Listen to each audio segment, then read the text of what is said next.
her. He patted her knee. "Just be happy you have your health and a good husband," he said. "What do you think, Amir John?" Khala Jamila said. I put my glass on the ledge, where a row of her potted geraniums were dripping water. "I think I agree with General Sahib," I said. Reassured, the general nodded and went back to the grill. We all had our reasons for not adopting. Soraya had hers, the general his, and I had this: that perhaps something, someone, somewhere, had decided to deny me fatherhood for the things I had done. Maybe this was my punishment, and perhaps justly so.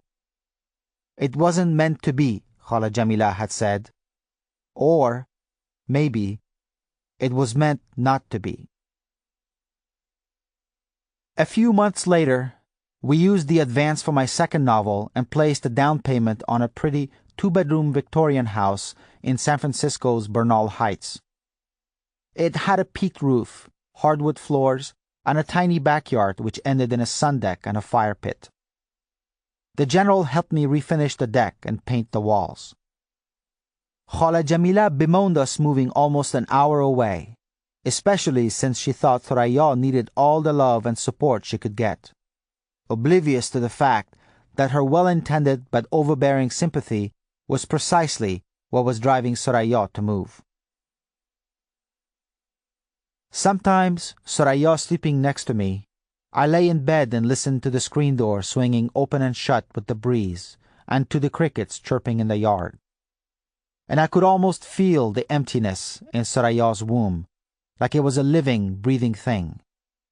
It had seeped into our marriage, that emptiness, into our laughs and our lovemaking.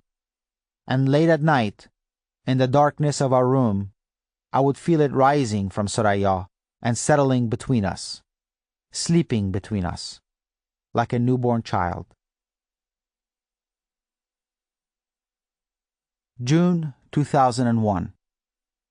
I lowered the phone into the cradle and stared at it for a long time.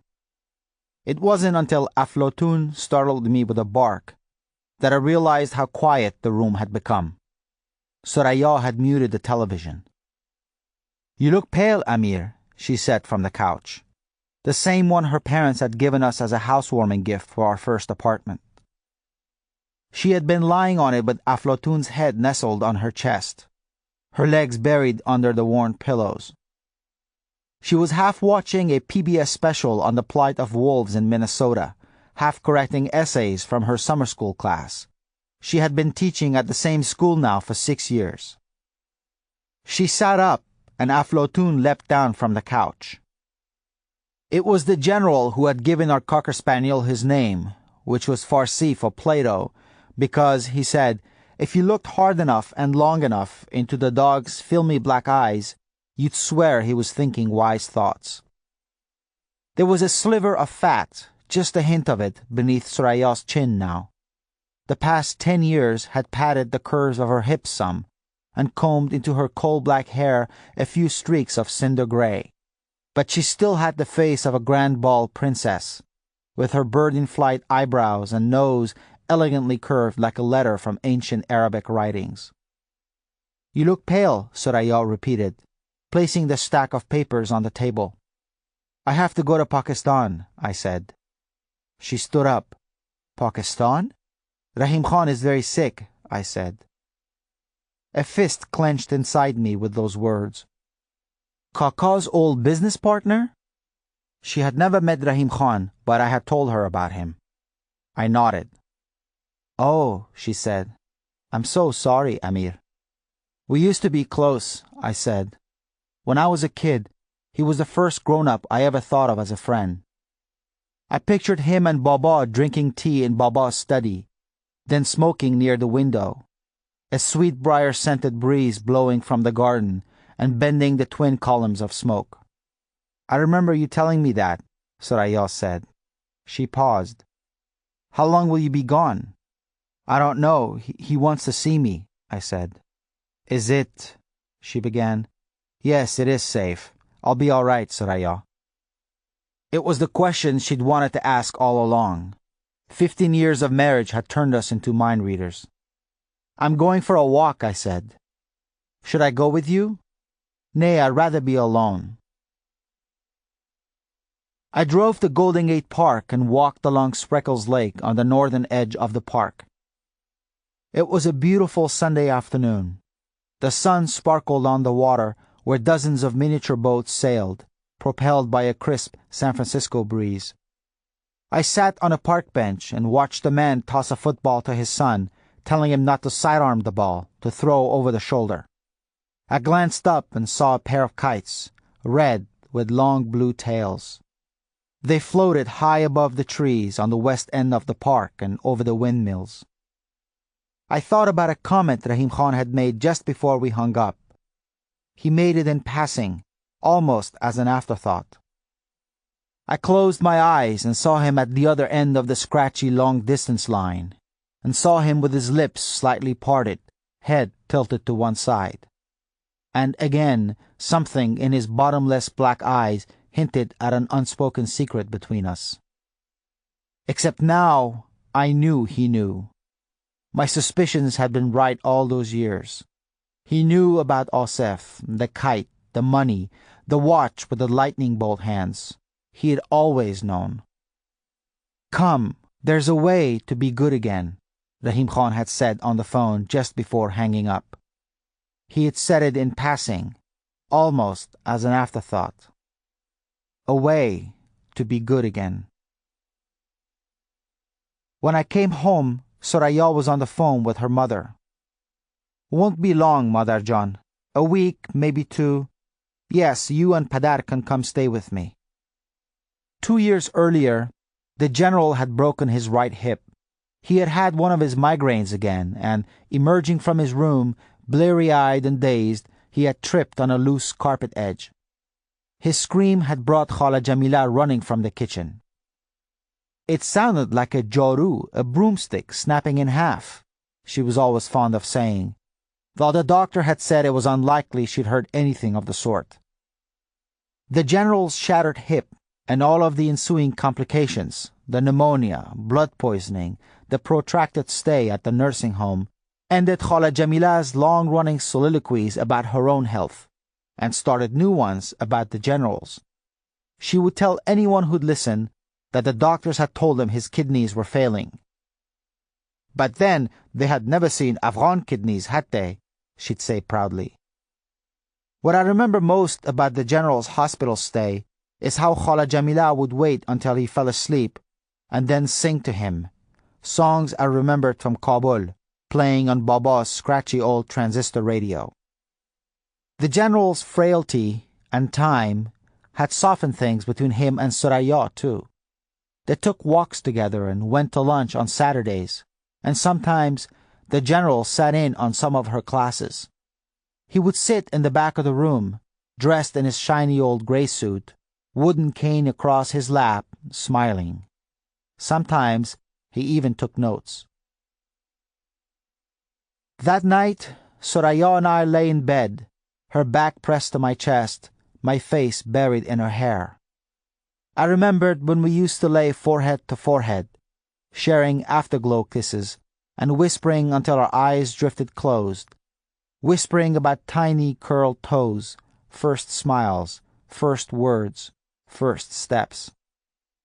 We still did sometimes, but the whispers were about school, my new book, a giggle over someone's ridiculous dress at a party.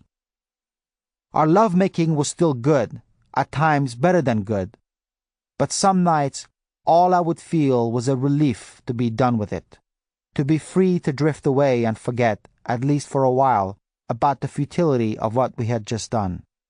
She never said so, but I knew sometimes Soraya felt it too.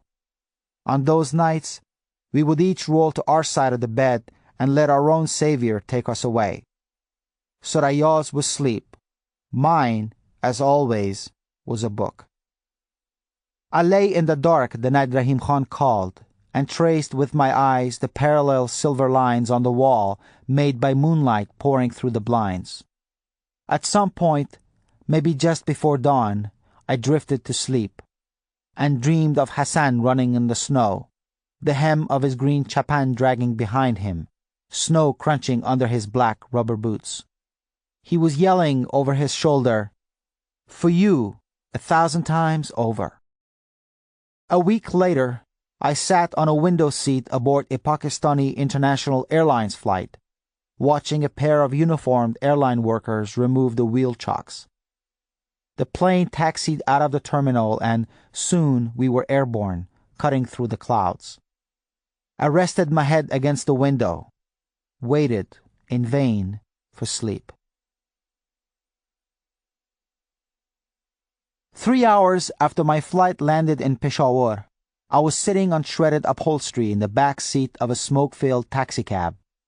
My driver, a chain-smoking, sweaty little man who introduced himself as Ghulam, drove nonchalantly and recklessly, averting collisions by the thinnest of margins, all without so much as a pause in the incessant stream of words spewing from his mouth. "Terrible what is happening in your country, Yar. Afghani people and Pakistani people, they are like brothers, I tell you. Muslims have to help Muslims, so—" I tuned him out, switched to a polite nodding mode. I remembered Peshawar pretty well from the few months Baba and I had spent there in 1981. We were heading west now on Jamrud Road, past the cantonment and its lavish, high-walled homes. The bustle of the city blurring past me reminded me of a busier, more crowded version of the Kabul I knew, particularly of the Koche Murgha, or chicken bazaar, where Hassan and I used to buy chutney-dipped potatoes and cherry water. The streets were clogged with bicycle riders, milling pedestrians, and rickshaws popping blue smoke, all weaving through a maze of narrow lanes and alleys. Bearded vendors draped in thin blankets sold animal-skinned lampshades, carpets, embroidered shawls, and copper goods from rows of small, tightly jammed stalls. The city was bursting with sounds. The shouts of vendors rang in my ears, mingled with the blare of Hindi music, the sputtering of rickshaws, and the jingling bells of horse-drawn carts. Rich scents, both pleasant and not so pleasant, drifted to me through the passenger window. The spicy aroma of pakora and the nihari Baba had loved so much, blended with the sting of diesel fumes, the stench of rot, garbage, and feces. A little past the red brick buildings of Peshawar University, we entered an area my garrulous driver referred to as Afghan Town. I saw sweet shops and carpet vendors, kebab stalls, kids with dirt-caked hands selling cigarettes, tiny restaurants, maps of Afghanistan painted on their windows, all interlaced with backstreet aid agencies. "Many of your brothers in this area, Yar. They are opening businesses, but most of them are very poor." He tisked his tongue and sighed. "Anyway, we're getting close now." I thought about the last time I had seen Rahim Khan, in 1981. He had come to say goodbye the night Baba and I had fled Kabul. I remember Baba and him embracing in the foyer, crying softly. When Baba and I arrived in the U.S., he and Rahim Khan kept in touch. They would speak 4 or 5 times a year, and sometimes Baba would pass me the receiver. The last time I had spoken to Rahim Khan had been shortly after Baba's death. The news had reached Kabul and he had called. We had only spoken for a few minutes and lost the connection. The driver pulled up to a narrow building at a busy corner where 2 winding streets intersected. I paid the driver, took my lone suitcase, and walked up to the intricately carved door. The building had wooden balconies with open shutters. From many of them, laundry was hanging to dry in the sun. I walked up the creaky stairs to the 2nd floor, down a dim hallway to the last door on the right. I checked the address on the piece of stationery paper in my palm. I knocked. Then, a thing made of skin and bone pretending to be Rahim Khan opened the door. A creative writing teacher at San Jose State used to say this about cliches: avoid them like the plague. Then he would laugh at his own joke. The class laughed along with him, but I always thought cliches got a bum rap, because often they're dead on. But the aptness of the cliched saying is overshadowed by the nature of the saying as a cliche. For example, the elephant in the room saying. Nothing could more correctly describe the initial moments of my reunion with Rahim Khan. We sat on a wispy mattress set along the wall, across the window overlooking the noisy street below.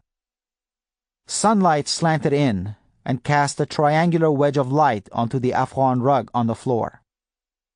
Two folding chairs rested against one wall, and a small copper samovar sat in the opposite corner.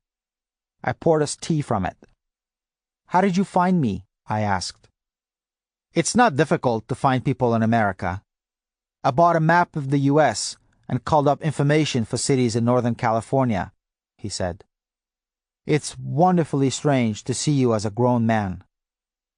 I smiled and dropped 3 sugar cubes in my tea. He liked his black and bitter, I remembered. "Baba didn't get the chance to tell you, but I got married 15 years ago," I said. The truth was, by then, the cancer in Baba's brain had made him forgetful, negligent. "You're married? To whom?" "Her name is Soraya Tahiri. I thought of her back home, worrying about me. I was glad she wasn't alone." "Tahiri. Now whose daughter is she?" I told him. His eyes brightened.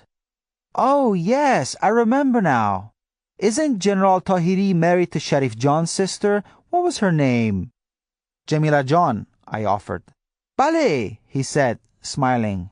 "I knew Sharif John in Kabul long time ago, before he moved to America."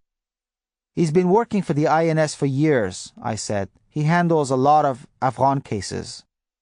"Hey," he sighed. "Do you and Soraya John have children?" "No," I said. "Oh."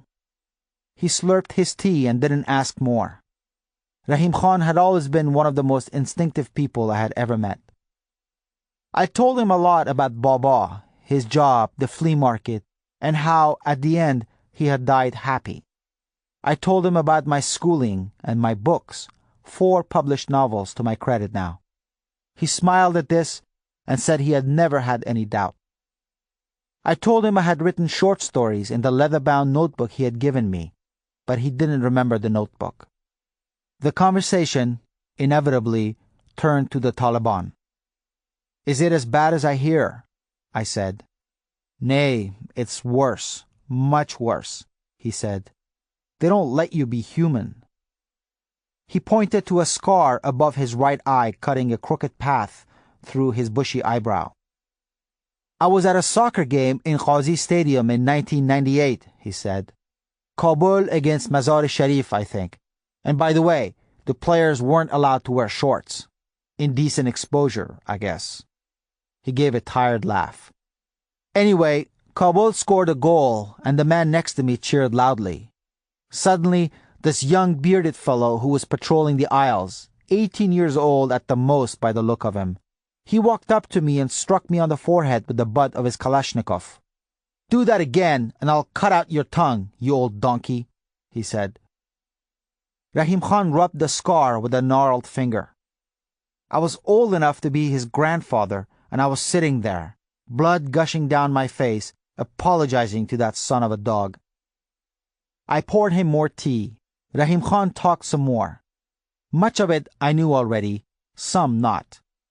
He told me that, as arranged between Baba and him, he had lived in Baba's house since 1981. This I knew about. Baba had sold the house to Rahim Khan shortly before he and I fled Kabul. The way Baba had seen it those days, Afghanistan's troubles were only a temporary interruption of our way of life. The days of parties at the Wazir Akbar Khan house and picnics in Paghman would surely return. So he had given the house to Rahim Khan to keep watch over until that day. Rahim Khan told me how, when the Northern Alliance took over Kabul between 1992 and 1996, different factions claimed different parts of Kabul. If you went from the Shah-e-Nau section to Karte Parwan to buy a carpet, you risked getting shot by a sniper or getting blown up by a rocket, he said. If you got past all the checkpoints, that was. You practically needed a visa to go from one neighborhood to the other. So people just stayed put and prayed the next rocket wouldn't hit their home. He told me how people knocked holes in the walls of their homes so they could bypass the dangerous streets and move down the block from hole to hole. In other parts, people moved about in underground tunnels. Why didn't you leave? I said. Kabul was my home. It still is, he said. He snickered.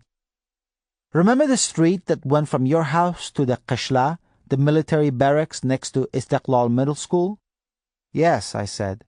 It was a shortcut to school. I remembered the day Hassan and I crossed it and the soldiers had teased Hassan about his mother. Hassan had cried in the cinema later and I had put an arm around him. Well, when the Taliban rolled in, Rahim Khan said, and kicked the alliance out of Kabul, I actually danced on that street. And believe me, I wasn't alone.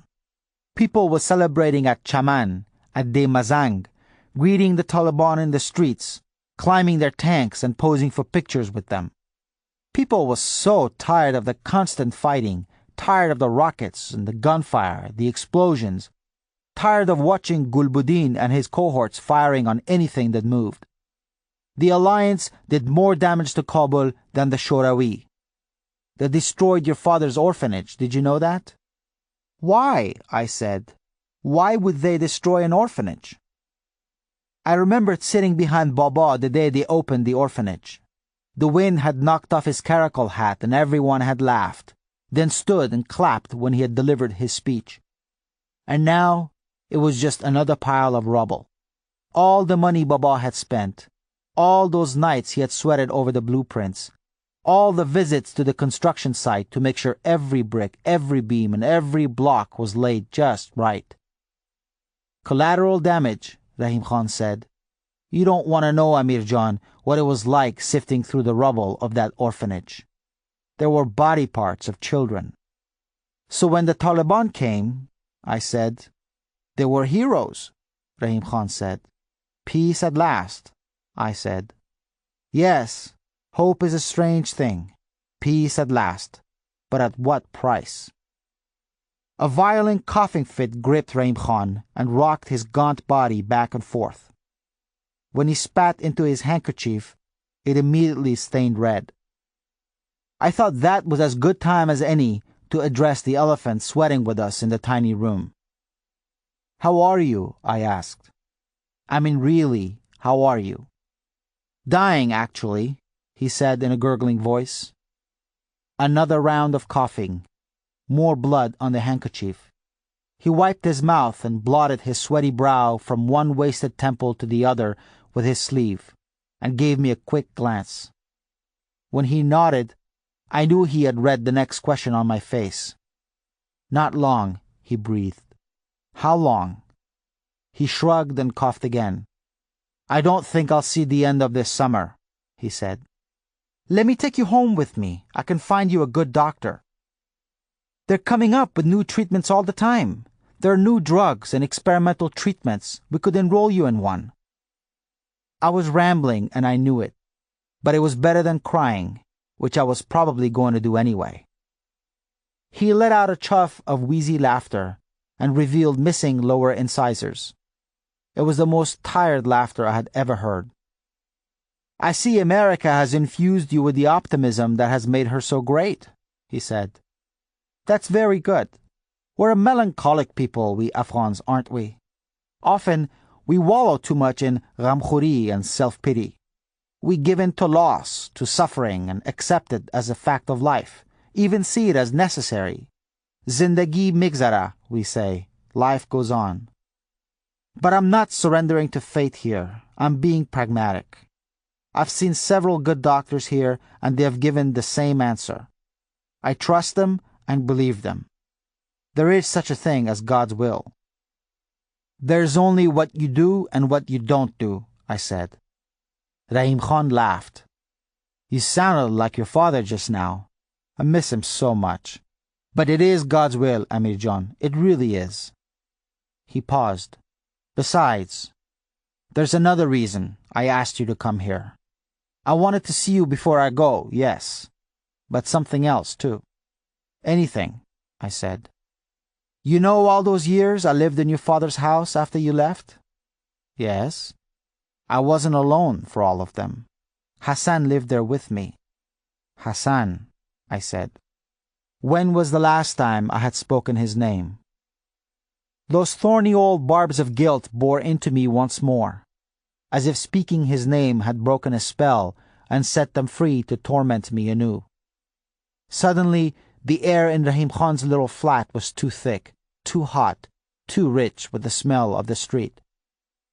I thought about writing you and telling you before, Rahim Khan said, but I wasn't sure you wanted to know. Was I wrong? The truth was no. The lie was yes. I settled for something in between. I don't know, I said. He coughed another patch of blood into the handkerchief. When he bent his head to spit, I saw honey-crusted sores on his scalp. I brought you here because I'm going to ask something of you, he said. I'm going to ask you to do something for me. But before I do, I want to tell you about Hassan. Do you understand? Yes, I murmured. I want to tell you about him, Rahim Khan said. I want to tell you everything. You will listen? I nodded. Then Rahim Khan sipped some more tea, rested his head against the wall, and spoke. Rahim Khan's story. There were a lot of reasons why I went to Hazarajat to find Hassan in 1986. The biggest one, Allah forgive me, was that I was lonely. By then, most of my friends and relatives had either been killed or had escaped the country to Pakistan or Iran. I barely knew anyone in Kabul anymore, the city where I had lived my entire life. Everybody had fled. I would take a walk in the Karte Parwan section, where the melon vendors used to hang out in the old days. You remember that spot? And I wouldn't recognize anyone there. No one to greet, no one to sit down with for chai, no one to share stories with, just Rusi soldiers patrolling the streets. So eventually, I stopped going to the city. I would spend my days in your father's house, up in the study, reading your mother's old books, listening to the news, or watching the communist propaganda on television. Then I would pray namaz, cook something, eat, read some more, pray again, and go to bed. I would rise in the morning, pray, and do it all over again. And with my arthritis, it was getting harder for me to maintain the house. My knees and back were always aching. I would get up in the morning and it would take me at least an hour to shake the stiffness from my joints, especially in the wintertime. I did not want to let your father's house go to rot. We had all had so many good times at that house, so many memories, Amir John. It wasn't right. Your father had designed that house himself. It had meant so much to him, and besides, I had promised him I would care for it when he and you left for Pakistan. Now, it was just me in the house, and I did my best. I tried to water the trees every few days, cut the lawn, tend to the flowers, fix things that needed fixing, but even then, I was not a young man anymore. But even so, I might have been able to manage, at least for a while longer. But when news of your father's death reached me, for the first time, I felt a terrible loneliness in that house, a terrible emptiness. So one day, I fueled up the Buick and drove up to Hazarajat. I remembered that after Ali dismissed himself from the house, your father told me he and Hassan had moved to a small village just outside Bamiyan. Ali had a cousin there, as I recalled. I had no idea if Hassan would still be there, if anyone would even know of him or his whereabouts. After all, it had been 10 years since Ali and Hassan had left your father's house. Hassan would have been a grown man in 1986, 22, 23 years old maybe, if he was even alive, that is. The Shorawi, may they rot in hell for what they did to our Watan, killed so many of our young men. I don't have to tell you that. But with the grace of God, I found him there. It took very little searching. All I had to do was ask a few questions in Bamiyan, and people pointed me to his village. I do not even recall its name or whether it even had one. But I remember it was a scorching summer day, and I was driving up a rutted dirt road, nothing on either side but sun-baked bushes, gnarled spiny tree stems, and dried grass like pale straw. I passed a dead donkey rotting on the side of the road. And then I turned a corner, and right in the middle of that barren land, I saw a cluster of mud houses. Beyond them nothing but broad sky and mountains like jagged teeth. The people in Bamiyan had told me I would find him easily. He lived in the only house in the village that had a walled garden. The mud wall, short and pocked with holes, enclosed the tiny house, which was really not much more than a glorified hut. Barefoot children were playing on the street, kicking a ragged tennis ball with a stick, and they stared when I pulled up and killed the engine. I knocked on the wooden door and stepped through into a yard that had very little in it, save for a parched strawberry patch and a bare lemon tree. There was a tandoor in the corner, in the shadow of an acacia tree, and I saw a man squatting beside it. He was placing dough on a large wooden spatula and slapping it against the walls of the tandoor. He dropped the dough when he saw me. I had to make him stop kissing my hands. "Let me look at you," I said. He stepped away. He was so tall now. I stood on my toes and still just came up to his chin. The Bamiyan sun had toughened his skin and turned it several shades darker than I remembered, and he had lost a few of his front teeth. There were spare strands of hair on his chin. Other than that, he had those same narrow green eyes, that scar on his upper lip, that round face, that affable smile. You would have recognized him, Amir John. I'm sure of it. We went inside. There was a young, light-skinned Hazara woman sewing a shawl in a corner of the room. She was visibly expecting. "This is my wife, Rahim Khan," Hassan said proudly. "Her name is Farzana John." She was a shy woman, so courteous she spoke in a voice barely higher than a whisper, and she would not raise her pretty hazel eyes to meet my gaze. But the way she was looking at Hassan, he might as well have been sitting on the throne at the Ark. "When is the baby coming?" I said after we all settled around the adobe room. There was nothing in the room, just a frayed rug, a few dishes, a pair of mattresses, and a lantern. "Inshallah this winter," Hassan said. "I am praying for a boy to carry on my father's name." "Speaking of Ali, where is he?" I asked. Hassan dropped his gaze. He told me that Ali and his cousin, who had owned the house, had stepped on a landmine 2 years before, just outside of Bamiyan. Both had died instantly. A landmine. Is there a more Afghan way of dying, Amir John? And for some crazy reason, I became absolutely certain that it had been Ali's right leg, his twisted polio leg, that had finally betrayed him and stepped on that landmine. I was deeply saddened to hear Ali had died. Your father and I grew up together, as you know, Amir John, and Ali had been with him as long as I could remember. I remember when we were all little, the year Ali got polio and almost died. Your father would walk around the house all day, crying. Farzana made us shorwa with beans, turnips, and potatoes. We washed our hands and dipped fresh naan from the tandoor into the shorwa. It was the best meal I had had in months. It was then that I asked Hassan to move to Kabul with me. I told him about the house and how I could not care for it by myself anymore. I told him I would pay him well, that he and his khanum would be comfortable. They looked to each other and did not say anything. Later, after we had washed our hands and Farzana had served us grapes, Hassan said the village was his home now. He and Farzana had made a life for themselves there. And Bamiyan is so close. We know people there. Forgive me, Rahim Khan. I pray you understand. Of course, I said. You have nothing to apologize for. I understand. It was midway through tea after shorwa that Hassan asked about you. I told him you were in America, but that I did not know much more. Hassan had so many questions about you. Had you married? Did you have children? How tall were you? Did you still fly kites and go to the cinema? Were you happy? He said he had befriended an old Farsi teacher in Bamiyan who had taught him to read and write. If he wrote you a letter, would I pass it on to you? And did I think you would write back?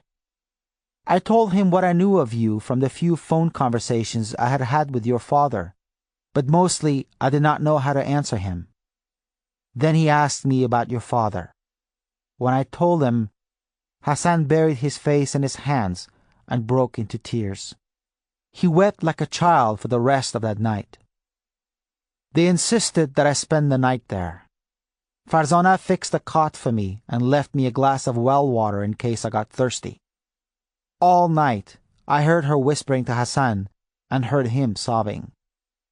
In the morning, Hassan told me he and Farzana had decided to move to Kabul with me.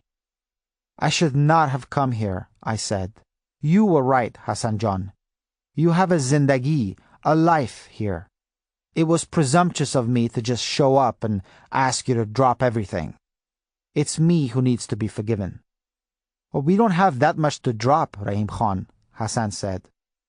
His eyes were still red and puffy. We'll go with you. We'll help you take care of the house. Are you absolutely sure? I asked.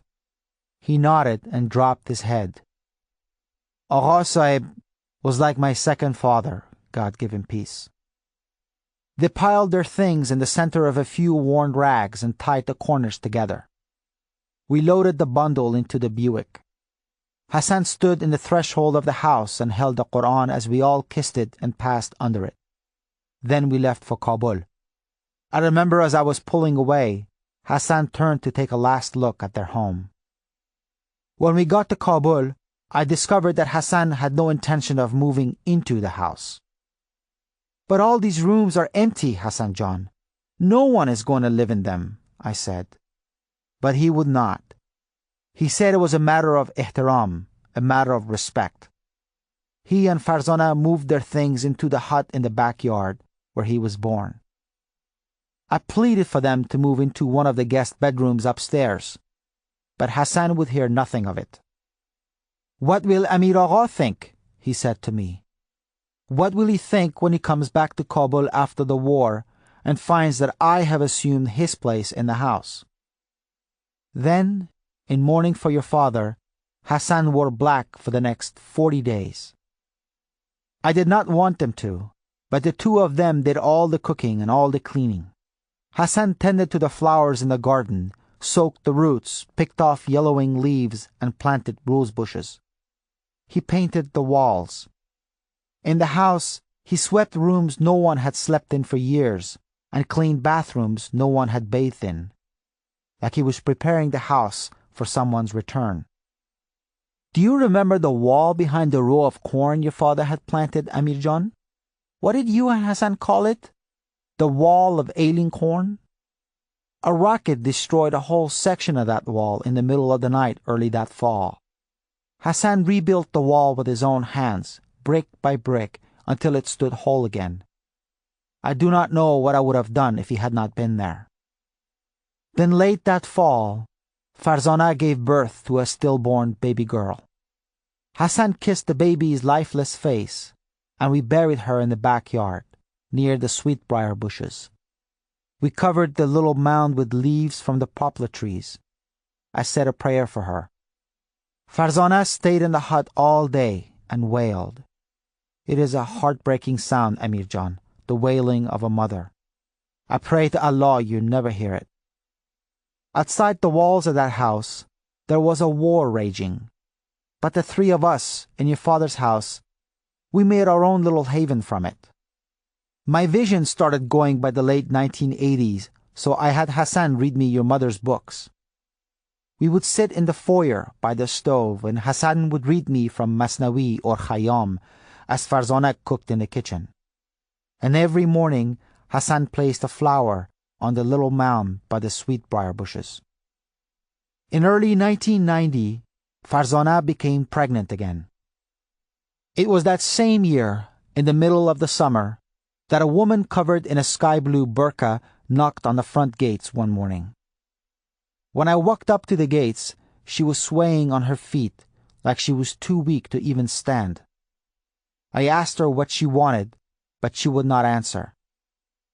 "Who are you?" I said. But she just collapsed right there in the driveway. I yelled for Hassan, and he helped me carry her into the house to the living room. We lay her on the sofa and took off her burqa. Beneath it, we found a toothless woman with stringy graying hair and sores on her arms. She looked like she had not eaten for days. But the worst of it by far was her face. Someone had taken a knife to it and, Amir John, the slashes cut this way and that way. One of the cuts went from cheekbone to hairline, and it had not spared her left eye on the way. It was grotesque. I patted her brow with a wet cloth and she opened her eyes. "Where is Hassan?" she whispered. "I'm right here," Hassan said. He took her hand and squeezed it. Her good eye rolled to him. "I have walked long and far to see if you are as beautiful in the flesh as you are in my dreams. And you are, even more." She pulled his hand to her scarred face. "Smile for me, please." Hassan did, and the old woman wept. "You smiled coming out of me. Did anyone ever tell you? And I wouldn't even hold you. Allah forgive me, I wouldn't even hold you." None of us had seen Sanaubar since she had eloped with a band of singers and dancers in 1964, just after she had given birth to Hassan. You never saw her, Amir, but in her youth she was a vision. She had a dimpled smile and a walk that drove men crazy. No one who passed her on the street, be it a man or a woman, could look at her only once. And now? Hassan dropped her hand and bolted out of the house. I went after him, but he was too fast. I saw him running up the hill where you two used to play, his feet kicking up plumes of dust. I let him go. I sat with Sanaubar all day as the sky went from bright blue to purple. Hassan still had not come back when night fell and moonlight bathed the clouds. Sanaubar cried that coming back had been a mistake, maybe even a worse one than leaving. But I made her stay. Hassan would return, I knew. He came back the next morning looking tired and weary, like he had not slept all night. He took Sanaubar's hand in both of his and told her she could cry if she wanted to, but she needn't. She was home now, he said, home with her family. He touched the scars on her face and ran his hand through her hair. Hassan and Farzana nursed her back to health. They fed her and washed her clothes. I gave her one of the guest rooms upstairs. Sometimes I would look out the window into the yard and watch Hassan and his mother kneeling together, picking tomatoes or trimming a rose bush, talking. They were catching up on all those lost years, I suppose. As far as I know, he never asked her where she had been or why she had left, and she never told. I guess some stories do not need telling. It was Sanaubar who delivered Hassan's son that winter of 1990. It had not started snowing yet, but the winter winds were blowing through the yards, bending the flower beds and rustling the leaves. I remember Sanaubar came out of the hut holding her grandson. She had him wrapped in a wool blanket. She stood beaming under a dull gray sky, tears streaming down her cheeks, the needle-cold wind blowing her hair and clutching that baby in her arms like she never wanted to let go. Not this time. She handed him to Hassan, and he handed him to me, and I sang the prayer of Ayatul Kursi in that little boy's ear. They named him Sohrab, after Hassan's favorite hero from the Shahnameh, as you know, Amir John. He was a beautiful little boy, sweet as sugar, and had the same temperament as his father. You should have seen Sanobar with that baby, Amir John. He became the center of her existence. She sewed clothes for him and built him toys from scraps of wood, rags, and dried grass. When he caught a fever, she stayed up all night and fasted for 3 days. She burnt Isfand for him on a skillet to cast out Nazar, the evil eye. By the time Sohrab was 2, he was calling her Sasa. The two of them were inseparable. She lived to see him turn 4, and then, one morning, she just didn't wake up. She looked calm, at peace, like she didn't mind dying now. We buried her in the cemetery on the hill, the one by the pomegranate tree, and I said a prayer for her too. The loss was hard on Hassan. It always hurts more to have and lose than to not have in the first place. But it was even harder on little Sohrab. He kept walking around the house, looking for Sasa. But you know how children are. They forget so quickly. By then, that would have been 1995, the Shorawi were defeated and long gone, and Kabul belonged to Masood, Rabbani, and the Mujahideen. The infighting between the factions was fierce, and no one knew if they would live to see the end of the day. Our ears became accustomed to the whistles of falling shells, to the rumble of gunfire, our eyes familiar with the sight of men digging bodies out of piles of rubble. Kabul in those days, Amir John, was as close as you could get to that proverbial hell on earth. Allah was kind to us, though. The Wazir Akbar Khan area was not attacked as much, so we did not have it as bad as some of the other neighborhoods. On those days when the rocket fire eased up a bit and the gunfighting was light, Hassan would take Sohrab to the zoo to see Marjan the lion or to the cinema. Hassan taught him how to shoot the slingshot, and later, by the time he was 8, Sohrab had become deadly with that thing. He could stand on the terrace and hit a pine cone propped on a pail halfway across the yard. Hassan taught him to read and write. His son was not going to grow up illiterate like he had. I grew very attached to that little boy. I had seen him take his first step and heard him utter his first word. I bought Iranian children's books for Sohrab from the bookstore by the cinema park. They have destroyed that too now, and Sohrab read them as quickly as I could get them to him. He reminded me of you, how you loved to read when you were little, Amir John. Sometimes I read to him at night and played riddles with him, taught him card tricks. I miss him terribly. In the wintertime, Hassan took his son kite running. There were not nearly as many kite tournaments as in the old days. No one felt safe outside for too long, but there were still a few scattered tournaments. Hassan would prop Sohrab on his shoulders, and they would go trotting through the streets, running kites, climbing trees where kites had dropped. You remember, Amir John, what a good kite runner Hassan was? He was still just as good. At the end of winter, Hassan and Sohrab would hang the kites they had run all winter on the walls of the main hallway. They would put them up like paintings. I told you how we all celebrated in 1996 when the Taliban rolled in and put an end to the daily fighting. I remember coming home that night and finding Hassan in the kitchen, listening to the radio. He had a sober look in his eyes. I asked him what was wrong, and he just shook his head. God help the Hazaras now, Rahim Khan Sahib, he said. The war is over, Hassan, I said. There's going to be peace, inshallah, and happiness and calm. No more rockets, no more killing, no more funerals. But he just turned off the radio and asked if he could get me anything before he went to bed.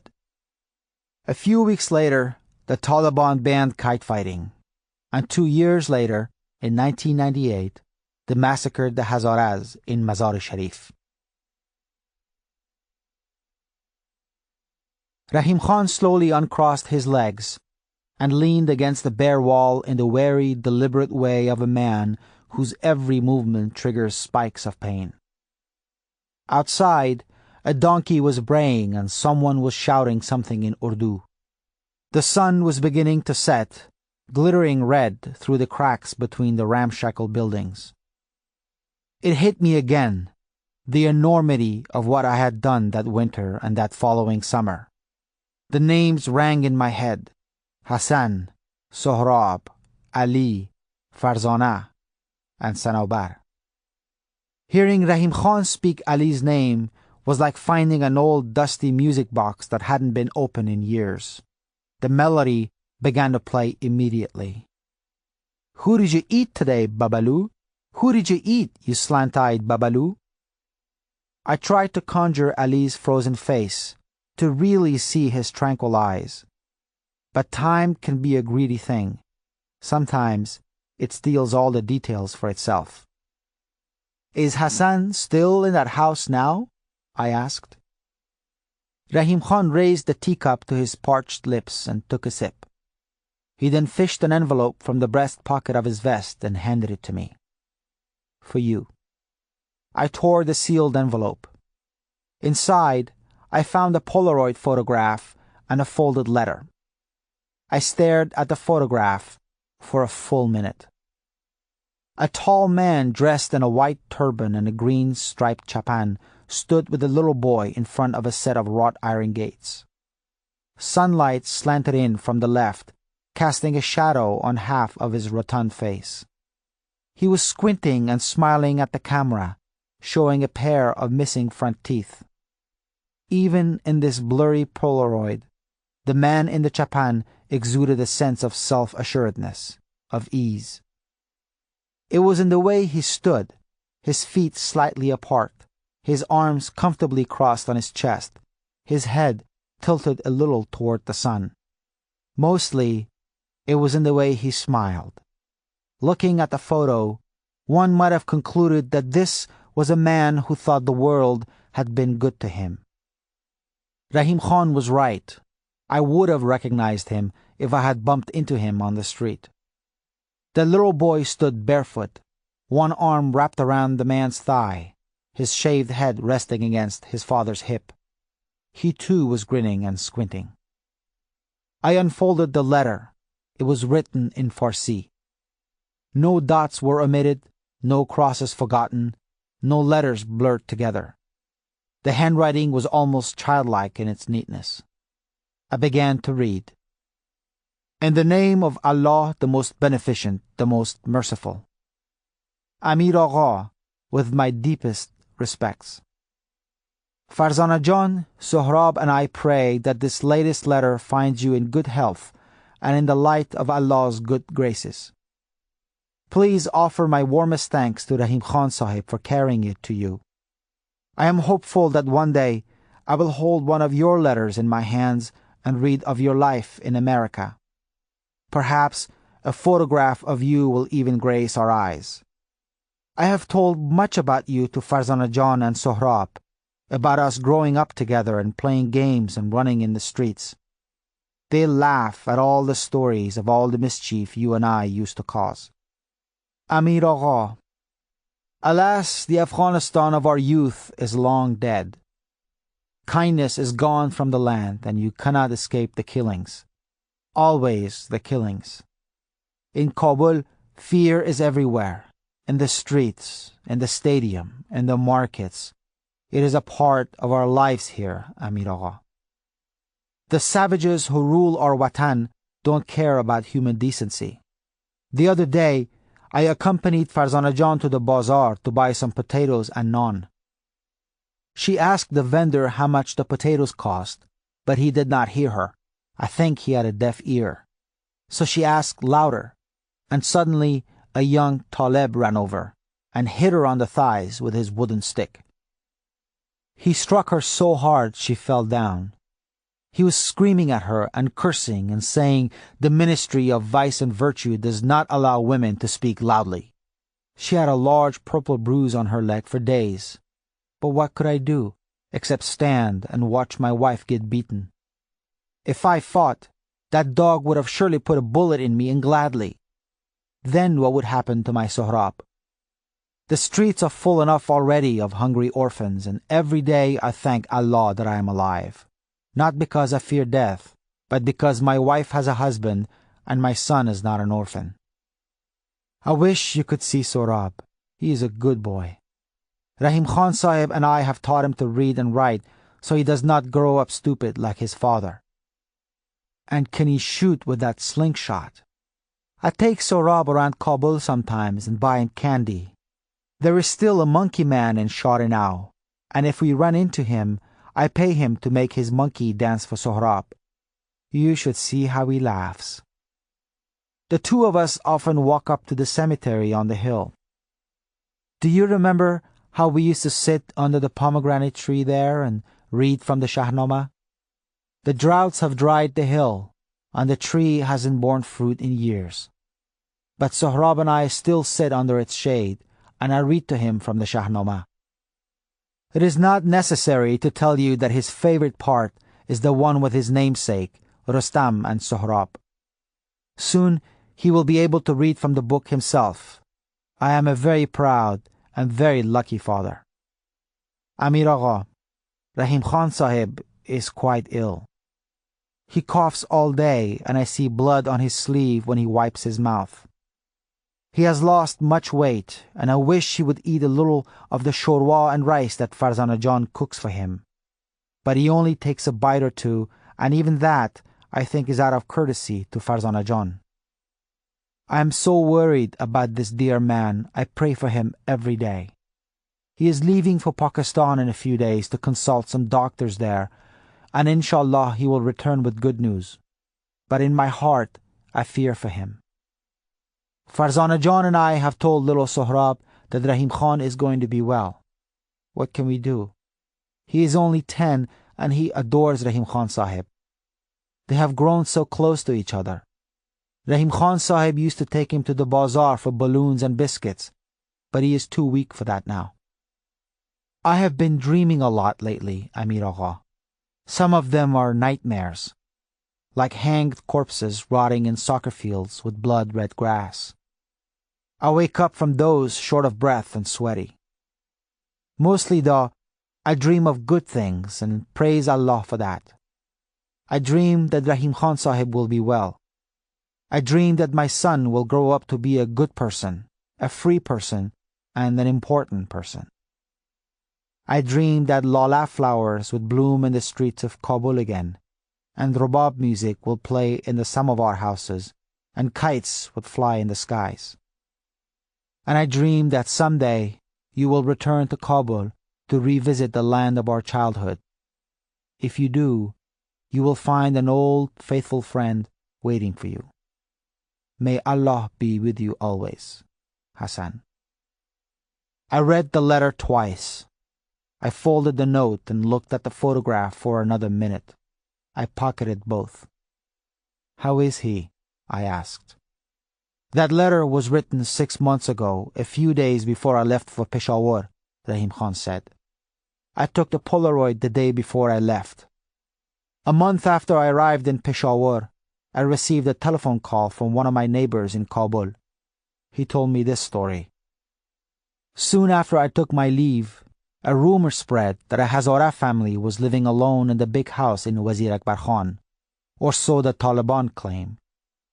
A pair of Talib officials came to investigate and interrogated Hassan. They accused him of lying when Hassan told them he was living with me, even though many of the neighbors, including the one who called me, supported Hassan's story. The Talibs said he was a liar and a thief, like all Hazaras, and ordered him to get his family out of the house by sundown. Hassan protested. But my neighbor said the Talibs were looking at the big house like, how did he say it? Yes, like wolves looking at a flock of sheep. They told Hassan they would be moving in to supposedly keep it safe until I return. Hassan protested again. So they took him to the street. No, I breathed, and ordered him to kneel. No, God, no. And shot him in the back of the head. No. Farzana came screaming and attacked them. No. Shot her too. Self-defense, they claimed later. But all I could manage was to whisper no, no, no, over and over again. I kept thinking of that day in 1974, in the hospital room, just after Hassan's hair lip surgery. Baba, Rahim Khan, Ali and I had huddled around Hassan's bed and watched him examine his new lip in a handheld mirror. Now, everyone in that room was either dead or dying, except for me. Then I saw something else. A man dressed in a herringbone vest pressing the muzzle of his Kalashnikov to the back of Hassan's head. The blast echoes through the street of my father's house. Hassan slumps to the asphalt, his life of unrequited loyalty drifting from him like the wind-blown kites he used to chase. The Taliban moved into the house, Rahim Khan said. The pretext was that they had evicted a trespasser.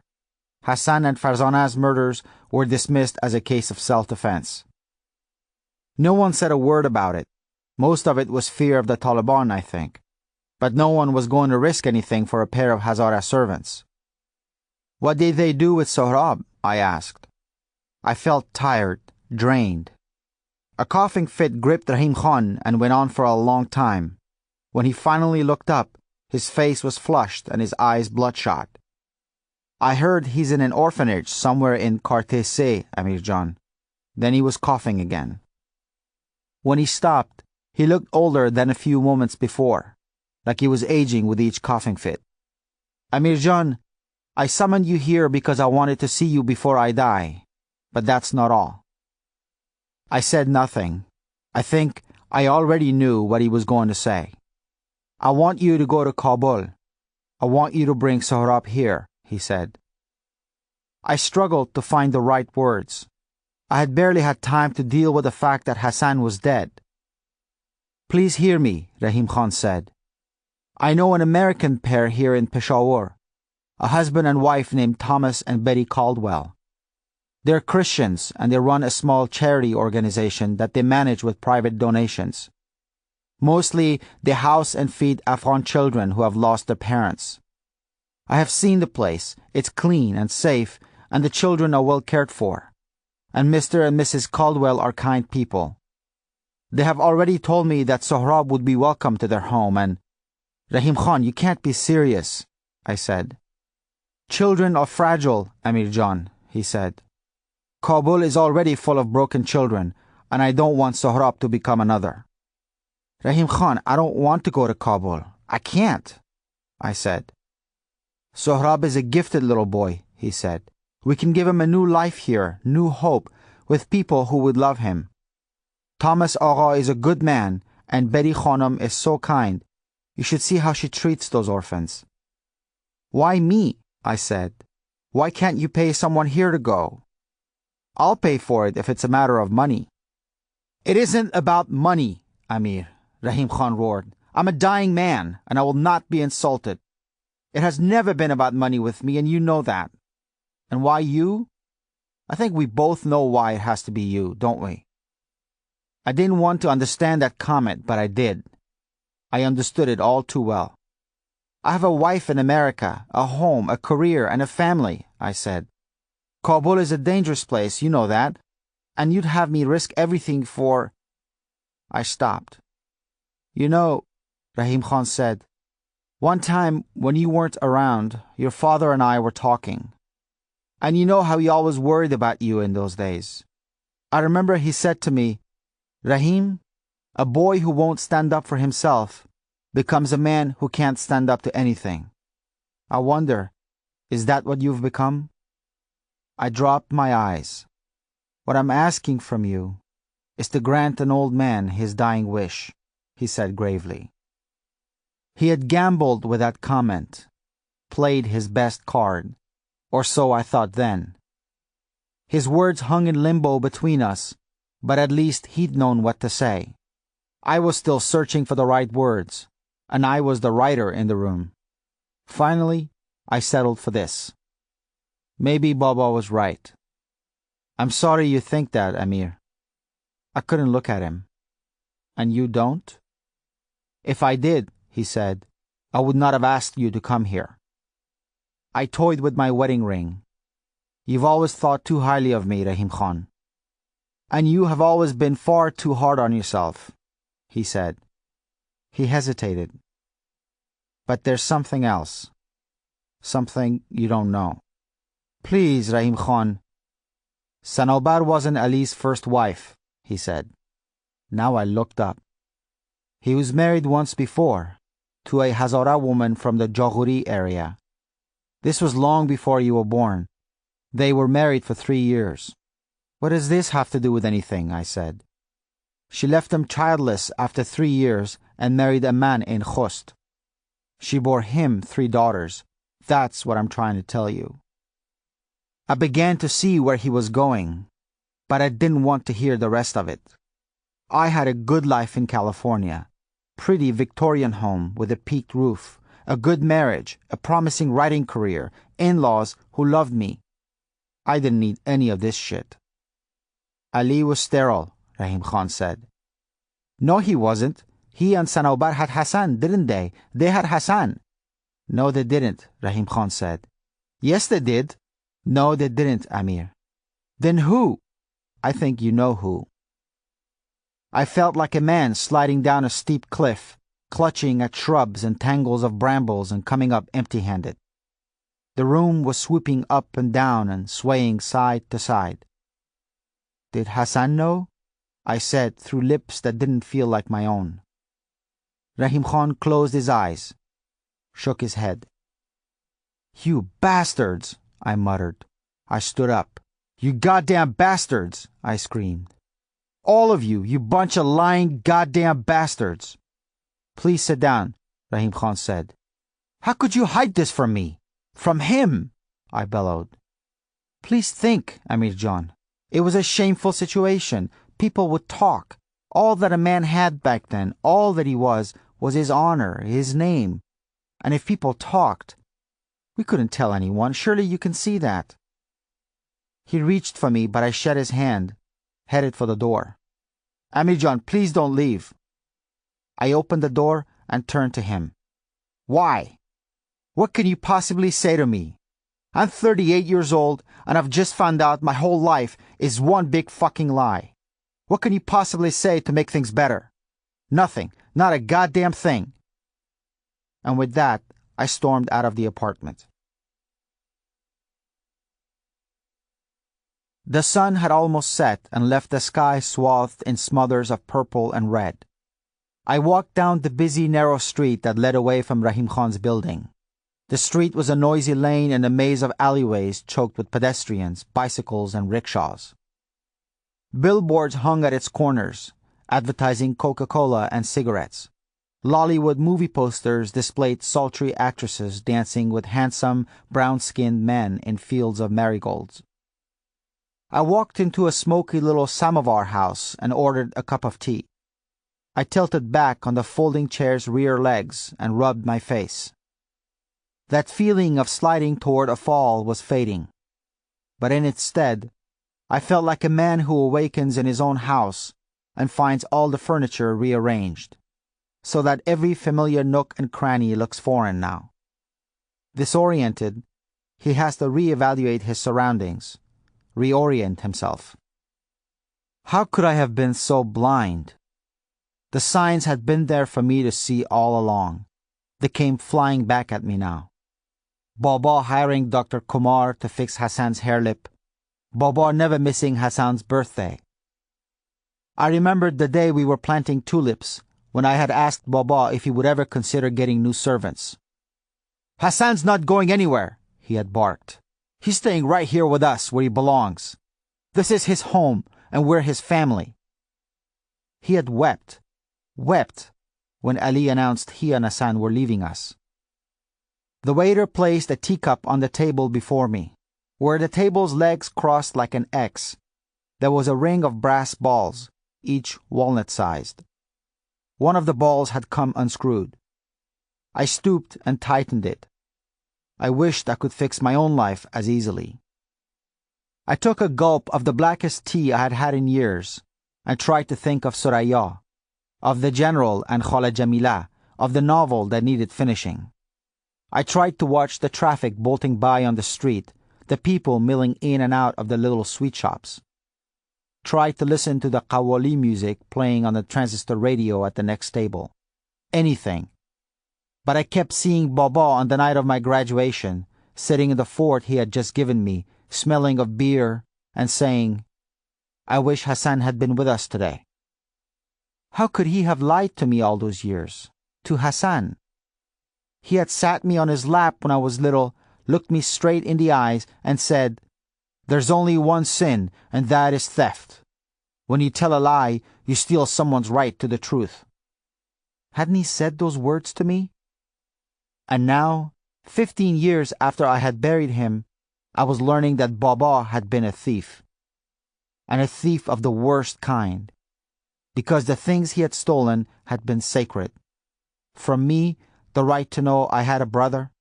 From Hassan, his identity. And from Ali, his honor. His nang. His nomus. The questions kept coming at me. How had Baba brought himself to look Ali in the eye? How had Ali lived in that house, day in and day out, knowing he had been dishonored by his master in the single worst way an Afghan man can be dishonored? And how was I going to reconcile this new image of Baba with the one that had been imprinted on my mind for so long? That of him in his old brown suit, hobbling up the Tahiri's driveway to ask for Soraya's hand. Here's another cliché my creative writing teacher would have scoffed at. Like father, like son. But it was true, wasn't it? As it turned out, Baba and I were more alike than I had ever known. We had both betrayed the people who would have given their lives for us. And with that came this realization, that Rahim Khan had summoned me here to atone not just for my sins, but for Baba's too. Rahim Khan said I had always been too hard on myself, but I wondered. True, I hadn't made Ali step on the landmine, and I hadn't brought the Taliban to the house to shoot Hassan. But, burdened with guilt over what I had done to Hassan, I had driven him and Ali out of the house. Was it too far-fetched to imagine that things might have turned out differently if I hadn't? Maybe Baba would have brought them along to America. Maybe Hassan would have had a home of his own now, a job, a family, a life in a country where no one cared that he was a Hazara, where most people didn't even know what a Hazara was. Maybe not, but maybe so. "I can't go to Kabul," I had said to Rahim Khan. "I have a wife in America, a home, a career, and a family. But how could I pack up and go back home when my actions may have cost Hassan a chance at those very same things?" I wished Rahim Khan hadn't called me. I wished he had let me live on in my oblivion. But he had called me. And what Rahim Khan revealed to me changed things. Made me see how my entire life, long before the winter of 1975, dating back to when that singing Hazara woman was still nursing me, had been a cycle of lies, betrayals, and secrets. "There's a way to be good again," he had said. A way to end the cycle. With a little boy, an orphan, Hassan's son, somewhere in Kabul. On the rickshaw ride back to Rahim Khan's apartment, I remembered Baba saying that my problem was that someone had always done my fighting for me. I was 38 now. My hair was receding and streaked with gray, and lately I had traced little crow's feet etched around the corners of my eyes. I was older now, but maybe not yet too old to start doing my own fighting. Baba had lied about a lot of things, as it turned out, but he hadn't lied about that. I looked at the round face in the Polaroid again, the way the sun fell on it. My brother's face. Hassan had loved me once, loved me in a way that no one ever had or ever would again. He was gone now, but a little part of him lived on. It was in Kabul, waiting. I found Rahim Khan praying namaz in a corner of the room. He was just a dark silhouette bowing westward against the blood-red sky. I waited for him to finish. Then I told him I was going to Kabul. Told him to call the Caldwells in the morning. "I'll pray for you, Amir John," he said. Again, the car sickness. By the time we drove past the bullet-riddled sign that read, "The Khyber Pass welcomes you," my mouth had begun to water. Something inside my stomach churned and twisted. Farid, my driver, threw me a cold glance. There was no empathy in his eyes. "Can we roll down the window?" I asked. He lit a cigarette and tucked it between the remaining two fingers of his left hand, the one resting on the steering wheel. Keeping his black eyes on the road, he stooped forward, picked up the screwdriver lying between his feet, and handed it to me. I stuck it in the small hole in the door where the handle belonged and turned it to roll down my window. Farid gave me another dismissive look, this one with a hint of barely suppressed animosity, and went back to smoking his cigarette. He hadn't said more than a dozen words since we had departed from Jamrut Fort. "Tashakur," I muttered. I leaned my head out of the window and let the cold mid-afternoon air rush past my face. The drive through the tribal lands of the Khyber Pass, winding between cliffs of shale and limestone, was just as I remembered it. Baba and I had driven through the broken terrain back in 1974. The arid, imposing mountains sat along deep gorges and soared to jagged peaks. Old fortresses, adobe-walled and crumbling, topped the crags. I tried to keep my eyes glued to the snow-capped Hindu Kush on the north side, but each time my stomach settled even a bit, the truck bucked and skidded around another turn, rousing a fresh wave of nausea. "Try a lemon," Farid said. "What?" "Lemon. Good for the sickness," he said. "I always bring one for this drive." "Nay, thank you," I said. The mere thought of adding acidity to my stomach stirred more nausea. Farid snickered. "It's not fancy like American medicine, I know. Just an old remedy my mother taught me."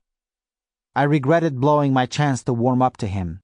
"In that case, maybe you should give me some." He grabbed the paperback from the back seat and plucked a half lemon out of it. I bit down on it, waited a few minutes. "You were right, I feel better," I lied. As an Afghan, I knew it was better to be miserable than rude. I forced a weak smile. "Old Watani trick. No need for fancy medicine," he said. His tone bordered on the surly. He flicked the ash off his cigarette and gave himself a self-satisfied look in the rearview mirror.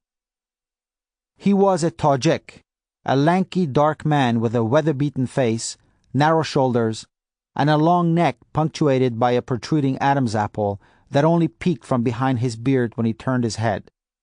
He was dressed much as I was, though I suppose it was really the other way around. A rough-woven wool blanket wrapped over a grey piran tumban and a vest. On his head, he wore a brown pakol, tilted slightly to one side, like the Tajik hero Ahmad Shah Massoud, referred to by Tajiks as the Lion of Panjshir. It was Rahim Khan who had introduced me to Farid in Peshawar. He told me Farid was 29, though he had the wary, lined face of a man 20 years older. He was born in Mazar-e-Sharif and lived there until his father moved the family to Jalalabad when Farid was 10. At 14, he and his father had joined the jihad against the Shorawi. They had fought in the Panjshir Valley for 2 years, until helicopter gunfire had torn the older man to pieces. Farid had 2 wives and 5 children. He used to have 7, Rahim Khan said with a rueful look, but he had lost his 2 youngest girls a few years earlier in a landmine blast just outside Jalalabad, the same explosion that had severed toes from his feet and 3 fingers from his left hand. After that, he had moved his wives and children to Peshawar. "Checkpoint," Farid grumbled. I slumped a little in my seat, arms folded across my chest, forgetting for a moment about the nausea. But I needn't have worried. 2 Pakistani militia approached our dilapidated Land Cruiser, took a cursory glance inside, and waved us on. Farid was first on the list of preparations Rahim Khan and I made, a list that included exchanging dollars for Kaldar and Afghani bills, my garment and pakol. Ironically, I had never worn either when I was actually living in Afghanistan. The Polaroid of Hassan and Sohrab, and finally, perhaps the most important item, an artificial beard, black and chest length, Sharia friendly, or at least the Taliban version of Sharia. Rahim Khan knew of a fellow in Peshawar who specialized in weaving them, sometimes for Western journalists who covered the war.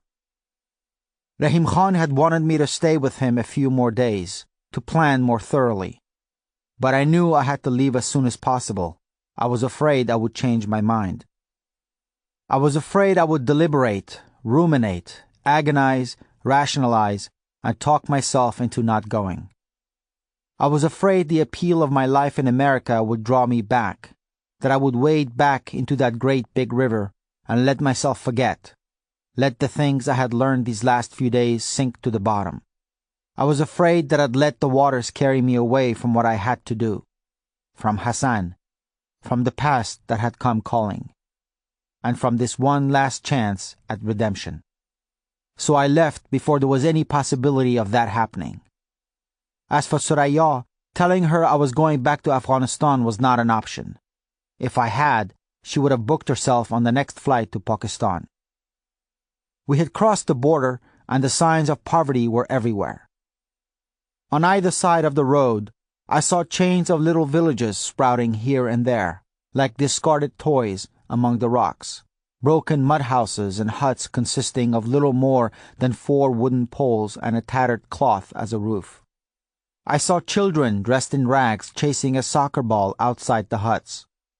A few miles later, I spotted a cluster of men sitting on their haunches, like a row of crows, on the carcass of an old burnt-out Soviet tank, the wind fluttering the edges of the blankets thrown around them. Behind them, a woman in a brown burqa carried a large clay pot on her shoulder, down a rutted path toward a string of mud houses. "Strange," I said. "What?" Farid said. "I feel like a tourist in my own country," I said, taking in a goat herd leading a half-dozen emaciated goats along the side of the road. Farid snickered, tossed his cigarette. "You still think of this place as your country?" "I think a part of me always will," I said, more defensively than I had intended. "After 20 years of living in America," he said, swerving the truck to avoid a pothole the size of a beach ball. I nodded. "I grew up in Afghanistan." Farid snickered again. "Why do you do that?" I said. "Never mind," he murmured. "No, I want to know. Why do you do that?" In his rearview mirror, I saw something flash in his eyes. "You want to know?" he sneered. "Let me imagine, Agha Sahib. You probably lived in a big 2- or 3-story house with a nice backyard that your gardener filled with flowers and fruit trees. All gated, of course. Your father drove an American car. You had servants, probably Hazaras. Your parents hired workers to decorate the house for the fancy mehmonis they threw, so their friends would come over to drink and boast about their travels to Europe or America. And I would bet my first son's eyes that this is the first time you've ever worn a pakol." He grinned at me, revealing a mouthful of prematurely rotting teeth. "Am I close?" "Why are you saying these things?" I said. "Because you wanted to know," he spat. He pointed to an old man dressed in ragged clothes trudging down a dirt path, a large burlap pack filled with scrub grass tied to his back. "That's the real Afghanistan, Agha Sahib. That's the Afghanistan I know. You've always been a tourist here. You just didn't know it." Rahim Khan had warned me not to expect a warm welcome in Afghanistan from those who had stayed behind and fought the wars. "I'm sorry about your father," I said. "I'm sorry about your daughters, and I'm sorry about your hand." "That means nothing to me," he said. He shook his head. "Why are you coming back here anyway? Sell off your Baba's land? Pocket the money and run back to your mother in America?" "My mother died giving birth to me," I said. He sighed and lit another cigarette. Said nothing. "Pull over," I said. "What?" "Pull over, goddammit," I said. "I'm going to be sick." I tumbled out of the truck as it was coming to a rest on the gravel alongside the road. By late afternoon, the terrain had changed from one of sun-beaten peaks and barren cliffs to a greener, more rural landscape. The main pass had descended from Landi Kotal through Shenwari territory to Landi Khona. We had entered Afghanistan at Torkham. Pine trees flanked the road, fewer than I remembered and many of them bare, but it was good to see trees again after the arduous drive through the Khyber Pass. We were getting closer to Jalalabad, where Farid had a brother who would take us in for the night. The sun hadn't quite set when we drove into Jalalabad, capital of the state of Nangarhar, a city once renowned for its fruits and warm climate. Farid drove past the buildings and stone houses of the city's central district. There weren't as many palm trees there as I remembered, and some of the homes had been reduced to roofless walls and piles of twisted clay. Farid turned onto a narrow, unpaved road and parked the Land Cruiser along a dried gutter. I slid out of the truck, stretched, and took a deep breath. In the old days, the winds swept through the irrigated plains around Jalalabad where farmers grew sugarcane and impregnated the city's air with a sweet scent. I closed my eyes and searched for the sweetness. I didn't find it. "Let's go," Farid said impatiently. We walked up the dirt road past a few leafless poplars along a row of broken mud walls. Farid led me to a dilapidated one-story house and knocked on the wood plank door. A young woman with ocean-green eyes and a white scarf draped around her face peeked out. She saw me first, flinched, spotted Farid, and her eyes lit up. "Salam alaikum, Koko Farid," she said. "Salam, Mariam John," Farid replied and gave her something he had denied me all day, a warm smile. He planted a kiss on the top of her head. The young woman stepped out of the way, eyeing me a little apprehensively as I followed Farid into the small house. The adobe ceiling was low, the dirt walls entirely bare, and the only light came from a pair of lanterns set in a corner. We took off our shoes and stepped on the straw mat that covered the floor. Along one of the walls sat 3 young boys, cross-legged, on a mattress covered with a blanket with shredded borders. A tall bearded man with broad shoulders stood up to greet us. Farid and he hugged and kissed on the cheek. Farid introduced him to me as Wahid, his older brother. "He's from America," he said to Wahid, flicking his thumb toward me. He left us alone and went to greet the boys. Wahid sat with me against the wall across from the boys, who had ambushed Farid and climbed his shoulders. Despite my protests, Wahid ordered one of the boys to fetch another blanket so I would be more comfortable on the floor, and asked Mariam to bring me some tea. He asked about the ride from Peshawar, the drive over the Khyber Pass. "I hope you didn't come across any dozds," he said. The Khyber Pass was as famous for its terrain as for the bandits who used that terrain to rob travelers.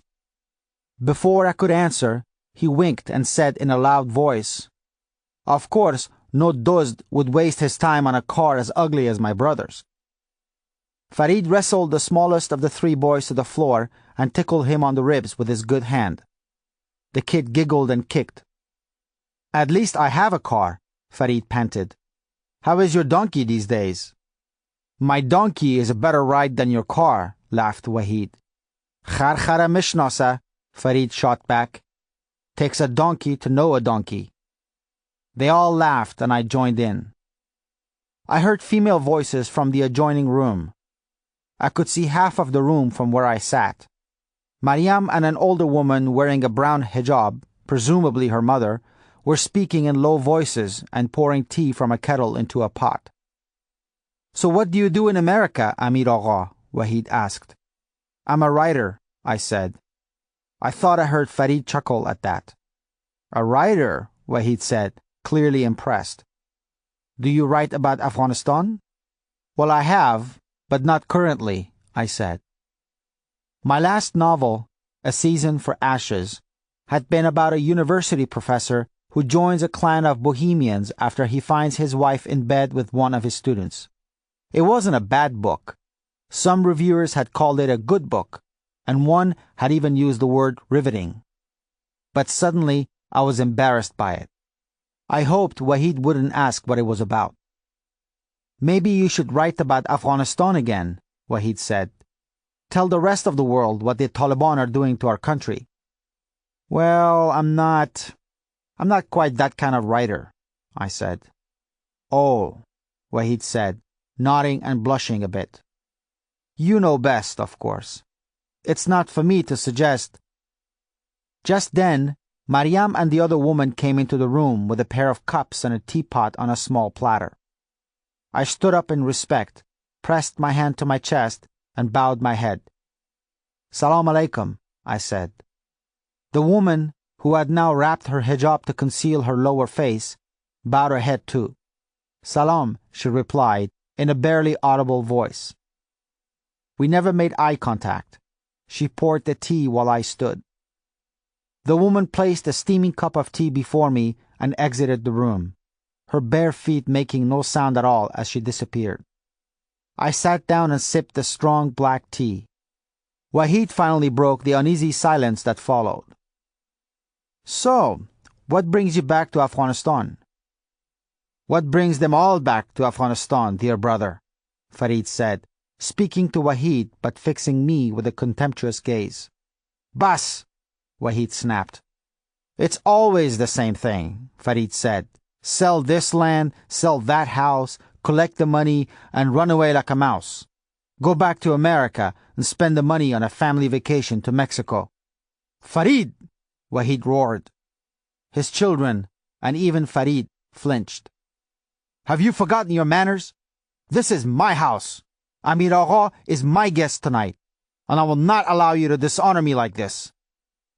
Farid opened his mouth, almost said something, reconsidered, and said nothing. He slumped against the wall, muttered something under his breath, and crossed his mutilated foot over the good one. His accusing eyes never left me. "Forgive us, Amir Agha," Wahid said. "Since childhood, my brother's mouth has been 2 steps ahead of his head." "It's my fault, really," I said, trying to smile under Farid's intense gaze. "I'm not offended. I should have explained to him my business here in Afghanistan. I'm not here to sell property. I'm going to Kabul to find a boy." "A boy?" Wahid repeated. "Yes," I said. I fished the Polaroid from the pocket of my shirt. Seeing Hassan's picture again tore the fresh scab off his death. I had to turn my eyes away from it. I gave it to Wahid. He studied the photo, looked from me to the photo and back again. "This boy?" I nodded. "This Hazara boy," he said. "Yes," I said. "What does he mean to you?" "His father meant a lot to me. He is the man in the photo. He's dead now." Wahid blinked. "He was a friend of yours?" My instinct was to say yes, as if, on some deep level, I too wanted to protect Baba's secret. But there had been enough lies already. "He was my half-brother." I swallowed and added, "My illegitimate half-brother." I turned the teacup and toyed with the handle. "I didn't mean to pry," Wahid said. "You're not prying," I said. "What will you do with him?" "Take him back to Peshawar. There are people there who will take care of him." Wahid handed the photo back and rested his thick hand on my shoulder. "You're an honorable man, Amir Agha, a true Afghan." I cringed inside. "I am proud to have you in our home tonight," Wahid said. I thanked him and chanced a glance over to Farid. He was looking down now, playing with the frayed edges of the straw mat. A short while later, Mariam and her mother brought 2 steaming bowls of vegetable shorwa and 2 loaves of bread. "I'm sorry we can't offer you meat," Wahid said. "Only the Taliban can afford meat now." "This looks wonderful," I said. It did, too. I offered some to him, to the kids, but Wahid said the family had eaten before we arrived. Farid and I rolled up our sleeves, dipped our bread in the shorwa, and ate with our hands. As I ate, I noticed Wahid's boys, all three of them thin with dirt-caked faces and short-cropped brown hair under their skullcaps. They were stealing furtive glances at my digital wristwatch. The youngest whispered something in his brother's ear. The brother nodded and didn't take his eyes off my watch. The oldest of the boys, I guessed his age at about 12, rocked back and forth, his gaze glued to my wrist. After dinner, after I had washed my hands with the water Mariam poured from a clay pot, I asked for Wahid's permission to give his boys a hadiyah, a gift. He said no, but when I insisted, he reluctantly agreed. I unsnapped the wristwatch and gave it to the youngest of the three boys. He muttered a sheepish tashakkur. It tells you the time in any city in the world, I told him. The boys nodded politely, passing the watch between them, taking turns trying it on. But they lost interest, and soon the watch sat abandoned on the straw mat. You could have told me, Farid said later. The two of us were lying next to each other on the straw cots Wahid's wife had spread for us. Told you what? Why you've come to Afghanistan, he said. His voice had lost the rough edge I had heard in it since the moment I had met him. Well, you didn't ask, I said. You should have told me, he said. You didn't ask. He rolled to face me, curled his arm under his head. Maybe I will help you find this boy. Thank you, Farid, I said. It was wrong of me to assume, he said. I sighed. Don't worry. You were more right than you know. His hands are tied behind him with roughly woven rope cutting through the flesh of his wrists. He is blindfolded with black cloth. He is kneeling on the street, on the edge of a gutter filled with still water, his head drooping between his shoulders. His knees roll on the hard ground and bleed through his pants as he rocks in prayer. It is late afternoon, and his long shadow sways back and forth on the gravel. He is muttering something under his breath. I step closer. 1,000 times over, he mutters. For you, 1,000 times over. Back and forth he rocks. He lifts his face. I see a faint scar above his upper lip. We are not alone. I see the barrel first, then the man standing behind him. He is tall, dressed in a herringbone vest and a black turban. He looks down at the blindfolded man before him with eyes that show nothing but a vast, cavernous emptiness. He takes a step back and raises the barrel, places it on the back of the kneeling man's head.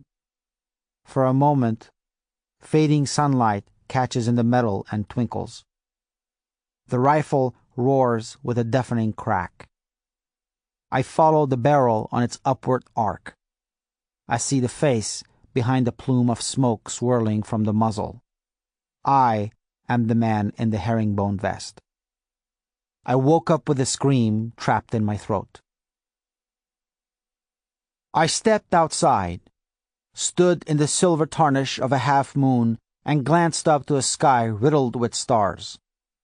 Crickets chirped in the shuttered darkness, and a wind wafted through the trees. The ground was cool under my bare feet, and suddenly, for the first time since we had crossed the border, I felt like I was back. After all these years, I was home again, standing on the soil of my ancestors. This was the soil on which my great-grandfather had married his third wife, a year before dying in the cholera epidemic that hit Kabul in 1915. She had borne him what his first two wives had failed to, a son at last. It was on this soil that my grandfather had gone on a hunting trip with King Nader Shah and shot a deer. My mother had died on this soil, and on this soil I had fought for my father's love. I sat against one of the house's clay walls. The kinship I felt suddenly for the old land, it surprised me. I had been gone long enough to forget and be forgotten. I had a home in a land that might as well be in another galaxy to the people sleeping on the other side of the wall I leaned against. I thought I had forgotten about this land, but I hadn't. And under the bony glow of a half moon, I sensed Afghanistan humming under my feet. Maybe Afghanistan hadn't forgotten me either. I looked westward and marveled that somewhere over those mountains, Kabul still existed. It really existed, not just as an old memory or as the heading of an AP story on page 15 of the San Francisco Chronicle. Somewhere over those mountains in the west slept the city where my hair-lipped brother and I had run kites. Somewhere over there, the blindfolded man from my dream had died a needless death. Once, over those mountains, I had made a choice. And now, a quarter of a century later, that choice had landed me right back on this soil. I was about to go back inside when I heard voices coming from the house. I recognized them as Wahid and his wife. "Nothing left for the children," she was saying. "We're hungry, but we're not savages. He's a guest. What was I supposed to do?" he said in a strained voice. "Have to find something tomorrow." She sounded near tears. "What do I feed them?" I tiptoed away. I understood now why the boys had not shown any interest in the watch. They hadn't been staring at the watch at all. They had been staring at my food. We said our goodbyes early the next morning. Just before I climbed into the Land Cruiser, I thanked Wahid for his hospitality. He pointed to the little house behind him. "This is your home," he said. His 3 sons were standing in the doorway, watching us. The little one was wearing the watch. It dangled around his twiggy wrist. I glanced in the side view mirror as we pulled away. Wahid stood surrounded by his boys in a cloud of dust whipped up by the truck. It occurred to me that in a different world, those boys would not have been too hungry to chase after the car. Earlier that morning, when I was certain no one was looking, I did something I had done 26 years earlier. I planted a fistful of crumpled money under a mattress. Farid had warned me. He had. But as it turned out, he had wasted his breath. We were driving down the cratered road that winds from Jalalabad to Kabul. The last time I had traveled that road was in a tarpaulin-covered truck going the other way. Baba had nearly gotten himself shot by a singing stoned Rusi officer. Baba had made me so mad that night, so scared, and ultimately so proud. The trek between Kabul and Jalalabad, a bone-jarring ride down a teetering pass snaking through the rocks, had become a relic now, a relic of 2 wars. 20 years earlier, I had seen some of the first war with my own eyes. Grim reminders of it were strewn along the road. Burned carcasses of old Soviet tanks, overturned military trucks gone to rust, a crushed Russian jeep that had plunged over the mountainside. The second war I had watched on my TV screen, and now I was seeing it through Farid's eyes. Swerving effortlessly around potholes in the middle of the broken road, Farid was a man in his element. He had become much chattier since our overnight stay at Wahid's house. He had me sit in the passenger seat and looked at me when he spoke. He even smiled once or twice. Maneuvering the steering wheel with his mangled hand, he pointed to mud hut villages along the way where he had known people years before. Most of those people, he said, were either dead or in refugee camps in Pakistan. "And sometimes the dead are luckier," he said. He pointed to the crumbled, charred remains of a tiny village. It was just a tuft of blackened, roofless walls now. I saw a dog sleeping along one of the walls. "I had a friend there once," Farid said. "He was a very good bicycle repairman. He played the tabla well, too. The Taliban killed him and his family and burned the village. We drove past the village, and the dog didn't move."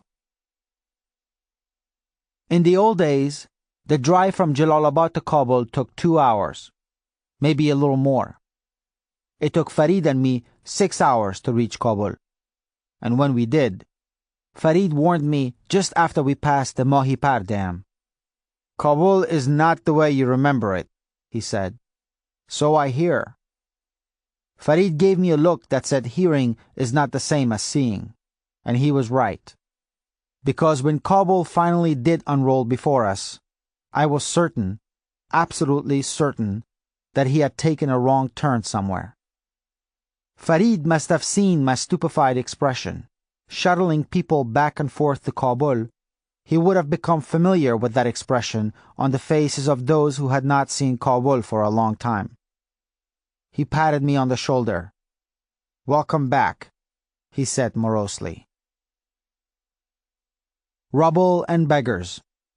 Everywhere I looked, that was what I saw. I remembered beggars in the old days too. Baba always carried an extra handful of Afghani bills in his pocket just for them. I had never seen him deny a peddler. Now, though, they squatted at every street corner, dressed in shredded burlap rags, mud-caked hands held out for a coin.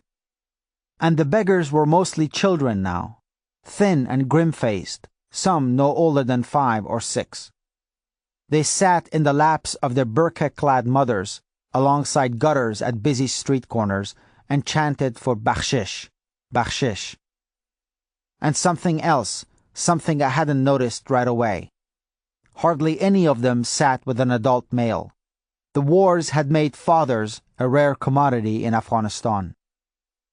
We were driving westbound toward the Kartese district on what I remembered as a major thoroughfare in the 70s, Jade Maiwand. Just north of us was the bone-dry Kabul River. On the hills to the south stood the broken old city wall. Just east of it was the Bala Hisar Fort, the ancient citadel that the warlord Dostum had occupied in 1992. On the sheer there was a mountain range, the same mountains from which Gulbuddin's forces had showered Kabul with rockets between 1992 and 1996, inflicting much of the damage I was witnessing now. The sheer there was a mountain range stretched all the way west. It was from those mountains that I remembered the firing of the Topechosht, the noon cannon. It went off every day to announce noontime, and also to signal the end of daylight fasting during the month of Ramadan. You would hear the roar of that cannon all through the city in those days. "I used to come here to Jade Maiwan when I was a kid," I mumbled. "There used to be shops here and hotels, neon lights and restaurants. I used to buy kites from an old man named Saifo, who ran a little kite shop by the old police headquarters." "The police headquarters is still there," Farid said. "No shortage of police in this city. But you won't find kites or kite shops on Jade Maiwand or anywhere else in Kabul. Those days are over." Jade Maiwand had turned into a giant sandcastle. The buildings that had not entirely collapsed barely stood, with caved-in roofs and walls pierced with rocket shells. Entire blocks had been obliterated to rubble. I saw a bullet-pocked sign half buried at an angle in a heap of debris. It read, "Drink Coca-Cola."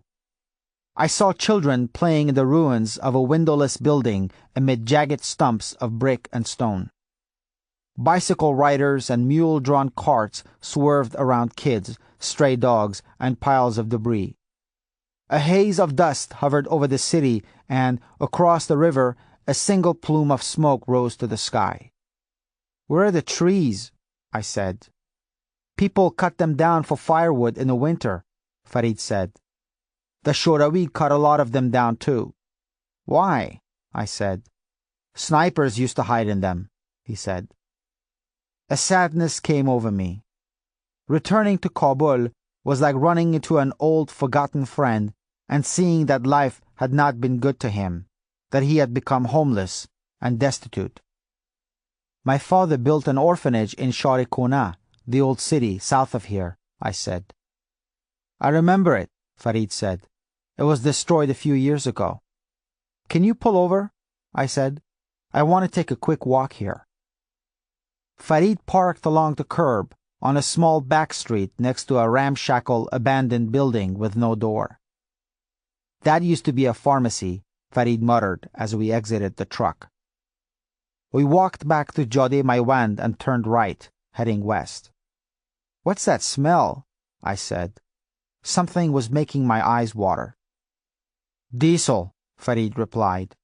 "The city's generators are always going down, so electricity is unreliable. People use diesel fuel for energy." "Diesel," I said. "Remember what the streets smelled like in the old days?" Farid smiled. "Kebab." "Lamb kebab," I said. "Lamb," Farid said, tasting the word in his mouth. "The only people in Kabul who get to eat lamb now are the Taliban." He pulled on my sleeve. "Speaking of which," he said. A vehicle was approaching us.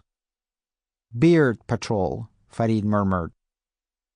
That was the first time I saw the Taliban. I had seen them on TV, on the internet, on the cover of magazines and in newspapers. But here I was now, less than 50 feet from them, telling myself that the sudden taste in my mouth was not unadulterated naked fear. Telling myself my flesh hadn't suddenly shrunk against my bones and my heart wasn't battering. Here they came, in all their glory. The red Toyota pickup truck idled past us. A handful of stern-faced young men sat on their haunches in the cab, Kalashnikovs slung on their shoulders. They all wore beards and black turbans. One of them, a dark-skinned man in his early 20s with thick knitted eyebrows, twirled a whip in his hand and rhythmically swatted the side of the truck with it. His roaming eyes fell on me, held my gaze. I had never felt so naked in my entire life. Then the Talib spat tobacco-stained spittle and looked away. I found I could breathe again. The truck rolled down Jode Maiwand, leaving in its trail a cloud of dust. "What is the matter with you?" Farid hissed. "What?" "Don't ever stare at them. Do you understand me? Never." "I didn't mean to," I said. "Your friend is quite right, Agha. You might as well poke a rabid dog with a stick," someone said. This new voice belonged to an old beggar sitting barefoot on the steps of a bullet-scarred building. He wore a threadbare chapan worn to frayed shreds and a dirt-crusted turban. His left eyelid drooped over an empty socket. With an arthritic hand, he pointed to the direction the red truck had gone. "They drive around looking," he said, "looking and hoping that someone will provoke them. And sooner or later, someone always obliges. Then the dogs feast and the day's boredom is broken at last and everyone says, Allahu Akbar. And on those days when no one offends, well, there's always random violence, isn't there?" "Keep your eyes on your feet when the Talibs are near," Farid said. "Your friend dispenses good advice," the old beggar chimed in. He barked a wet cough and spat in a soiled handkerchief. "Forgive me, but could you spare a few Afghanis?" he breathed. "Bas, let's go," Farid said, pulling me by the arm. I handed the old man 100,000 Afghanis, or the equivalent of about $3. When he leaned forward to take the money, his stench, like sour milk and feet that had not been washed in weeks, flooded my nostrils and made my gorge rise. He hurriedly slipped the money in his waist, his lone eye darting side to side. "A world of thanks for your benevolence, Agha Sahib," he said. "Do you know where the orphanage is in Quartier? I said. "It's not hard to find. It's just west of Darul Aman Boulevard," he said. "The children were moved from here to Quartier after the rockets hit the old orphanage, which is like saving someone from the lion's cage and throwing them in the tigers." "Thank you, Agha," I said. I turned to go. "That was your first time, nay?" he said. "I'm sorry?" "The first time you saw a Talib." I said nothing. The old beggar nodded and smiled. He revealed a handful of remaining teeth, all crooked and yellow. "I remember the first time I saw them rolling into Kabul. What a joyous day that was, he said. An end to the killing, wah wah. But like the poet says, how seamless seemed love, and then came trouble. A smile sprouted on my face. I know that ghazal, I said. That's Hafez. Yes, it is, indeed, the old man replied. I should know. I used to teach it at the university. You did? The old man buried his fists in his armpits and coughed. From 1958 to 1996, I taught Hafez, Khayyam, Rumi, Bedel, Jami, Sadi.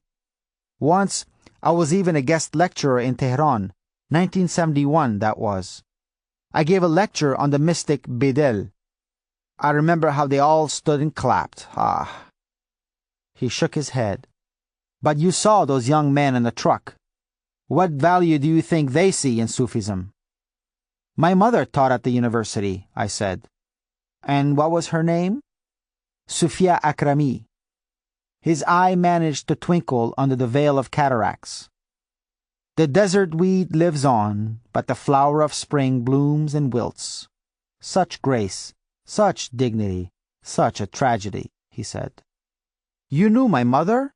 I asked, kneeling before the old man. Oh, yes, indeed, the old beggar said. We used to sit to talk. The last time was on a rainy day just before final exams, when we shared a marvelous slice of almond cake together. Almond cake with hot tea and honey. She was rather obviously pregnant by then, and all the more beautiful for it. I will never forget what she said to me that day. What? I said. Please tell me. Baba had always described my mother to me in broad strokes, like she was a great woman. But what I had always thirsted for were the details. The way her hair glinted in the sunlight, her favorite ice cream flavor, the songs she liked to hum. Did she bite her nails? Baba took his memories of her to the grave with him. Maybe speaking her name would have reminded him of his guilt, of what he had done so soon after she had died. Or maybe his loss had been so great, his pain so deep, he couldn't bear to talk about her. Maybe both. She said, I'm so afraid, the beggar said. And I said, why? And she said, because I'm so profoundly happy, Dr. Rasul. Happiness like this is frightening. I asked her why, and she said, they only let you be this happy if they're preparing to take something from you. And I said, hush up now. Enough of this silliness. Farid took my arm. We should go, Amir Agha, he said softly. I snatched my arm away. What else? What else did she say? The old man's features softened. I wish I remembered for you, but I don't. Your mother passed a long time ago, and my memory is as shattered as these buildings. I am sorry. But even a small thing, I said, anything at all. The old man smiled. I'll try to remember, and that's a promise. Come back and find me. Thank you, I said. Thank you so much. And I meant it. Now I knew my mother had liked almond cake with honey and hot tea, that she had once used the word profoundly, that she had fretted about her happiness. I had just learned more about my mother from this old man on the street than I ever did from Baba. Walking back to the truck, neither one of us commented about what most non-Afghans would have seen as an improbable coincidence, that a beggar on the street would happen to know my mother. Because we both knew that in Afghanistan, and particularly in Kabul, such absurdity was commonplace. Baba used to say, take two Afghans who've never met, put them in a room for 10 minutes, and they'll figure out how they're related. We left the old man on the steps of that building. I meant to take him up on his offer, to come back and see if he had unearthed any more stories about my mother. But I never saw him again. We found the new orphanage in the northern part of Kartese, along the banks of the dried-up Kabul River. It was a flat, barrack-style building with splintered walls and windows boarded with planks of wood. Farid had told me on the way there that Cortese had been one of the most war-ravaged neighborhoods in Kabul, and as we stepped out of the truck, the evidence was overwhelming. The cratered streets were flanked by little more than ruins of shelled buildings and abandoned homes. We passed the rusted skeleton of an overturned car, a TV set with no screen half buried in rubble, a wall with the words Zindabad Taliban, long live the Taliban, sprayed in black. A short, thin, balding man with a shaggy gray beard opened the door. He wore a ragged tweed jacket, a skull cap, and a pair of eyeglasses with one chipped lens resting on the tip of his nose. Behind the glasses, tiny eyes like black peas flitted from me to Farid. "Salam alaikum," he said. "Salam alaikum," I said. I showed him the Polaroid. "We're searching for this boy." He gave the photo a cursory glance. "I'm sorry, I've never seen him." "You barely looked at the picture, my friend," Farid said. "Why not take a closer look?"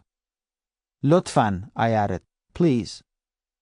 The man behind the door took the picture, studied it, handed it back to me. "Nay, sorry. I know just about every single child in this institution, and that one doesn't look familiar. Now, if you'll permit me, I have work to do." He closed the door, locked the bolt. I rapped on the door with my knuckles. Agha, please open the door. We don't mean him any harm." "I told you, he's not here." His voice came from the other side. "Now please go away." Farid stepped up to the door and rested his forehead on it.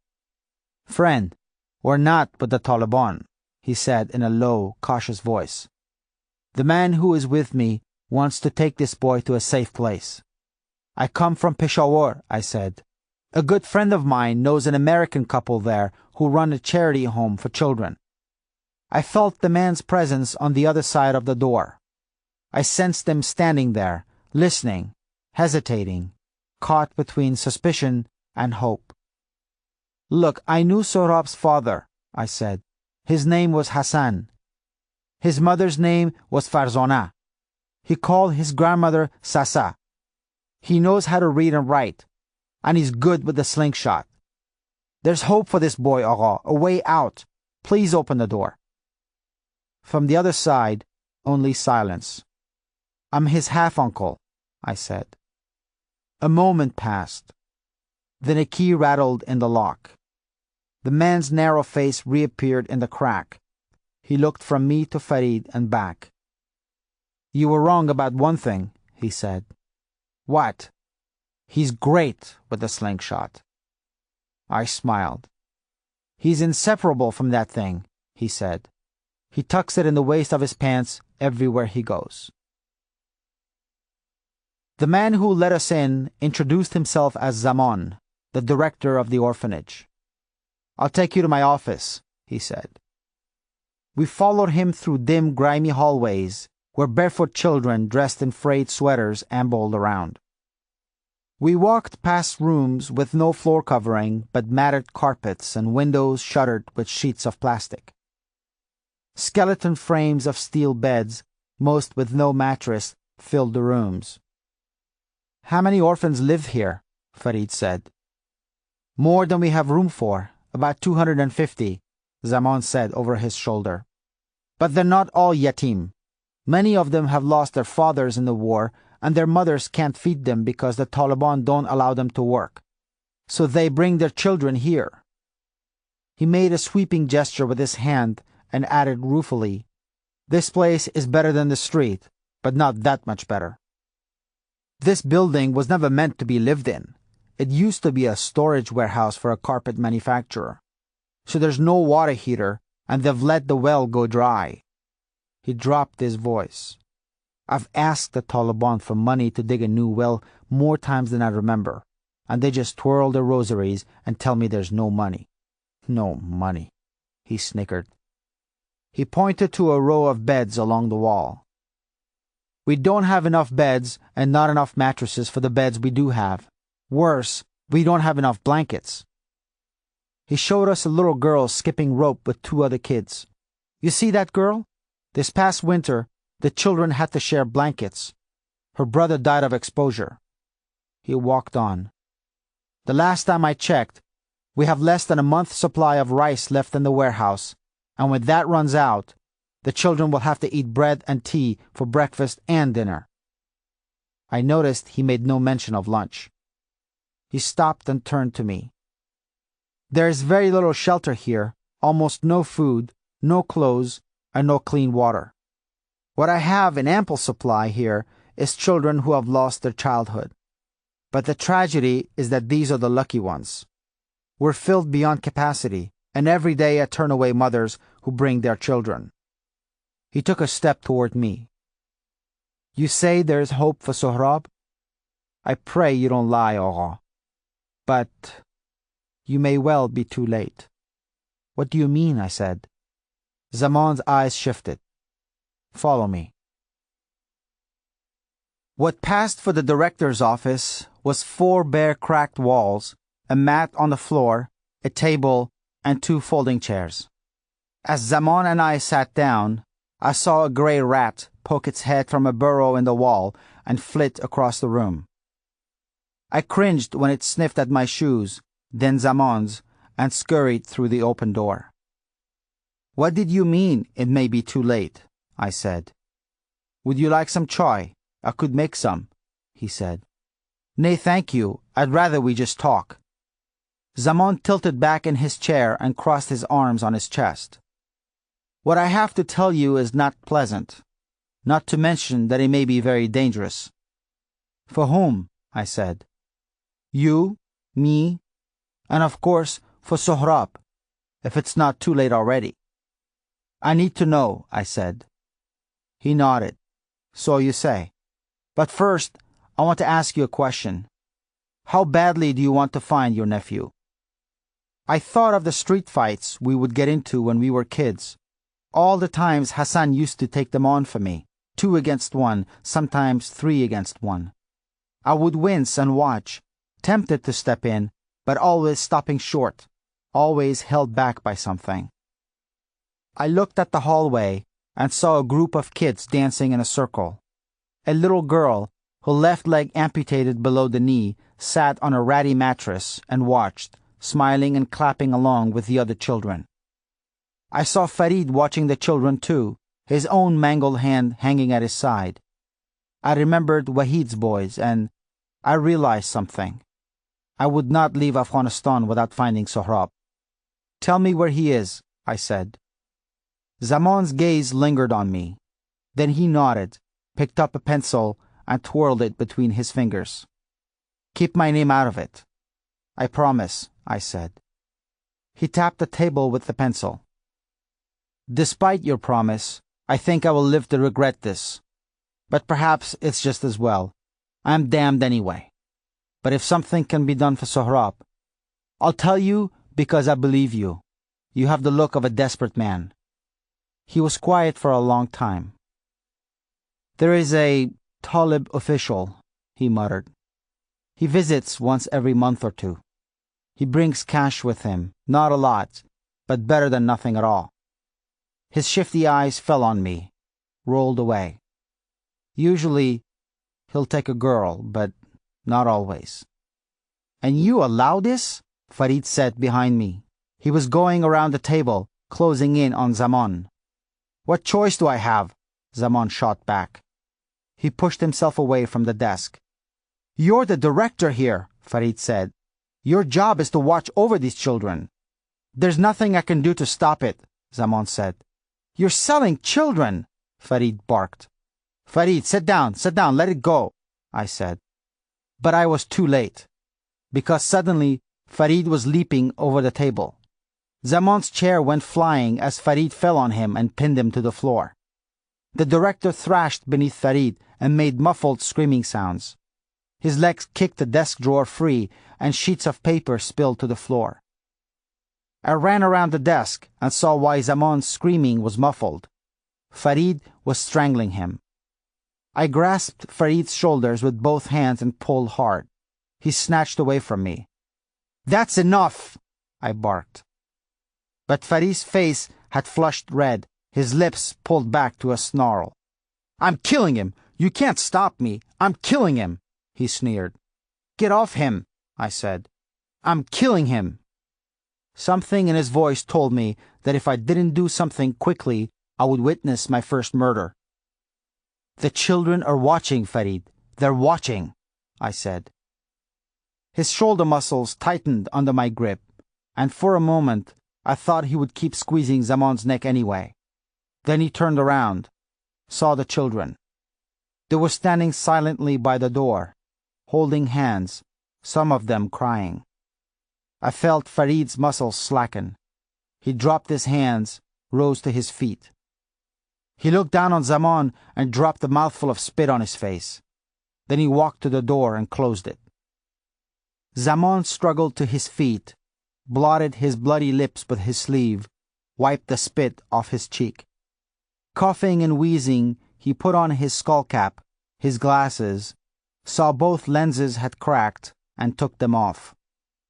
He buried his face in his hands. None of us said anything for a long time. "He took Sohrab a month ago," Zaman finally croaked, hands still shielding his face. "You call yourself a director?" Farid said. Zaman dropped his hands. "I haven't been paid in over 6 months. I'm broke because I've spent my life savings on this orphanage. Everything I ever owned or inherited, I sold to run this godforsaken place. You think I don't have family in Pakistan and Iran? I could have run like everyone else, but I didn't. I stayed. I stayed because of them." He pointed to the door.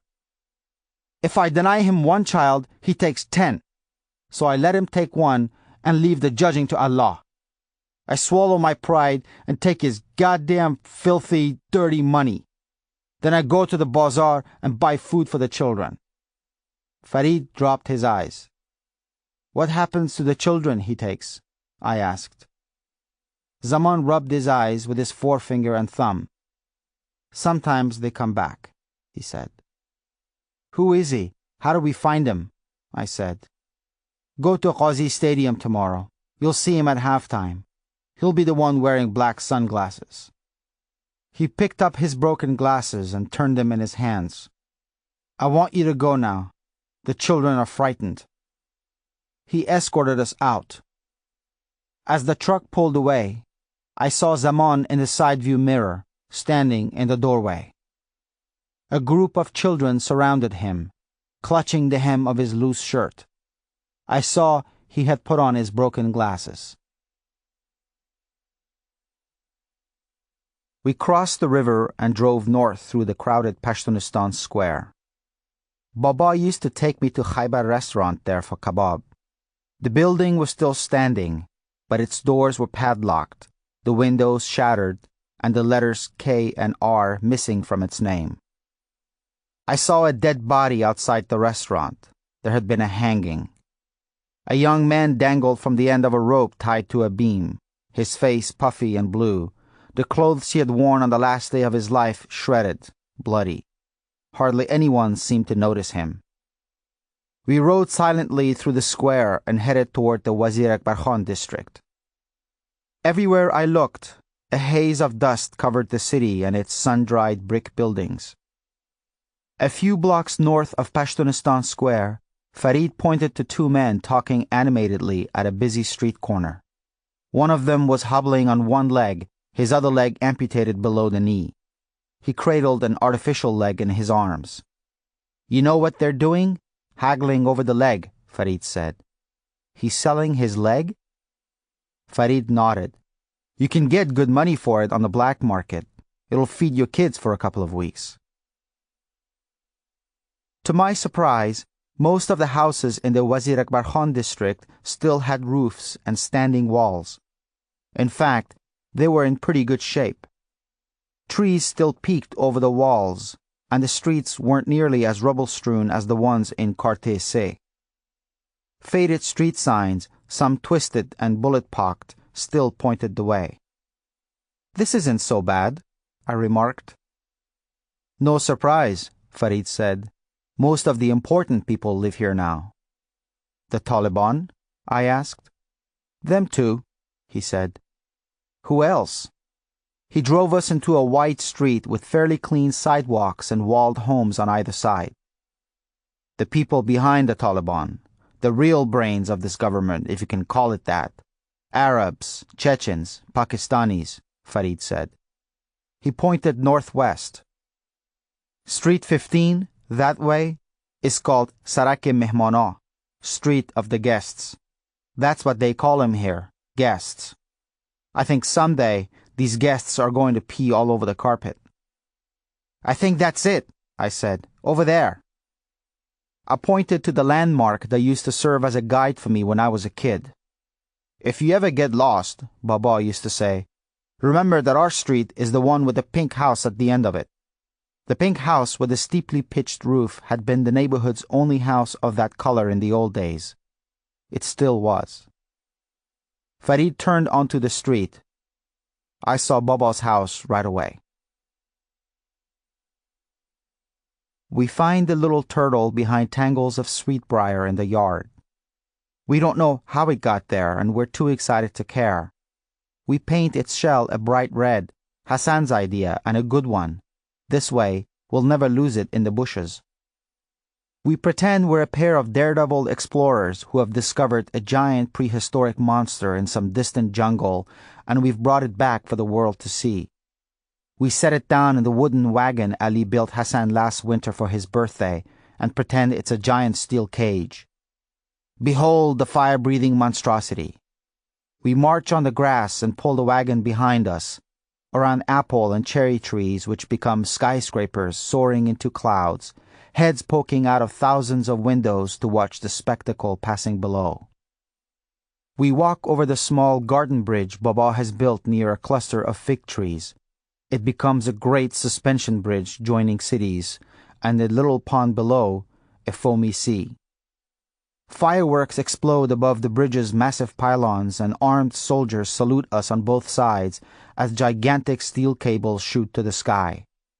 The little turtle bouncing around in the cab, we drag the wagon around the circular red brick driveway outside the wrought iron gates, and return the salutes of the world's leaders as they stand and applaud. We are Hassan and Amir, famed adventurers and the world's greatest explorers, about to receive a Medal of Honor for our courageous feat.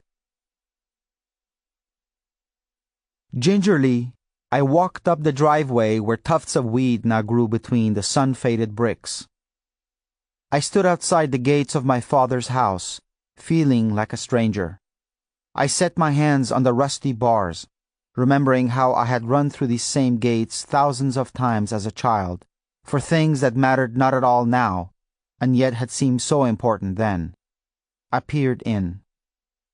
The driveway extension that led from the gates to the yard, where Hassan and I took turns falling the summer we learned to ride a bike, didn't look as wide or as long as I remembered it. The asphalt had split in a lightning streak pattern, and more tangles of weeds sprouted through the fissures. Most of the poplar trees had been chopped down, the trees Hassan and I used to climb to shine our mirrors into the neighbors' homes. The ones still standing were nearly leafless. The wall of ailing corn was still there, though I saw no corn, ailing or otherwise, along that wall now. The paint had begun to peel, and sections of it had sloughed off altogether. The lawn had turned the same brown as the haze of dust hovering over the city, dotted by bald patches of dirt where nothing grew at all. A jeep was parked in the driveway, and that looked all wrong. Baba's black Mustang belonged there. For years, the Mustang's 8 cylinders roared to life every morning, rousing me from sleep.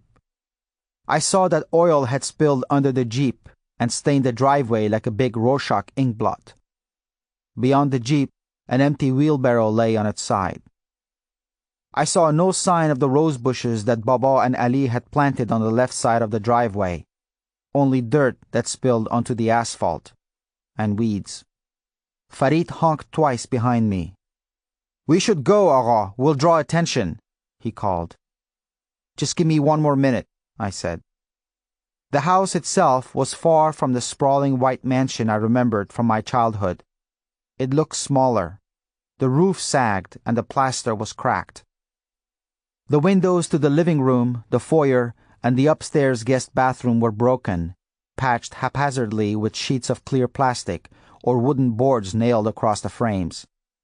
The paint, once a sparkling white, had faded to a ghostly gray and eroded in parts, revealing the layered bricks beneath. The front steps had crumbled. Like so much else in Kabul, my father's house was the picture of fallen splendor. I found the window to my old bedroom, second floor, third window south of the main steps to the house. I stood on tiptoes and saw nothing behind the window but shadows. 25 years earlier, I had stood behind that same window, thick rain dripping down the panes and my breath fogging up the glass. I had watched Hassan and Ali load their belongings into the trunk of my father's car. "Amir Agha," Farid called again. "I'm coming," I shot back. Insanely, I wanted to go in. I wanted to walk up the front steps where Ali used to make Hassan and me take off our snow boots. I wanted to step into the foyer, smell the orange peel Ali always tossed into the stove to burn with sawdust, sit at the kitchen table, have tea with a slice of naan, and listen to Hassan sing old Hazara songs. Another honk. I walked back to the Land Cruiser parked along the sidewalk. Farid sat smoking behind the wheel. "I have to look at one more thing," I told him. "Can you hurry?" he said. "Give me 10 minutes. "Go then," he said. Then, just as I was turning to go, "Just forget it all. Makes it easier." "To what?" I said. "To go on," Farid said. He flicked his cigarette out of the window. "How much more do you need to see? Let me save you the trouble. Nothing that you remember has survived. Best to forget." "I don't want to forget anymore," I said. "Give me 10 minutes. We hardly broke a sweat, Hassan and I, when we hiked up the hill just north of Baba's house. We scampered about the hilltop chasing each other or sat on a sloped ridge where there was a good view of the airport in the distance. We would watch airplanes take off and land, go running again. Now, by the time I reached the top of the craggy hill, each ragged breath felt like inhaling fire. Sweat trickled down my face. I stood wheezing for a while, a stitch at my side. Then I went looking for the abandoned cemetery. It didn't take me long to find it. It was still there, and so was the old pomegranate tree. I leaned against the gray stone doorway to the cemetery where Hassan had buried his mother. The old metal gates hanging off the hinges were gone, and the headstones were barely visible through the thick tangles of weeds that had claimed the plot. A pair of crows sat on the low wall that enclosed the cemetery. Hassan had said in his letter that the pomegranate tree had not borne fruit in years. Looking at the wilted, leafless tree, I doubted it ever would again. I stood under it, remembered all the times we had climbed it, straddled its branches, our legs swinging, dappled sunlight flickering through the leaves and casting on our faces a mosaic of light and shadow. The tangy taste of pomegranate crept into my mouth. I hunkered down on my knees and brushed my hands against the trunk. I found what I was looking for. The carving had dulled, almost faded altogether, but it was still there. Amir and Hassan, the Sultans of Kabul. I traced the curve of each letter with my fingers, picked small bits of bark from the tiny crevices. I sat cross-legged at the foot of the tree and looked south on the city of my childhood. In those days, treetops poked behind the walls of every house. The sky stretched wide and blue, and laundry drying on clotheslines glimmered in the sun. If you listened hard, you might have even heard the call of the fruit seller passing through Wazir Akbar Khan with his donkey. "Cherries, apricots, grapes." In the early evening, you would have heard Azan, the muezzin's call to prayer from the mosque in Sharinau. I heard a honk and saw Farid waving at me. It was time to go. We drove south again, back toward Pashtunistan Square. We passed several more red pickup trucks with armed, bearded young men crammed into the cabs. Farid cursed under his breath every time we passed one. I paid for a room at a small hotel near Pashtunistan Square. 3 little girls, dressed in identical black dresses and white scarves, clung to the slight, bespectacled man behind the counter. He charged me $75, an unthinkable price given the run-down appearance of the place, but I did not mind. Exploitation to finance a beach house in Hawaii was one thing. Doing it to feed your kids was another. There was no hot running water, and the cracked toilet did not flush. Just a single steel frame bed with a worn mattress, a ragged blanket, and a wooden chair in the corner. The window overlooking the square had broken and hadn't been replaced. As I lowered my suitcase, I noticed a dried blood stain on the wall behind the bed. I gave Farid some money and he went out to get food. He returned with 4 sizzling skewers of kebab, fresh naan, and a bowl of white rice. We sat on the bed and all but devoured the food. There was one thing that hadn't changed in Kabul after all. The kebab was as succulent and delicious as I remembered. That night, I took the bed and Farid lay on the floor. He wrapped himself with an extra blanket for which the hotel owner charged me an additional fee. No light came into the room except for the moonbeams streaming through the broken window. Farid said the owner had told him that Kabul had been without electricity for 2 days now, and his generator needed fixing. We talked for a while. Farid told me about growing up in Mazar-e-Sharif in Jalalabad. He told me about a time shortly after he and his father joined the jihad and fought the Shorawi in the Panjshir Valley. They were stranded without food and ate locusts to survive. He told me of the day helicopter gunfire killed his father, of the day the landmine took his 2 daughters. He asked me about America. I told him that in America, you could step into a grocery store and buy any of 15 or 20 different types of cereal. The lamb was always fresh and the milk cold, the fruit plentiful and the water clear. Every home had a TV and every TV a remote, and you could get a satellite dish if you wanted.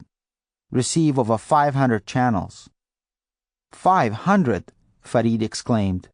500, I said. We fell silent for a while.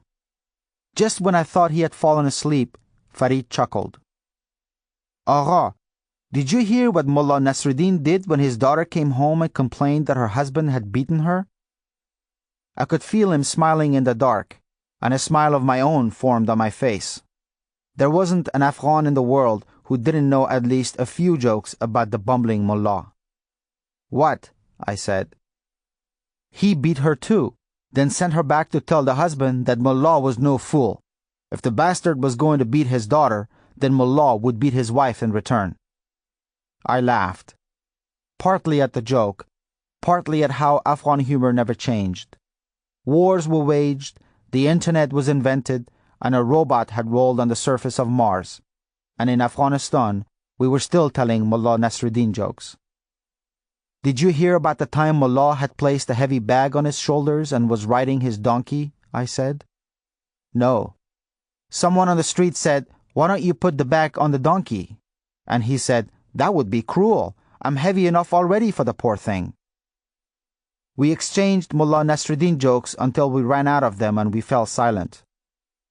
Amir Agha, Farid said, startling me from near sleep. Yes. Why are you here? Why are you really here? I told you. For the boy, he said. For the boy, I said. Farid shifted on the ground. It's hard to believe. Sometimes I myself can hardly believe I'm here, I said. No, he said. What I mean to ask is, why that boy? You come all the way from America for a Shia? That killed all the laughter in me. And the sleep. I'm tired, I said. Let's just get some sleep. Farid's snoring soon echoed through the empty room. I stayed awake, hands crossed on my chest, staring into the starlit night through the broken window, and thinking that maybe what people said about Afghanistan was true. Maybe it was a hopeless place. A bustling crowd was filling Ghazi Stadium when we walked through the entrance tunnels. Thousands of people milled about the tightly packed concrete terraces. Children played in the aisles and chased each other up and down the steps. The scent of garbanzo beans in spicy sauce hung in the air, mixed with the smell of dung and sweat. Farid and I walked past street peddlers selling cigarettes, pine nuts, and biscuits. A scrawny boy in a tweed jacket grabbed my elbow and spoke into my ear, asked me if I wanted to buy some sexy pictures. "Very sexy, Aura," he said, his alert eyes darting side to side, reminding me of a girl who, a few years earlier, had tried to sell me crack in the Tenderloin district in San Francisco. The kid peeled one side of his jacket open and gave me a fleeting glance of his sexy pictures. Postcards of Hindi movies showing doe-eyed, sultry actresses fully dressed in the arms of their leading men. "So sexy," he repeated. "Nay, thanks," I said, pushing past him. "He gets caught, they'll give him a flogging that will waken his father in the grave," Farid muttered. There was no assigned seating, of course, no one to show us politely to our section, row, aisle, and seat. There never had been, even in the old days of the monarchy. We found a decent spot to sit, just left of midfield, though it took some shoving and elbowing on Farid's part. I remembered how green the playing field grass had been in the 70s when Baba used to bring me to soccer games here. Now the pitch was a mess. There were holes and craters everywhere, most notably a pair of deep holes in the ground behind the south end goalposts. And there was no grass at all, just dirt. When the two teams finally took the field, all wearing long pants despite the heat, and play began, it became difficult to follow the ball in the clouds of dust kicked up by the players. Young, whip-toting talibs roamed the aisles, striking anyone who cheered too loudly. They brought them out shortly after the halftime whistle blew. A pair of dusty red pickup trucks, like the ones I had seen around town since I'd arrived, rode into the stadium through the gates. The crowd rose to its feet. A woman dressed in a green burqa sat in the cab of one truck, a blindfolded man in the other. The trucks drove around the track, slowly, as if to let the crowd get a long look. It had the desired effect. People craned their necks, pointed, and stood on tiptoes. Next to me, Farid's Adam's apple bobbed up and down as he mumbled a prayer under his breath. The red trucks entered the playing field and rode toward one end in twin clouds of dust, sunlight reflecting off their hubcaps. A third truck met them at the end of the field. This one's cab was filled with something, and I suddenly understood the purpose of those two holes behind the goalposts. They unloaded the third truck. The crowd murmured in anticipation. "Do you want to stay?" Farid said gravely. "No," I said. I had never in my life wanted to be away from a place as badly as I did now. "But we have to stay," I said. Two talibs with Kalashnikovs slung across their shoulders helped the blindfolded man from the first truck, and two others helped the burqa-clad woman. The woman's knees buckled under her and she slumped to the ground. The soldiers pulled her up and she slumped again.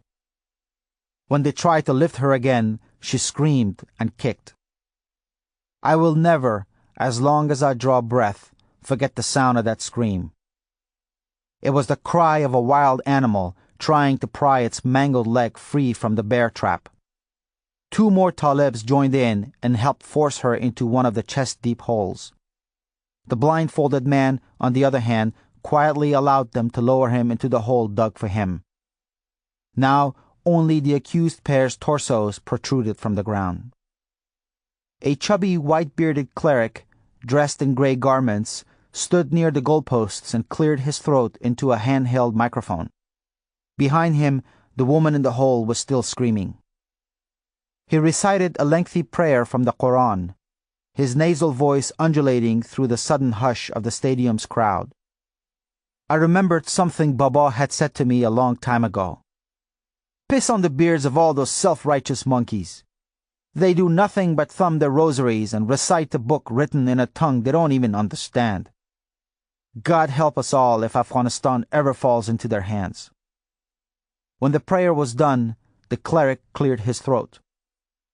Brothers and sisters, he called, speaking in Farsi, his voice booming through the stadium. We are here today to carry out Sharia. We are here today to carry out justice. We are here today because the will of Allah and the word of the Prophet Muhammad, peace be upon him, are alive and well here in Afghanistan, our beloved homeland. We listen to what God says and we obey because we are nothing but humble, powerless creatures before God's greatness. And what does God say? I ask you, what does God say? God says that every sinner must be punished in a manner befitting his sin. Those are not my words, nor the words of my brothers. Those are the words of God. He pointed with his free hand to the sky. My head was pounding and the sun felt much too hot. Every sinner must be punished in a manner befitting his sin, the cleric repeated into the mic, lowering his voice, enunciating each word slowly, dramatically. And what manner of punishment, brothers and sisters, befits the adulterer? How shall we punish those who dishonor the sanctity of marriage? How shall we deal with those who spit in the face of God?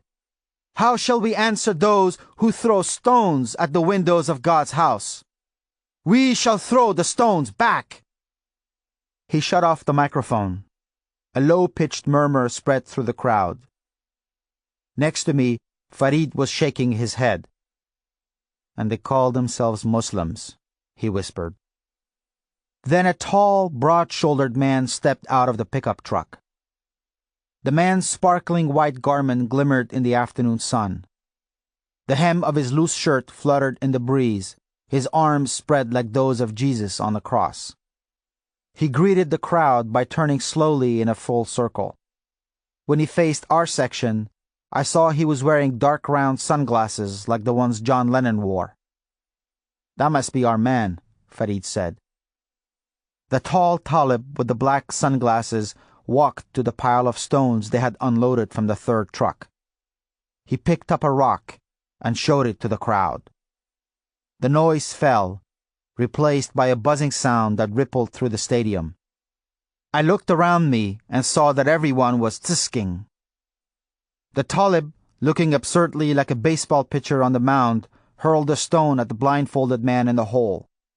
It struck the side of his head. The woman screamed again. The crowd made a startled, "Oh!" sound. I closed my eyes and covered my face with my hands. The spectators' "Oh!" rhymed with each flinging of the stone, and that went on for a while. When they stopped, I asked Farid if it was over. He said no. I guessed the people's throats had tired. I don't know how much longer I sat with my face in my hands. I know that I reopened my eyes when I heard people around me asking, "Mord? Mord? Is he dead?" The man in the hole was now a mangled mess of blood and shredded rags. His head slumped forward, chin on chest. The Talib in the John Lennon sunglasses was looking down at another man squatting next to the hole, tossing a rock up and down in his hand. The squatting man had one end of a stethoscope to his ears and the other pressed on the chest of the man in the hole. He removed the stethoscope from his ears and shook his head no at the Talib in the sunglasses. The crowd moaned. John Lennon walked back to the mound. When it was all over, when the bloodied corpses had been unceremoniously tossed into the backs of red pickup trucks, separate ones, a few men with shovels hurriedly filled the holes. One of them made a passing attempt at covering up the large bloodstains by kicking dirt over them. A few minutes later, the teams took the field. Second half was underway. Our meeting was arranged for 3 o'clock that afternoon. The swiftness with which the appointment was set surprised me. I had expected delays, a round of questioning at least, perhaps a check of our papers. But I was reminded of how unofficial even official matters still were in Afghanistan. All Farid had to do was tell one of the whip-carrying talibs that we had personal business to discuss with the man in white. Farid and he exchanged words. The guy with the whip then nodded and shouted something in Pashto to a young man on the field, who ran to the south end goalposts where the talib in the sunglasses was chatting with the plump cleric who had given the sermon. The three spoke. I saw the guy in the sunglasses look up. He nodded, said something in the messenger's ear. The young man relayed the message back to us. It was set then, 3 o'clock. Farid eased the Land Cruiser up the driveway of a big house in Wazir Akbar Khan. He parked in the shadows of willow trees that spilled over the walls of the compound located on Street 15, Sarak-e-Mehmana, Street of the Guests. He killed the engine and we sat for a minute, listening to the tink-tink of the engine cooling off, neither one of us saying anything. Farid shifted on his seat and toyed with the keys still hanging from the ignition switch. I could tell he was readying himself to tell me something. "I guess I'll wait in the car for you," he said finally, his tone a little apologetic. He wouldn't look at me. "This is your business now. I patted his arm. "You've done much more than I've paid you for. I don't expect you to go with me," I said.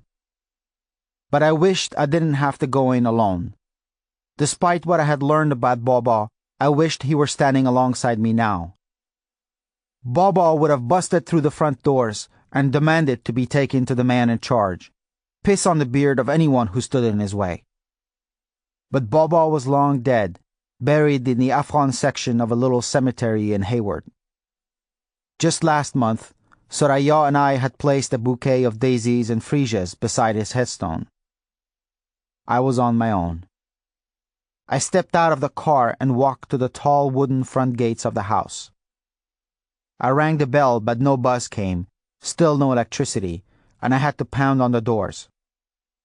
A moment later, I heard terse voices from the other side, and a pair of men toting Kalashnikovs answered the door. I glanced at Farid sitting in the car and mouthed, "I'll be back," not sure at all that I would be. The armed men frisked me from head to toe, patted my legs and felt my crotch. One of them said something in Pashto, and they both chuckled. We stepped through the front gates. The two guards escorted me across a well-manicured lawn, past a row of geraniums and stubby bushes lined along the wall. An old hand-pump water well stood at the far end of the yard. I remembered how Kaka Humayun's house in Jalalabad had a water well like that.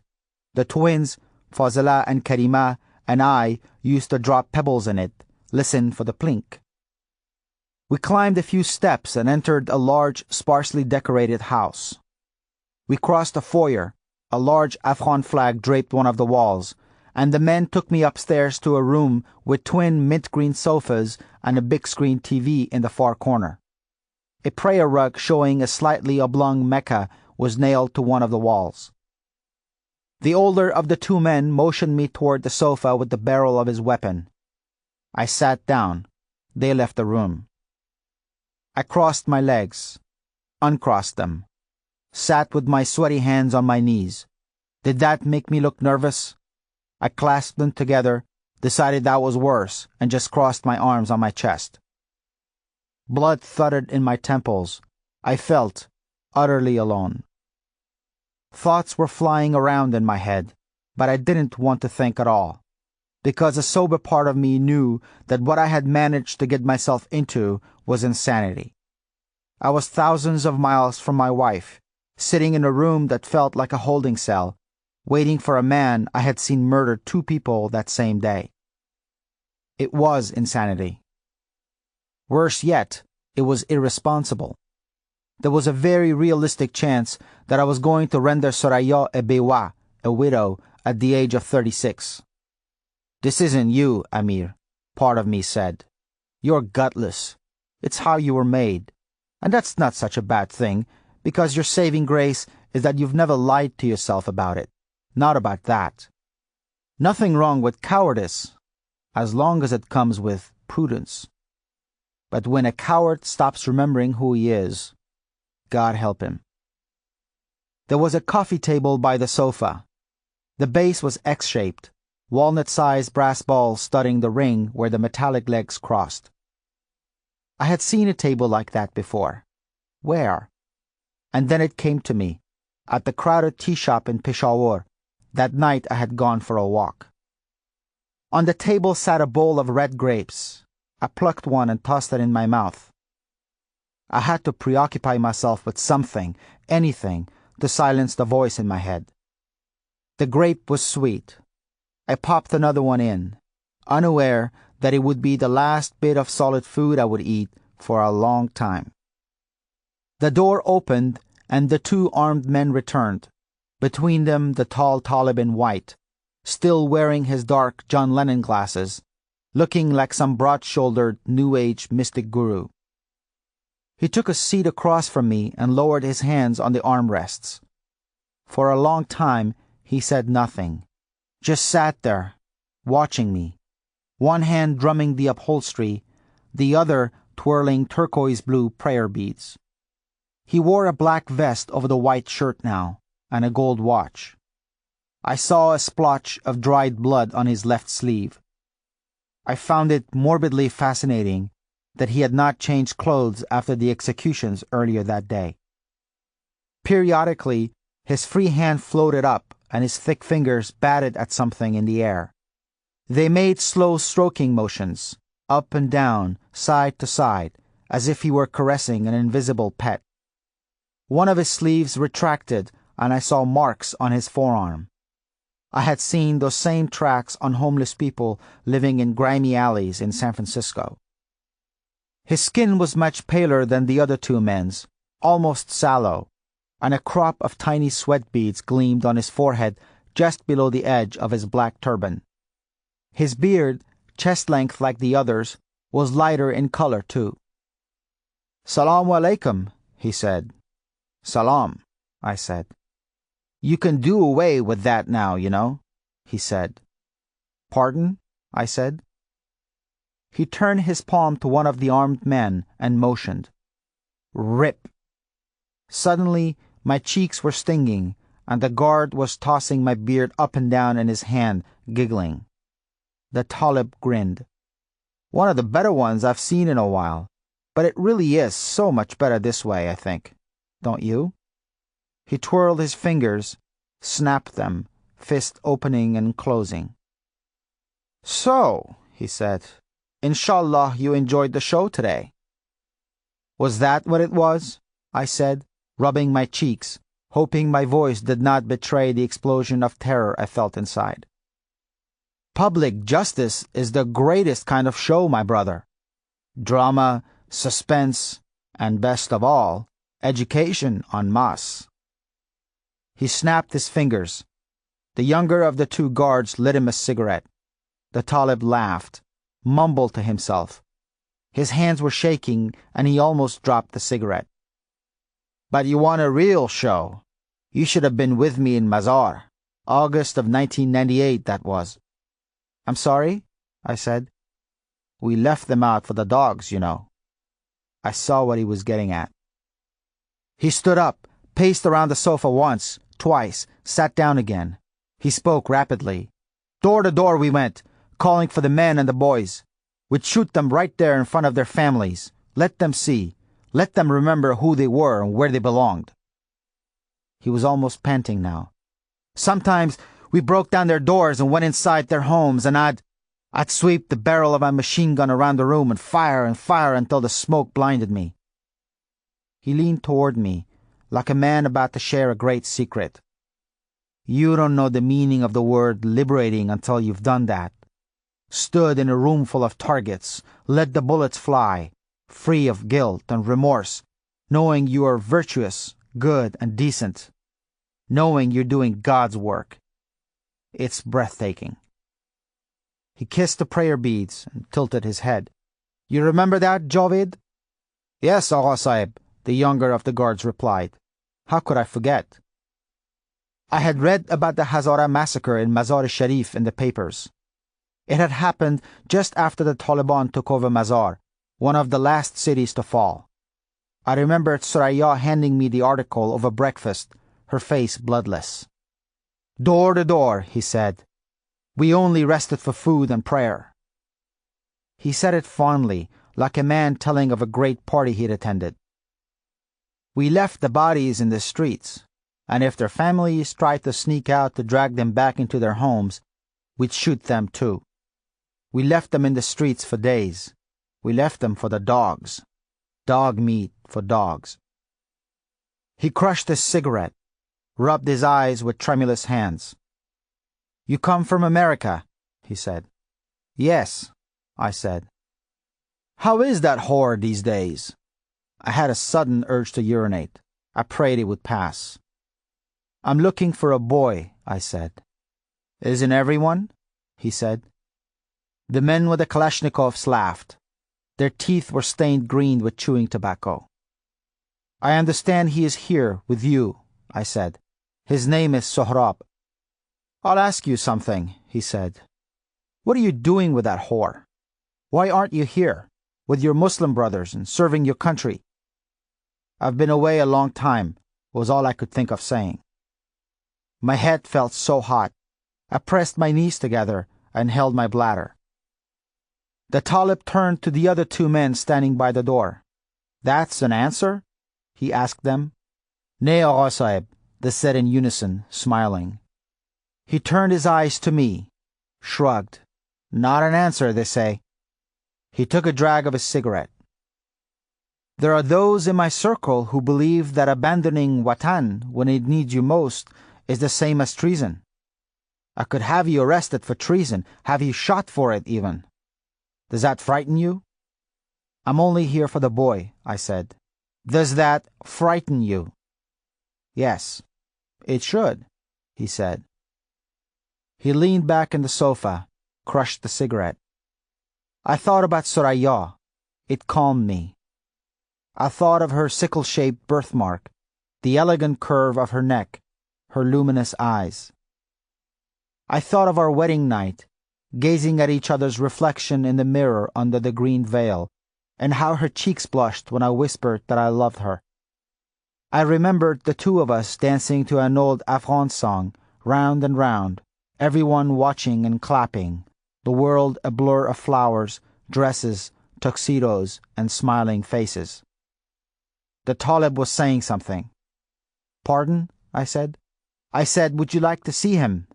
Would you like to see my boy?" His upper lip curled in a sneer when he said those last two words. "Yes," I said. The guard left the room. I heard the creak of a door swinging open.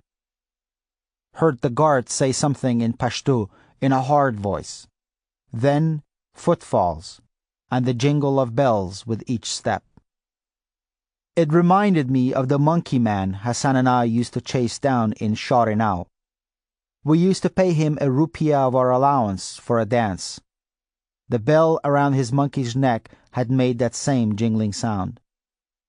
Then the door opened and the guard walked in. He carried a stereo, a boombox, on his shoulder. Behind him, a boy dressed in a loose sapphire-blue pirhan tumban followed. The resemblance was breathtaking, disorienting. Rahim Khan's Polaroid had not done justice to it. The boy had his father's round moon face, his pointy stub of a chin, his twisted seashell ears, and that same slight frame. It was the Chinese doll face of my childhood, the face peering above fanned-out playing cards all those winter days, the face behind the mosquito net when we slept on the roof of my father's house in the summer. His head was shaved, his eyes darkened with mascara, and his cheeks glowed with an unnatural red. When he stopped in the middle of the room, the bells strapped around his ankles stopped jingling. His eyes fell on me, lingered, Then he looked away, looked down at his naked feet. One of the guards pressed a button and Pashto music filled the room. Tabla, harmonium, the whine of a Dilruba. I guess music wasn't sinful as long as it played to Taliban ears. The three men began to clap. Wah wah, mashallah, they cheered. Sohrab raised his arms and turned slowly. He stood on tiptoes, spun gracefully, dipped to his knees, straightened and spun again. His little hands swiveled at the wrists, his fingers snapped, and his head swung side to side like a pendulum. His feet pounded the floor, the bells jingling in perfect harmony with the beat of the tabla. He kept his eyes closed. Mashallah, they cheered. Shabas! Bravo! The two guards whistled and laughed. The Talib in white was tilting his head back and forth with the music, his mouth half open in a leer. Sohrab danced in a circle, eyes closed, danced until the music stopped. The bells jingled one final time when he stomped his foot with the song's last note. He froze in mid-spin. Bia, Bia, my boy, the Talib said, calling Sohrab to him. Sohrab went to him, head down, and stood between his thighs. The Talib wrapped his arms around the boy. How talented he is, nay, my Hazara boy, he said. His hand slid down the child's back, then up, felt under his armpits. One of the guards elbowed the other and snickered. The Talib told them to leave us alone. Yes, Agha Sahib, they said as they exited. The Talib spun the boy around so he faced me. He locked his arms around Sohrab's belly, rested his chin on the boy's shoulder. Sohrab looked down at his feet, but kept stealing shy, furtive glances at me. The man's hand slid up and down the boy's belly, up and down, slowly, gently. I've been wondering, the Talib said, his bloodshot eyes peering at me over Sohrab's shoulder. Whatever happened to old Babalu, anyway? The question hit me like a hammer between the eyes. I felt the color drain from my face. My legs went cold, numb. He laughed. What did you think? That you would put on a fake beard and I wouldn't recognize you? Here's something I'll bet you never knew about me. I never forget a face. Not ever. He brushed his lips against Sohrab's ear. I heard your father died. I always did want to take him on. Looks like I'll have to settle for his weakling of a son. Then he took off his sunglasses and locked his bloodshot blue eyes on mine. I tried to take a breath and couldn't. I tried to blink and couldn't. The moment felt surreal. No, not surreal. Absurd. It had knocked the breath out of me, brought the world around me to a standstill. My face was burning. What was the old saying about the bad penny? My past was like that, always turning up. His name rose from the deep, and I didn't want to say it, as if uttering it might conjure him. But he was already here, in the flesh, sitting less than 10 feet from me, after all these years. His name escaped my lips. Asif, Amir John. What are you doing here? I said, knowing how utterly foolish the question sounded, yet unable to think of anything else to say. Me? Asif arched an eyebrow. I'm in my element. The question is, what are you doing here? I already told you, I said. My voice was trembling. I wished it wouldn't do that. Wished my flesh wasn't shrinking against my bones. The boy? He said. Yes. Why? I'll pay you for him, I said. I can have money wired. Money, Asif said. He tittered. Have you ever heard of Rockingham, West Australia, a slice of heaven? You should see it. Miles and miles of beach. Green water, blue skies. My parents lived there, in a beachfront villa. There's a golf course behind the villa and a little lake. Father plays golf every day. Mother, she prefers tennis, and father says she has a wicked backhand. They own an Afghan restaurant and 2 jewelry stores. Both businesses are doing spectacularly. He plucked the red grape, put it lovingly in Sohrab's mouth. So if I need money, I'll have them wire it to me. He kissed the side of Sohrab's neck. The boy flinched a little, closed his eyes. Besides, I didn't fight the Shorawi for money. Didn't join the Taliban for money either. Do you want to know why I joined them? My lips had gone dry. I licked them and found my tongue had dried too. Are you thirsty? Osef said, smirking. No. I think you're thirsty. I'm fine, I said. The truth was, the room felt too hot suddenly. Sweat was bursting from my pores, prickling my skin. And was this really happening? Was I really sitting across from Osef? As you wish, he said. Anyway, where was I? Oh, yes, how I joined the Taliban. Well, as you may remember, I wasn't much of a religious type. But one day, I had an epiphany. I had it in jail. Do you want to hear? I said nothing. Good, I'll tell you, he said. I spent some time in jail at Polit-Charkhi just after Babrak Karmal took over in 1980. I ended up there one night when a group of Parchami soldiers marched into our house and ordered my father and me at gunpoint to follow them. The bastards didn't give a reason, and they wouldn't answer my mother's questions. Not that it was a mystery. Everyone knew the communists had no class. They came from poor families with no name. The same dogs who weren't fit to lick my shoes before the Shorawi came were now ordering me at gunpoint, Parchami flag on their lapels, making their little point about the fall of the bourgeoisie and acting like they were the ones with class. It was happening all over. Round up the rich, throw 'em in the jail, make an example for the comrades. Anyway, we were crammed in groups of 6 in these tiny cells, each the size of a refrigerator. Every night, the commandant, a half Hazara, half Uzbek thing who smelled like a rotting donkey, would have one of the prisoners dragged out of the cell, and he'd beat him until sweat poured from his fat face. Then he'd light a cigarette, crack his joints, and leave. The next night, he'd pick someone else. One night, he picked me. It couldn't have come at a worse time. I'd been peeing blood for 3 days. Kidney stones.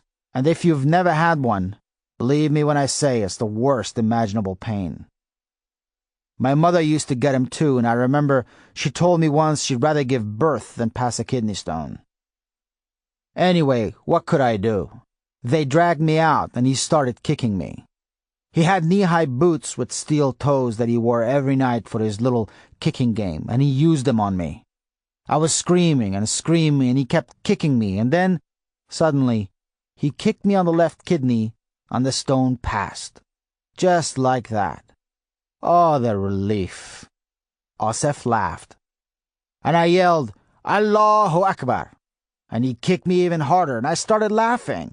He got mad and hit me harder, and the harder he kicked me, the harder I laughed. They threw me back in the cell laughing. I kept laughing and laughing because suddenly I knew that had been a message from God. He was on my side. He wanted me to live for a reason. You know, I ran into that commandant on the battlefield a few years later. Funny how God works. I found him in a trench just outside Maimana, bleeding from a piece of shrapnel in his chest. He was still wearing those same boots. I asked him if he remembered me. He said no. I told him the same thing I just told you, that I never forget a face. Then I shot him in the balls. I've been on a mission since. What mission is that? I heard myself say. Stoning adulterers, raping children, flogging women for wearing high heels, massacring Hazaras, all in the name of Islam. The words spilled suddenly and unexpectedly, came out before I could yank the leash. I wished I could take them back, swallow them, but they were out. I had crossed the line, and whatever little hope I had of getting out alive had vanished with those words. A look of surprise passed across Osef's face, briefly, and disappeared. "I see this may turn out to be enjoyable after all," he said, snickering. "But there are things traitors like you don't understand." "Like what?" I said. Osef's brow twitched. "Like pride in your people, your customs, your language. Afghanistan is like a beautiful mansion littered with garbage, and someone has to take out the garbage." "That's what you were doing in Mazar, going door to door, taking out the garbage?" I said. "Precisely." "In the West, they have an expression for that," I said. "They call it ethnic cleansing." "Do they?" Osef's face brightened. "Ethnic cleansing. I like it. I like the sound of it." "All I want is the boy," I said. "Ethnic cleansing," Osef murmured, tasting the words. "I want the boy," I said again. Sohrab's eyes flicked to me. They were slaughter sheep's eyes. They even had the mascara. I remembered how, on the day of Eid of Qurban, the mullah in our backyard used to apply mascara to the eyes of the sheep and feed it a cube of sugar before slicing its throat. I thought I saw pleading in Sohrab's eyes. "Tell me why," Osef said. He pinched Sohrab's earlobe between his teeth. Let go. Sweat beads rolled down his brow. "That's my business," I said. "What do you want to do with him?" he said. Then a coy smile. "Or to him." "That's disgusting," I said. "How would you know? Have you tried it?" "I want to take him to a better place," I said. "Tell me why." "That's my business," I said. I didn't know what had emboldened me to be so curt. Maybe the fact that I thought I was going to die anyway. "I wonder," Osef said. "I wonder why you've come all this way, Amir. Come all this way for a Hazara. Why are you here? Why are you really here?" "I have my reasons," I said. "Very well then," Osef said, sneering. He shoved Sohrab in the back, pushed him right into the table. Sohrab's hips struck the table, knocking it upside down and spilling the grapes. He fell on them, face first, and stained his shirt purple with grape juice. The table's legs, crossing through the ring of brass balls, were now pointing to the ceiling. "Take him, then," Osef said. I helped Sohrab to his feet, swatted the bits of crushed grape that had stuck to his pants like barnacles to a pier. "Go, take him," Osef said, pointing to the door. I took Sohrab's hand. It was small, the skin dry and calloused. His fingers moved and laced themselves with mine.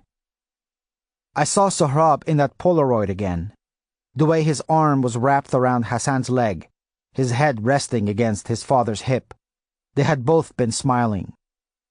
The bells jingled as we crossed the room. We made it as far as the door. "Of course," Osef said behind us. "I didn't say you could take him for free." I turned. "What do you want?" "You have to earn him." "What do you want?" I said. "We have some unfinished business, you and I," Osef said. "You remember, don't you?" He need not have worried. I would never forget the day after Dawood Khan overthrew the king. My entire adult life, whenever I heard Dawood Khan's name, what I saw was Hassan with his slingshot pointed at Osef's face. Hassan saying that they would have to start calling him One-Eyed Osef instead of Osef Gushkhor. I remember how envious I had been of Hassan's bravery. Osef had backed down and promised that in the end he would get us both. He had kept that promise with Hassan, and now it was my turn. "All right," I said, not knowing what else there was to say. I wasn't about to beg. That would have only sweetened the moment for him. Osef called the guards back into the room. "I want you to listen to me," he said to them. "In a moment, I'm going to close the door. Then he and I are going to finish an old bit of business. No matter what you hear, don't come in. Do you hear me? Don't come in. The guards nodded, looked from Osef to me. Yes, Agha Sahib. When it's all done, only one of us will walk out of this room alive, Osef said. If it's him, then he's earned his freedom and you let him pass. Do you understand? The older guard shifted on his feet. But Agha Sahib, if it's him, you let him pass, Osef screamed. The two men flinched, but nodded again. They turned to go. One of them reached for Sohrab. Let him stay, Osef said. He grinned. Let him watch. Lessons are good things for boys. The guards left. Osef put down his prayer beads, reached in the breast pocket of his black vest. What he fished out of that pocket did not surprise me one bit. Stainless steel brass knuckles. He has gel in his hair and a Clark Cable mustache above his thick lips. The gel has soaked through the green paper surgical cap and made a dark stain the shape of Africa. I remember that about him. That on the gold Allah chain around his dark neck. He is peering down at me, speaking rapidly in a language I don't understand. Urdu, I think. My eyes keep going to his Adam's apple bobbing up and down, and I want to ask him how old he is anyway. He looks far too young, like an actor from some foreign soap opera. But all I can mutter is, I think I gave him a good fight. I think I gave him a good fight. I don't know if I gave Osef a good fight. I don't think I did. How could I have? That was the first time I had fought anyone. I had never so much as thrown a punch in my entire life. My memory of the fight with Osef is amazingly vivid in stretches. I remember Osef turning on the music before slipping on his brass knuckles. The prayer rug, the one with the oblong woven Mecca, came loose from the wall at one point and landed on my head. The dust from it made me sneeze. I remember Osef shoving grapes in my face, his snarl all spit-shining teeth, his bloodshot eyes rolling. His turban fell at some point and let loose curls of shoulder-length blonde hair. And the end, of course. That I still see with perfect clarity. I always will. Mostly I remember this. His brass knuckles flashing in the afternoon light. How cold they felt with the first few blows, and how quickly they warmed with my blood. Getting thrown against the wall, a nail where a framed picture may have hung once jabbing at my back. Sohrab screaming. Tabla, harmonium, a Delruba. Getting hurled against the wall, the knuckles shattering my jaw, choking on my own teeth, swallowing them, thinking about all the countless hours I had spent flossing and brushing, getting hurled against the wall. Lying on the floor, blood from my split upper lip staining the mauve carpet, pain ripping through my belly and wondering when I would be able to breathe again. The sound of my ribs snapping like the tree branches Hassan and I used to break to sword fight like Sinbad in those old movies. Sohrab screaming, the side of my face slamming against the corner of the television stand. That snapping sound again, this time just under my left eye. Music, Sohrab screaming, fingers grasping my hair, pulling my head back, the twinkle of stainless steel. Here they come. That snapping sound yet again, now my nose. Biting down in pain, noticing how my teeth did not align like they used to. Getting kicked, Sohrab screaming. I don't know at what point I started laughing, but I did. It hurt to laugh, hurt my jaws, my ribs, my throat. But I was laughing and laughing. And the harder I laughed, the harder he kicked me, punched me, scratched me. What's so funny? Osef kept roaring with each blow. His spittle landed in my eye. Sohrab screamed. What's so funny? Osef bellowed. Another rib snapped, this time left lower. What was so funny was that, For the first time since the winter of 1975, I felt at peace. I laughed because I saw that in some hidden nook in a corner of my mind, I had even been looking forward to this. I remembered the day on the hill I had pelted Hassan with pomegranates and tried to provoke him. He had just stood there, doing nothing, red juice soaking through his shirt like blood. Then he had taken the pomegranate from my hand, crushed it against his forehead. "Are you happy now?" he had hissed. "Do you feel better?" I hadn't been happy, and I hadn't felt better. Not at all. But I did now. My body was broken. Just how badly I would not find out until later. But I felt healed. Healed at last. I laughed. Then, the end. That I'll take to my grave. I was on the ground laughing, Osef straddling my chest, his face a mask of lunacy framed by snarls of his hair swaying inches from my face. His free hand was locked around my throat. The other, the one with the brass knuckles, cocked above his shoulder. He raised his fist higher, raised it for another blow. Then, Bas, a thin voice. We both looked. Please, no more. I remembered something the orphanage director had said when he had opened the door to me and Farid. What had been his name? Zaman? "He's inseparable from that thing," he had said. "He tucks it in the waist of his pants everywhere he goes." No more, Sohrab said. Twin trails of black mascara, mixed with tears, had rolled down his cheeks and smeared the rouge. His lower lip trembled. Mucus seeped from his nose. "Bas," he croaked. His hand was cocked above his shoulder, holding the cup of the slingshot at the end of the elastic band which was pulled all the way back. There was something in the cup, something shiny and yellow. I blinked the blood from my eyes and saw it was one of the brass balls from the ring in the table base.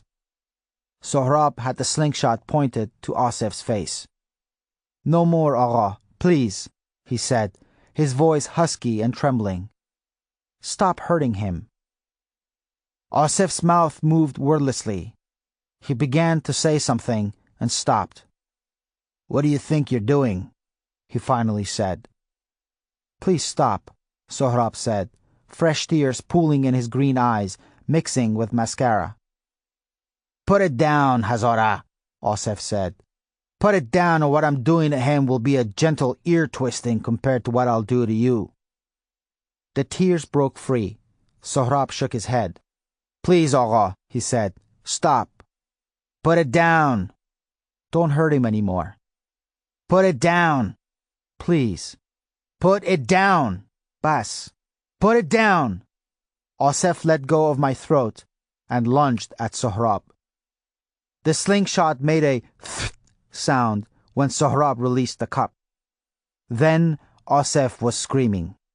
He put his hand where his left eye had been just a moment ago. Blood oozed between his fingers. Blood and something else, something white and gel-like. "That's called vitreous fluid," I thought with clarity. I've read that somewhere. Vitreous fluid. Osef rolled on the carpet, rolled side to side, shrieking, his hand still cupped over the bloody socket. "Let's go," Sohrab said. He took my hand, helped me to my feet. Every inch of my battered body wailed with pain. Behind us, Osef kept shrieking, "Out! Get it out!" Teetering, I opened the door. The guards' eyes widened when they saw me, and I wondered what I looked like. My stomach hurt with each breath. One of the guards said something in Pashto, and then they blew past us, running into the room where Osef was still screaming, "Out!" "Bia," Sohrab said, pulling my hand. "Let's go." I stumbled down the hallway, Sohrab's hand in mine. I took a final look over my shoulder. The guards were huddled over Osef, doing something to his face. Then I understood. The brass ball was still stuck in his empty eye socket. The whole world rocking up and down, swooping side to side, I hobbled down the steps, leaning on Sohrab. From above, Osef's screams went on, the cries of a wounded animal. We made it outside, into daylight, my arm around Sohrab's shoulder, and I saw Farid running toward us. "Bismillah, Bismillah," he said, eyes bulging at the sight of me. He slung my arm around his shoulder and lifted me, carried me to the truck, running. I think I screamed. I watched the way his sandals pounded the pavement, slapped his black calloused heels. It hurt to breathe. Then I was looking up at the roof of the Land Cruiser and the back seat, the upholstery beige and ripped, listening to the ding-ding-ding signaling an open door. Running footsteps around the truck. Farid and Sohrab exchanging quick words. The truck's door slammed shut and the engine roared to life. The car jerked forward and I felt a tiny hand on my forehead. I heard voices on the street, some shouting, and saw trees blurring past in the window. Sohrab was sobbing. Farid was still repeating, "Bismillah, Bismillah." It was about then that I passed out. Faces poke through the haze, linger and fade away. They peer down and ask me questions. They all ask questions. Do I know who I am? Do I hurt anywhere? I know who I am, and I hurt everywhere. I want to tell them this, but talking hurts. I know this because some time ago, maybe a year ago, maybe 2, maybe 10, I tried to talk to a child with rouge on his cheeks and eyes smeared black. The child. Yes, I see him now. We are in a car of sorts, the child and I don't think Soraya's driving because Soraya never drives this fast. I want to say something to this child. It seems very important that I do, but I don't remember what I want to say or why it might have been important. Maybe I want to tell him to stop crying, that everything will be all right now. Maybe not. For some reason I can't think of, I want to thank the child. Faces. They're all wearing green hats. They slip in and out of view. They talk rapidly, use words I don't understand. I hear other voices, other noises, beeps and alarms, and always more faces, peering down. I don't remember any of them, except for the one with the gel in his hair and the Clark Gable mustache, the one with the Africa stain on his cap, Mr. Soap Opera Star. That's funny. I want to laugh now, but laughing hurts too. I fade out. She says her name is Aisha, like the Prophet's wife. Her graying hair is parted in the middle and tied in a ponytail, her nose pierced with a stud shaped like the sun. She wears bifocals that make her eyes bug out. She wears green too, and her hands are soft. She sees me looking at her and smiles, says something in English. Something is jabbing at the side of my chest. I fade out. A man is standing at my bedside. I know him. He is dark and lanky, has a long beard. He wears a hat. What are those hats called? Pacols? Wears it tilted to one side like a famous person whose name escapes me now. I know this man. He drove me somewhere a few years ago. I know him. There's something wrong with my mouth. I hear a bubbling sound. I fade out. My right arm burns. The woman with the bifocals and sun-shaped stud is hunched over my arm, attaching a clear plastic tubing to it. She says it's the potassium. It stings like a bee, no? She says. It does. What's her name? Something to do with a prophet. I know her too from a few years ago. She used to wear her hair in a ponytail. Now it's pulled back, tied in a bun. Soraya wore her hair like that the first time we spoke. When was that? Last week? Aisha, yes. there's something wrong with my mouth, and that thing jabbing at my chest. I fade out. We are in the Sulaiman Mountains of Baluchistan, and Baba is wrestling the black bear. He is the Baba of my childhood, Tufan Agha, the towering specimen of Pashtun might, not the withered man under the blankets, the man with the sunken cheeks and hollow eyes. They roll over a patch of green grass, man and beast, Baba's curly brown hair flying. The bear roars, or maybe it's Baba. Spittle and blood fly, claw and hand swipe. They fall to the ground with a loud thud, and Baba is sitting on the bear's chest, his fingers digging in its snout. He looks up at me and I see. He's me. I'm wrestling the bear. I wake up. The lanky dark man is back at my bedside. His name is Farid, I remember now.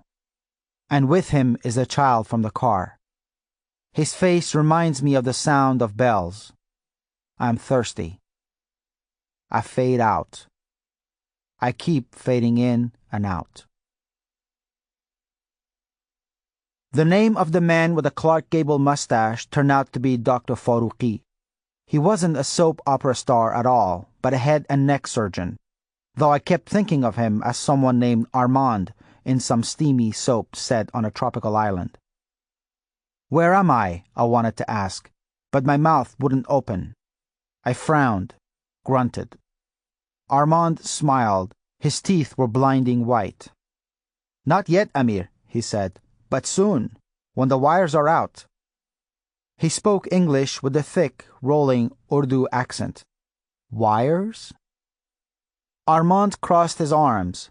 He had hairy forearms and wore a gold wedding band. You must be wondering where you are, what happened to you.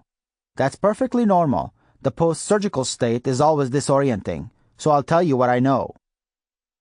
I wanted to ask him about the wires. Post-surgical? Where was Aisha? I wanted her to smile at me, wanted her soft hands in mine. Armand frowned and cocked one eyebrow in a slightly self-important way. You are in a hospital in Peshawar. You have been here 2 days. You have suffered some very significant injuries, Amir, I should tell you. I would say you are very lucky to be alive, my friend.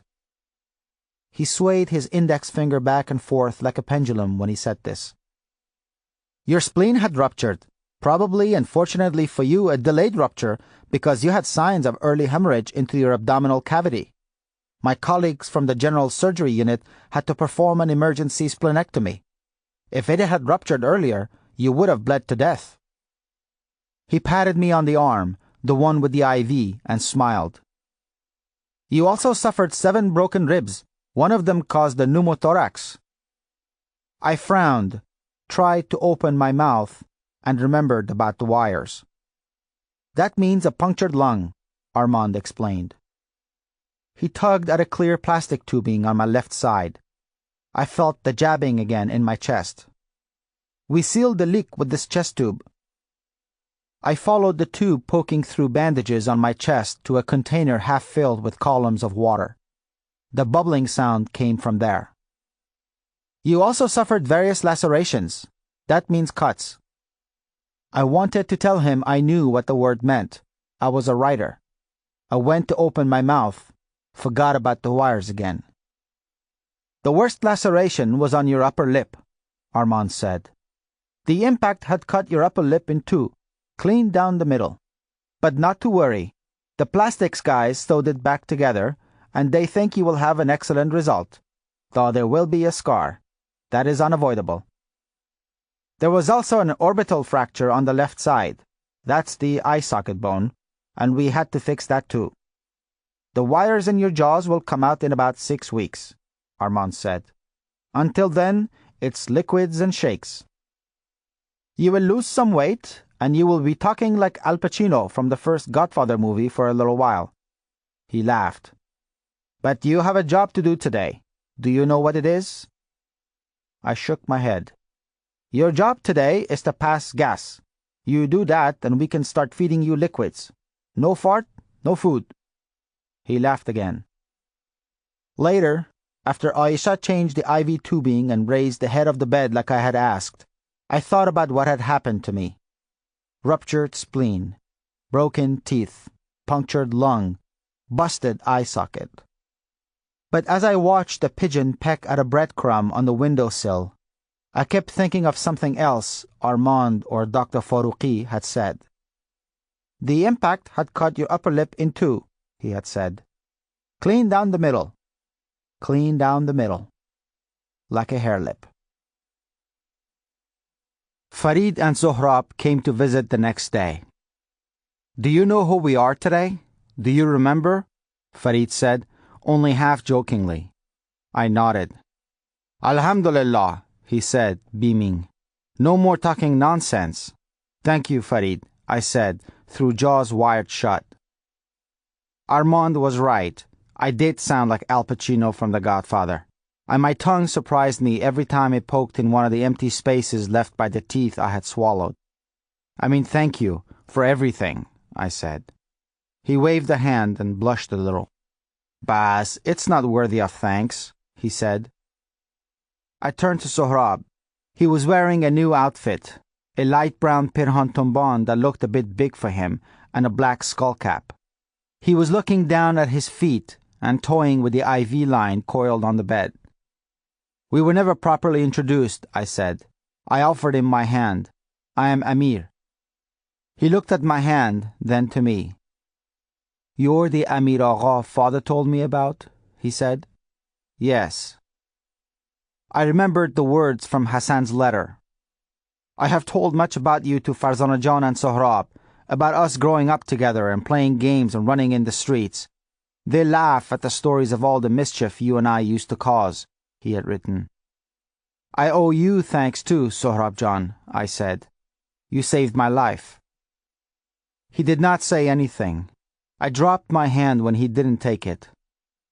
I like your new clothes, I mumbled. They're my son's, Farid said. He has outgrown them. They fit Sohrab pretty well, I would say. Sohrab could stay with him, he said, until we found a place for him. We don't have a lot of room, but what can I do, he said. I can't leave him to the streets. Besides, my children have taken a liking to him, huh, Sohrab? But the boy just kept looking down and twirling the line with his finger. I've been meaning to ask, Farid said, a little hesitantly. What happened in that house? What happened between you and the Talib? Let's just say we both got what we deserved, I said. Farid nodded and didn't push it. It occurred to me that somewhere between the time we had left Peshawar for Afghanistan and now, we had become friends. I've been meaning to ask something too, I said. What? He replied. I didn't want to ask. I was afraid of the answer. Rahim Khan, I said. He's gone, Farid replied. My heart skipped. Is he... No, just gone, Farid said. He handed me a folded piece of paper and a small key. The landlord gave me this when I went looking for him. He said Rahim Khan left the day after we did. Where did he go? I asked. Farid shrugged. The landlord did not know. He said Rahim Khan left the letter and the key for you and took his leave. He checked his watch. I'd better go. Bia Sohrab. Could you leave him here for a while? I said. Pick him up later. I turned to Sohrab. Do you want to stay here with me for a little while? He shrugged and said nothing. Of course, Farid said. I'll pick him up just before evening namaz. There were 3 other patients in my room. 2 older men, one with a cast on his leg, the other wheezing with asthma, and a young man of 15 or 16 who had had appendix surgery. The old guy in the cast stared at us without blinking, his eyes switching from me to the Hazara boy sitting on a stool.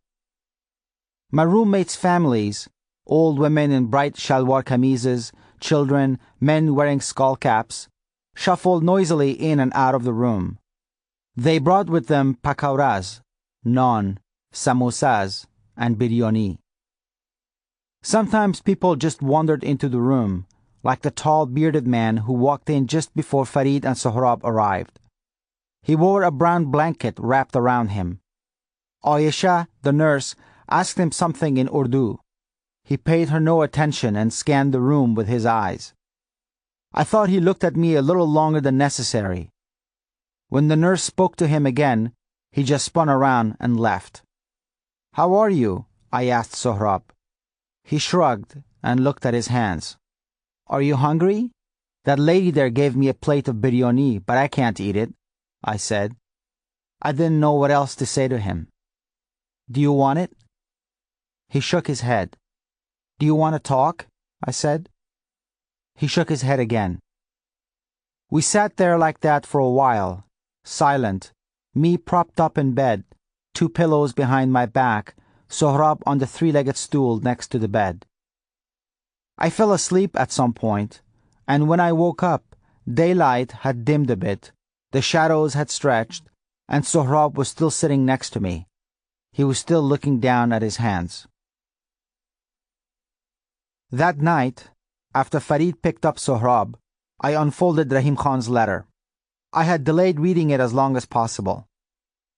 It read like this: Amir John, Inshallah you have reached this letter safely. I pray that I have not put you in harm's way, and that Afghanistan has not been too unkind to you. You have been in my prayers since the day you left.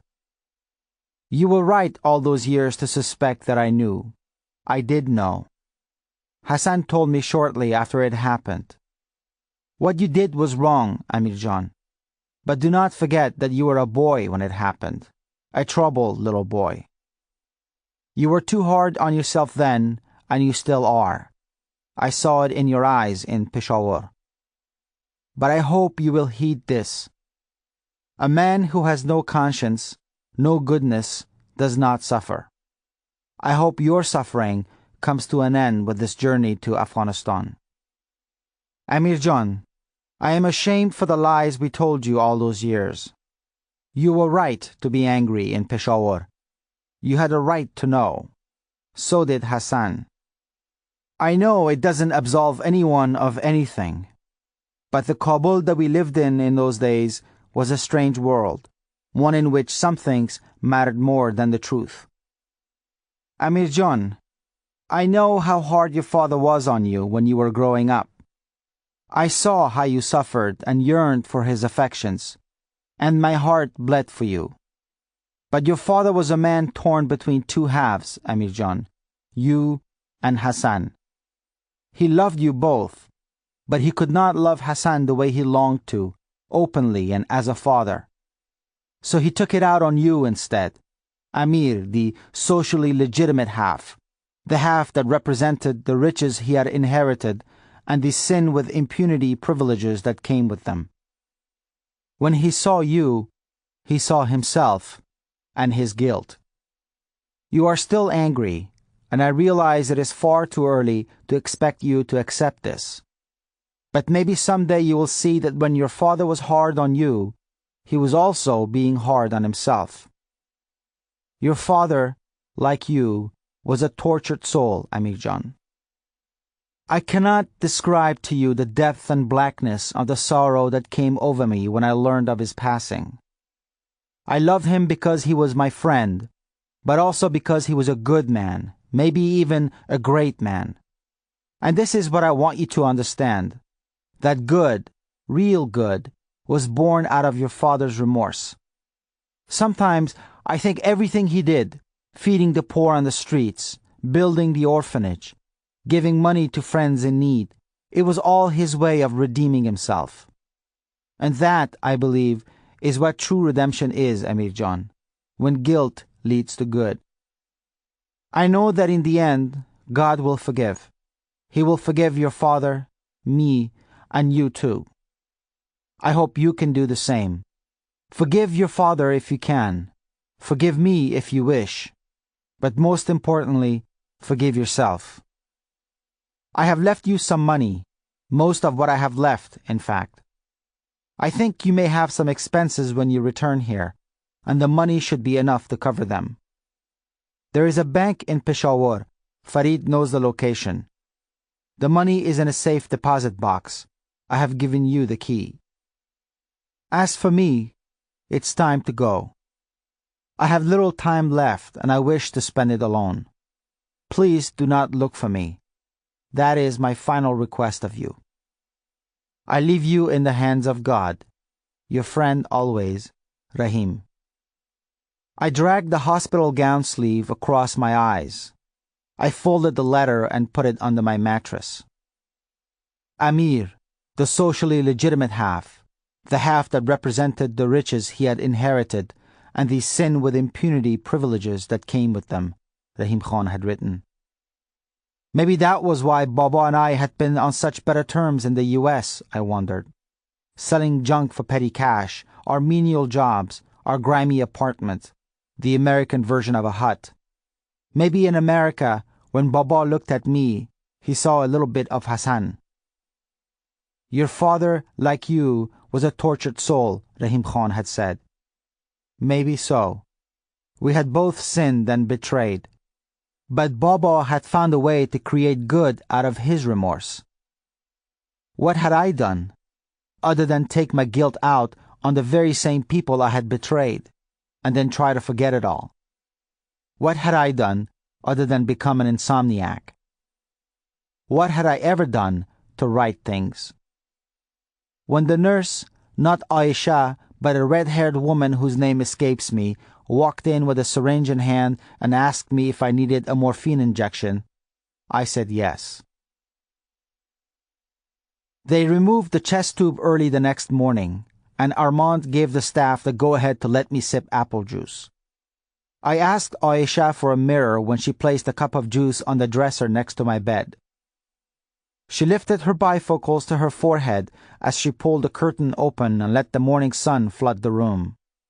Remember now, she said over her shoulder, it will look better in a few days. My son-in-law was in a moped accident last year. His handsome face was dragged on the asphalt and became purple like an eggplant. Now he is beautiful again, like a Lollywood movie star. Despite her reassurances, looking in the mirror and seeing the thing that insisted it was my face left me a little breathless. It looked like someone had stuck an air pump nozzle under my skin and had pumped away. My eyes were puffy and blue. The worst of it was my mouth, a grotesque blob of purple and red, all bruises and stitches. I tried to smile and a bolt of pain ripped through my lips. I wouldn't be doing that for a while. There were stitches across my left cheek, just under the chin, on the forehead just below the hairline. The old guy with the leg cast said something in Urdu. I gave him a shrug and shook my head. He pointed to his face, patted it, and grinned a wide, toothless grin. Very good, he said in English. Inshallah. Thank you, I whispered. Farid and Sohrab came in just as I put the mirror away. Sohrab took his seat on the stool and rested his head on the bed's handlebars. You know, the sooner we get you out of here, the better, Farid said. Well, Dr. Faruqi says, I began. I don't mean the hospital, I mean Peshawar, Farid said. Why? I don't think you'll be safe here for long. He lowered his voice. The Taliban have friends here. They will start looking for you. I think they already may have, I murmured. I thought suddenly of the bearded man who had wandered into the room and just stood there staring at me. Farid leaned in. As soon as you can walk, I'll take you to Islamabad. Not entirely safe there either. No place in Pakistan is, but it's better than here. At least it will buy you some time. Farid John, I said, this can't be safe for you either. Maybe you should not be seen with me. You have a family to take care of. Farid made a waving gesture. My boys are young, but they're very shrewd. They know how to take care of their mothers and sisters. He smiled. Besides, I didn't say I would do it for free. I wouldn't let you if you offered, I said. I forgot I couldn't smile and tried. A tiny streak of blood trickled down my chin. Can I ask you for one more favor? I said. For you, 1,000 times over, Farid said. And just like that, I was crying. I hitched gusts of air, tears gushing down my cheeks, stinging the raw flesh of my lips. What's the matter? Farid said, alarmed. I buried my face in one hand and held up the other. I knew the whole room was watching me. After, I felt tired, hollow. I'm sorry, I said. Sohrab was looking at me with a frown creasing his brow. When I could talk again, I told Farid what I needed. Rahim Khan said they live here in Peshawar, I said. Maybe you should write down their names, Farid said, eyeing me cautiously, as if wondering what might set me off next. I scribbled their names on a scrap of paper towel. John and Betty Caldwell. Farid pocketed the folded piece of paper. I will look for them as soon as I can, he said. He turned to Sohrab. As for you, I'll pick you up this evening. Don't tire Amir Agha too much. But Sohrab had wandered to the window, where a half-dozen pigeons strutted back and forth on the sill, pecking at wood and scraps of old bread.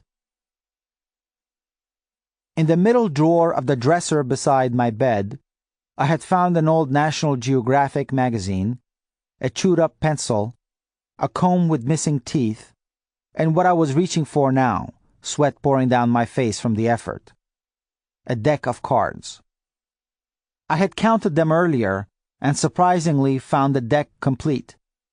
I asked Sohrab if he wanted to play. I didn't expect him to answer, let alone play.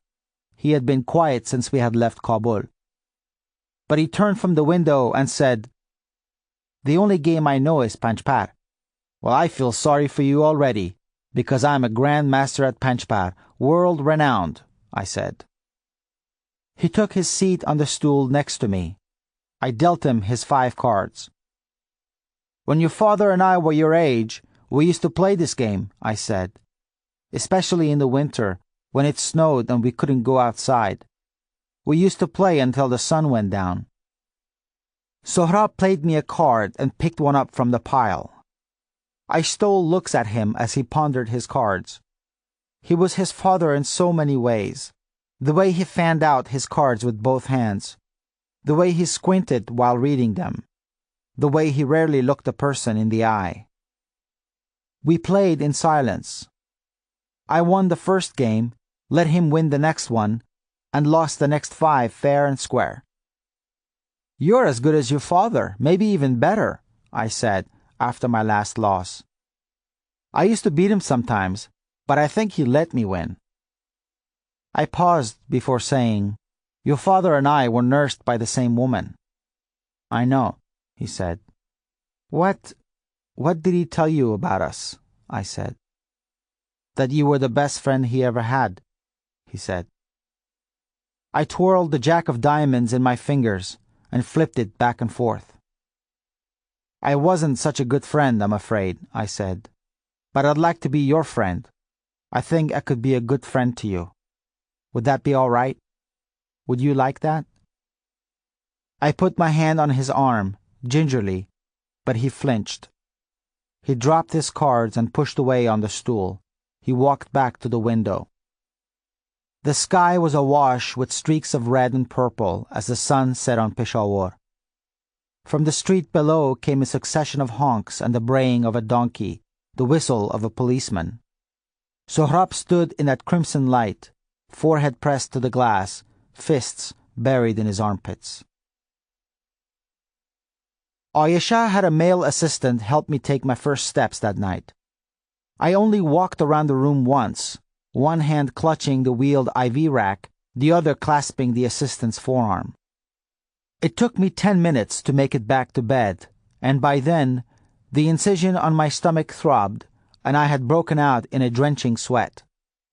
I lay in bed, gasping, my heart hammering in my ears, thinking how much I missed my wife. Sohrab and I played Panchpar most of the next day, again in silence, and the day after that. We hardly spoke, just played Panchpar, me propped in bed, he on the 3-legged stool, our routine broken only by my taking a walk around the room or going to the bathroom down the hall. I had a dream later that night. I dreamt Osef was standing in the doorway of my hospital room, brass ball still in his eye socket. "We're the same, you and I," he was saying. "You nursed with him, but you're my twin." I told Armand early that next day that I was leaving. "It's still early for discharge," Armand protested. He wasn't dressed in surgical scrubs that day, instead in a button-down navy blue suit and yellow tie. The gel was back in the hair. "You are still on intravenous antibiotics and—" he began. "I have to go," I said. "I appreciate everything you've done for me, all of you, really. But I have to leave." "Where will you go?" Armand said. "I'd rather not say." "But you can hardly walk." "I can walk to the end of the hall and back," I said. "I'll be fine." The plan was this: leave the hospital, get the money from the safe deposit box and pay my medical bills, drive to the orphanage and drop Sohrab off with John and Betty Caldwell, then get a ride to Islamabad and change travel plans, give myself a few more days to get better, and fly home. That was the plan, anyway, until Farid and Sohrab arrived that morning. "Your friends, this John and Betty Caldwell, they are not in Peshawar," Farid said. It had taken me 10 minutes just to slip into my Pirhan Tumbon. My chest, where they had cut me to insert the chest tube, hurt when I raised my arm, and my stomach throbbed every time I leaned over. I was drawing ragged breaths just from the effort of packing a few of my belongings into a brown paper bag. But I had managed to get ready and was sitting on the edge of the bed when Farid came in with the news. Sohrab sat on the bed next to me. "Where did they go?" I asked. Farid shook his head. "You don't understand." "Because Rahim Khan said—" I began. "I went to the U.S. consulate," Farid said, picking up my bag. "There never was a John and Betty Caldwell in Peshawar. According to the people at the consulate, they never existed. Not here in Peshawar, anyhow." Next to me, Sohrab was flipping through the pages of the old National Geographic. We got the money from the bank. The manager, a paunchy man with sweat patches under his arms, kept flashing smiles and telling me that no one in the bank had touched the money. "Absolutely nobody," he said gravely, swinging his index finger the same way Armand had. Driving through Peshawar with so much money in a paper bag was a slightly frightening experience. Plus, I suspected every bearded man who stared at me to be a Talib killer sent by Osef. Two things compounded my fears. There are a lot of bearded men in Peshawar, and everybody stares. "What do we do with him?" Farid said, walking me slowly from the hospital accounting office back to the car. Sohrab was in the back seat of the Land Cruiser, looking at traffic through the roll-down window, chin resting on his palms. "He can't stay in Peshawar," I said, panting. "Nee, Amir Agha, he can't," Farid said. He had read the question in my words. "I'm sorry, I wish I—" "That's all right, Farid," I said. I managed a tired smile. "You have mouths to feed." A dog was standing next to the truck now, propped on his rear legs, paws on the truck's door, tail wagging. Sohrab was petting the dog. "I guess he goes to Islamabad for now," I said. I slept through almost the entire 4-hour ride to Islamabad. I dreamt a lot, and most of it I only remember as a hodgepodge of images, snippets of visual memory flashing in my head like cards in a Rolodex. Baba marinating lamb for my 13th birthday party. Soraya and I making love for the first time, the sun rising in the east, our ears still ringing from the wedding music, her henna-painted hands laced in mine. The time Baba had taken Hassan and me to a strawberry field in Jalalabad. The owner had told us we could eat as much as we wanted to as long as we bought at least 4 kilos, and how we had both ended up with belly aches.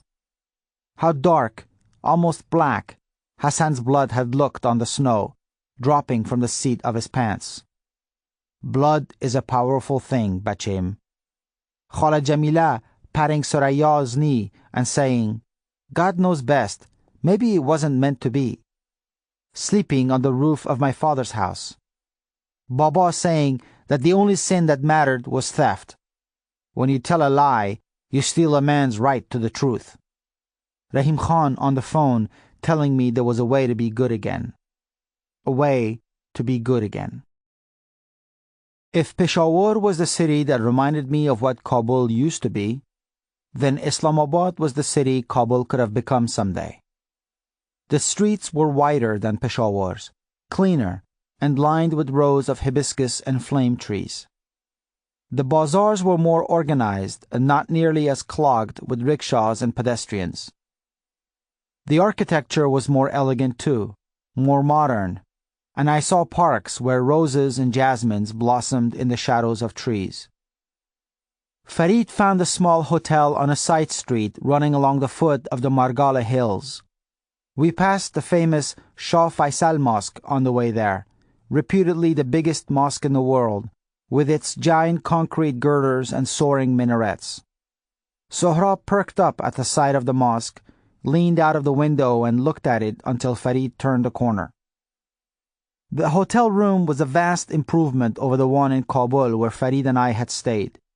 The sheets were clean, the carpet vacuumed, and the bathroom spotless. There was shampoo, soap, razors for shaving, a bathtub, and towels that smelled like lemon. And no bloodstains on the walls. One other thing. A television set sat on the dresser across from the 2 single beds. Look, I said to Sohrab. I turned it on manually, no remote, and turned the dial. I found a children's show with 2 fluffy sheep puppets singing in Urdu. Sohrab sat on one of the beds and drew his knees to his chest. Images from the TV reflected in his green eyes as he watched, stone-faced, rocking back and forth. I remembered the time I had promised Hassan I would buy his family a color TV when we both grew up. I'll get going, Amir Agha, Farid said. Stay the night, I said. It's a long drive. Leave tomorrow. Tashakur, he said. But I want to get back tonight. I miss my children. On his way out of the room, he paused in the doorway. Goodbye, Sohrab John, he said. He waited for a reply, but Sohrab paid him no attention. He just rocked back and forth, his face lit by the silver glow of the images flickering across the screen. Outside, I gave him an envelope. When he tore it, his mouth opened. I don't know how to thank you, I said. You've done so much for me. How much is in here? Farid said, slightly dazed. A little over $2,000. 2,000, he began. His lower lip was quivering a little. Later, when he pulled away from the curb, he honked twice and waved. I waved back. I never saw him again. I returned to the hotel room and found Sohrab lying on the bed, curled up in a big C. His eyes were closed, but I couldn't tell if he was sleeping. He had shut off the television. I sat on my bed and grimaced with pain, wiped the cool sweat off my brow. I wondered how much longer it would hurt to get up, sit down, and roll over in bed. I wondered when I would be able to eat solid food. I wondered what I would do with the wounded little boy lying on the bed, though a part of me already knew. There was a carafe of water on the dresser. I poured a glass and took 2 of Armand's pain pills. The water was warm and bitter. I pulled the curtains and eased myself back on the bed and lay down. I thought my chest would rip open. When the pain dropped a notch and I could breathe again, I pulled the blanket to my chest and waited for Armand's pills to work. When I woke up, the room was darker. The slice of sky peeking between the curtains was the purple of twilight turning into night. The sheets were soaked and my head pounded. I had been dreaming again, but I couldn't remember what it had been about. My heart gave a sick lurch when I looked to Sohrab's bed and found it empty. I called his name. The sound of my voice startled me. It was disorienting, sitting in a dark hotel room, thousands of miles from home, my body broken, calling the name of a boy I had only met a few days ago. I called his name again and heard nothing. I struggled out of bed, checked the bathroom, looked in the narrow hallway outside the room. He was gone. I locked the door and hobbled to the manager's office in the lobby, one hand clutching the rail along the walkway for support. There was a fake dusty palm tree in the corner of the lobby, and flying pink flamingos on the wallpaper. I found the hotel manager reading a newspaper behind the Formica top check-in counter. I described Sohrab to him and asked if he had seen him. He put down his paper and took off his reading glasses. He had greasy hair and a square-shaped little mustache speckled with gray. He smelled vaguely of some tropical fruit I could not quite recognize. "Boys, they like to run around," he said, sighing. "I have 3 of them. All day they are running around, troubling their mother." He fanned his face with the newspaper, staring at my jaws. "I don't think he's out running around," I said. "And we're not from here. I'm afraid he might get lost." He bobbed his head from side to side. "Then you should have kept an eye on the boy, mister." "I know," I said, "but I fell asleep, and when I woke up he was gone." "Boys must be tended to, you know," he said. "Yes," I said, my pulse quickening. How could he be so oblivious to my apprehension? He shifted the newspaper to his other hand, resumed the fanning. "They want bicycles now." "Who?" "My boys," he said. "They're saying, 'Daddy, Daddy, please buy us bicycles and we will not trouble you. Please, Daddy.'" He gave a short laugh through his nose. "Bicycles. Their mother will kill me, I am swearing to you." I imagined Sohrab lying in a ditch, or in the trunk of some car, gagged and bound. I didn't want his blood on my hands. Not his, too. "Please," I said. I squinted, read his name tag on the lapel of his short-sleeved blue cotton shirt. "Mr. Fayaz, have you seen him?" "The boy?" I bit down. "Yes, the boy who came with me. Have you seen him or not, for God's sake?" The fanning stopped. His eyes narrowed. "No getting smart with me, my friend. I'm not the one who lost him." That he had a point did not stop the blood from rushing to my face. "You're right. I'm wrong. My fault. Now, have you seen him?" "Sorry," he said curtly. He put his glasses back on, snapped his newspaper open. "I have seen no such boy." I stood at the counter for a minute, trying not to scream. As I was exiting the lobby, he said, "Any idea where he may have wandered to?" "No," I said. I felt tired and scared. "Does he have any interests?" he said. I saw he had folded the paper. "My boys, for example," he said. "They will do anything for American action films, especially with that Arnold Schwarzenegger." "The mosque," I said. "The big mosque." I remembered the way the mosque had jolted Sohrab from his stupor when we had driven by it, how he had leaned out of the window looking at it. "Shah Faisal?" he said. "Yes, can you take me there?" "Did you know it's the biggest mosque in the world?" he asked. "No, but—" "The courtyard alone can fit 40,000 people." "Can you take me there?" I said. "It's only a kilometer from here," he said. But he was already pushing away from the counter. "I'll pay you for the ride," I said. He sighed and shook his head. "Wait here." He disappeared into the back room, returned wearing another pair of eyeglasses, a set of keys in hand, and with a short, chubby woman in an orange sari trailing him. She took his seat behind the counter. "I don't take your money," he said, blowing by me. "I will drive you because I'm a father like you." I thought we would end up driving around the city until night fell. I saw myself calling the police, describing Sohrab to them under Fayyaz's reproachful glare. I heard the officer, his voice tired and uninterested, asking his obligatory questions. And beneath the official questions, an unofficial one. Who the hell cared about another dead Afghan kid? But we found him about 100 yards from the mosque, sitting in the half-full parking lot on an island of grass. Fayyaz pulled up to the island and let me out. "I have to get back," he said. "That's fine, we'll walk back," I said. "Thank you, Mr. Fayyaz, really." He leaned across the front seat when I got out. "Can I say something to you?" he said. "Sure." In the dark of twilight, his face was just a pair of eyeglasses reflecting the fading light. "The thing about you Afghanis is that, well, you people are a little reckless." I was tired and in pain. My jaws throbbed, and those damn wounds on my chest and stomach felt like barbed wire under my skin. But I started to laugh anyway. What did I?"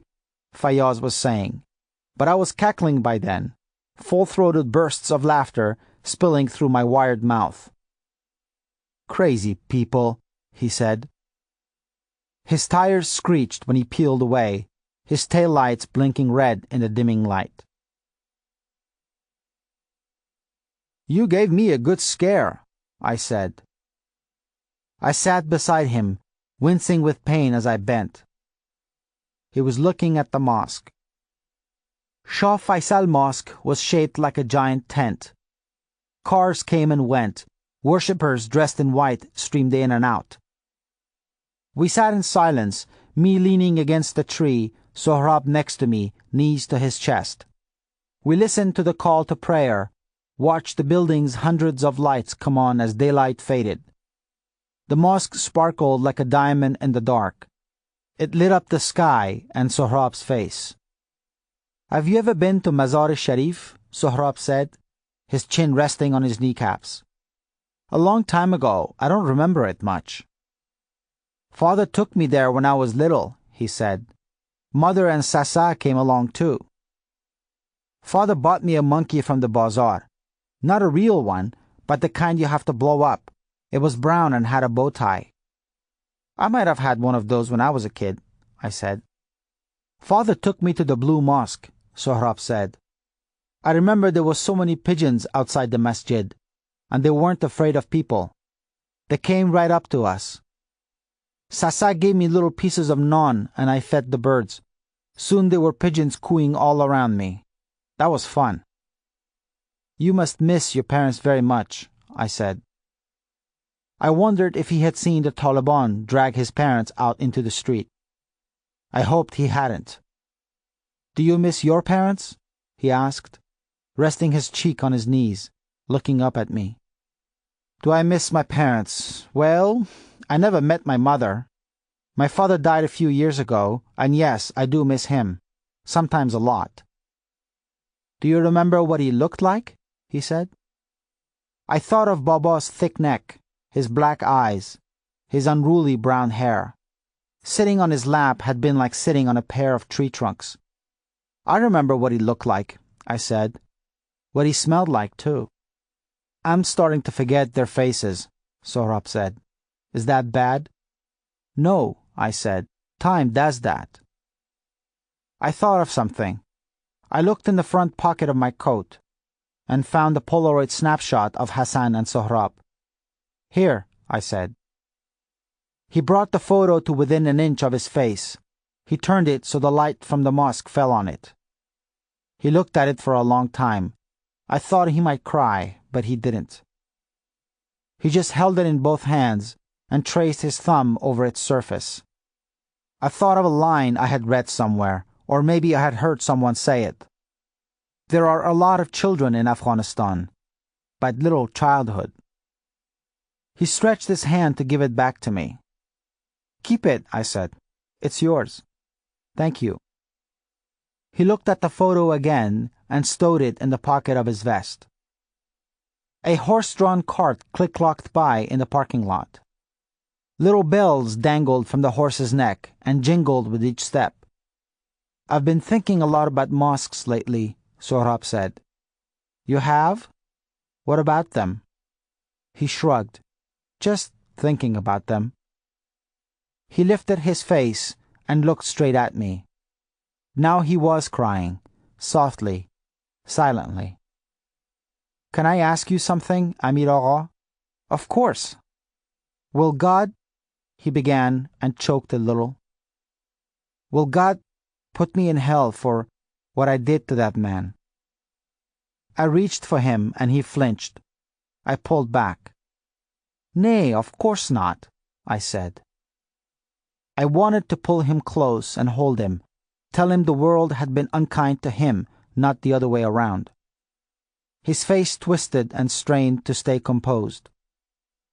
"Father used to say it's wrong to hurt even bad people," he said, "because they don't know any better and because bad people sometimes become good." "Not always, Sohrab." He looked at me questioningly. "The man who hurt you, I knew him from many years ago," I said. "I guess you figured that out from the conversation he and I had. He tried to hurt me once when I was your age, but your father saved me. Your father was very brave, and he was always rescuing me from trouble and standing up for me. So one day, the bad man hurt your father instead. He hurt him in a very bad way, and I couldn't save your father the way he had saved me." "Why did people want to hurt my father?" Sohrab said in a wheezy little voice. "He was never mean to anyone." "You're right. Your father was a good man," I said. "But that's what I'm trying to tell you, Sohrab John, that there are bad people in this world, and sometimes bad people stay bad. And sometimes you have to stand up to them. What you did to that man is what I should have done to him all those years ago. You gave him what he deserved, and he deserved even more." "Do you think Father is disappointed in me?" he said. "I know he's not," I said. "You saved my life in Kabul. I know he is very proud of you for that." He wiped his face with the sleeve of his shirt. It burst a bubble of spittle that had formed on his lips. He buried his face in his hands and wept for a long time before he spoke again. "I miss Father and Mother too," he croaked. "And I miss Sasa and Rahim Khan Sahib. But sometimes I'm glad they're not here anymore." "Why?" I touched his arm. He drew back. "Because," he said, gasping and hitching between sobs, "because I don't want them to see me. I'm so dirty." He sucked in his breath and let it out in a long, wheezy cry. "I'm so dirty and full of sin." "You're not dirty, Sohrab," I said. "Those men," he said. "You're not dirty at all. They did things. The bad man and the other two. They did things to me. You're not dirty and you're not full of sin." I touched his arm again and he drew away. I reached again, gently, and pulled him to me. "I won't hurt you," I whispered. "I promise." He resisted a little and slackened. He let me draw him to me and rested his head on my chest. His body convulsed in my arms with each sob. A kinship exists between people who have fed from the same breast. Now, as the boy's pain soaked through my shirt, I saw that a kinship had taken root between us too. What had happened in that room with Asef had irrevocably bound us. For days, I had been looking for the right time, the right moment to ask. The question had been buzzing around in my head and keeping me up at night. I decided the moment was now, right here, right now, with the bright lights of the house of God shining on us. "Would you like to come live in America with me and my wife?" I said. He didn't answer. He sobbed into my shirt, and I let him. For a week, neither one of us mentioned what I had asked him, as if the question hadn't been posed at all. Then one day, Sohrab and I took a taxicab to the Domanico viewpoint, or the hem of the mountain. Perched midway up the Margala Hills, it gives a panoramic view of Islamabad, its rows of clean, tree-lined avenues and white houses. The driver told us we could see the presidential palace from up there. If it has rained and the air is clear, you can even see past Rawalpindi, he said. I saw his eyes in his rearview mirror, skipping from Sohrab to me, back and forth, back and forth. I saw my own face too. It wasn't as swollen as before, but it had taken on a yellow tint from my assortment of fading bruises. We sat on a bench in one of the picnic areas, in the shade of a gum tree. It was a warm day, the sun perched high in a topaz blue sky. On benches nearby, families snacked on samosas and pakaras. Somewhere, a radio played a Hindi song I thought I remembered from an old movie, maybe Pakiza. Kids, many of them Sohrab's age, chased soccer balls, giggling and yelling. I thought about the orphanage in Cortese, thought about the rat that had scurried between my feet in Zamon's office. My chest tightened with a surge of unexpected anger at the way my countrymen were destroying their own land. "What?" Sohrab asked. I forced a smile and told him it wasn't important. We unrolled one of the hotel's bathroom towels on the picnic table and played panchpar on it. It felt good being there, with my half-brother's son, playing cards, the warmth of the sun patting the back of my neck. The song ended and another one started, one I didn't recognize. "Look," Sohrab said. He was pointing to the sky with his cards. I looked up and saw a hawk circling in the broad, seamless sky. "Didn't know there were hawks in Islamabad," I said. "Me neither," he said, his eyes tracing the bird's circular flight. "Do they have them where you live?" "San Francisco? I guess so. I can't say I've seen too many, though." "Oh," he said. I was hoping he'd ask more, but he dealt another hand and asked me if we could eat. I opened the paper bag and gave him his meatball sandwich. My lunch consisted of yet another cup of blended bananas and oranges. I had rented Mrs. Fayaz's blender for the week.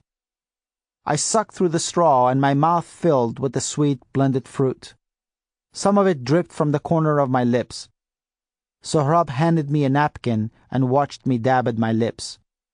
I smiled, and he smiled back. "Your father and I were brothers," I said.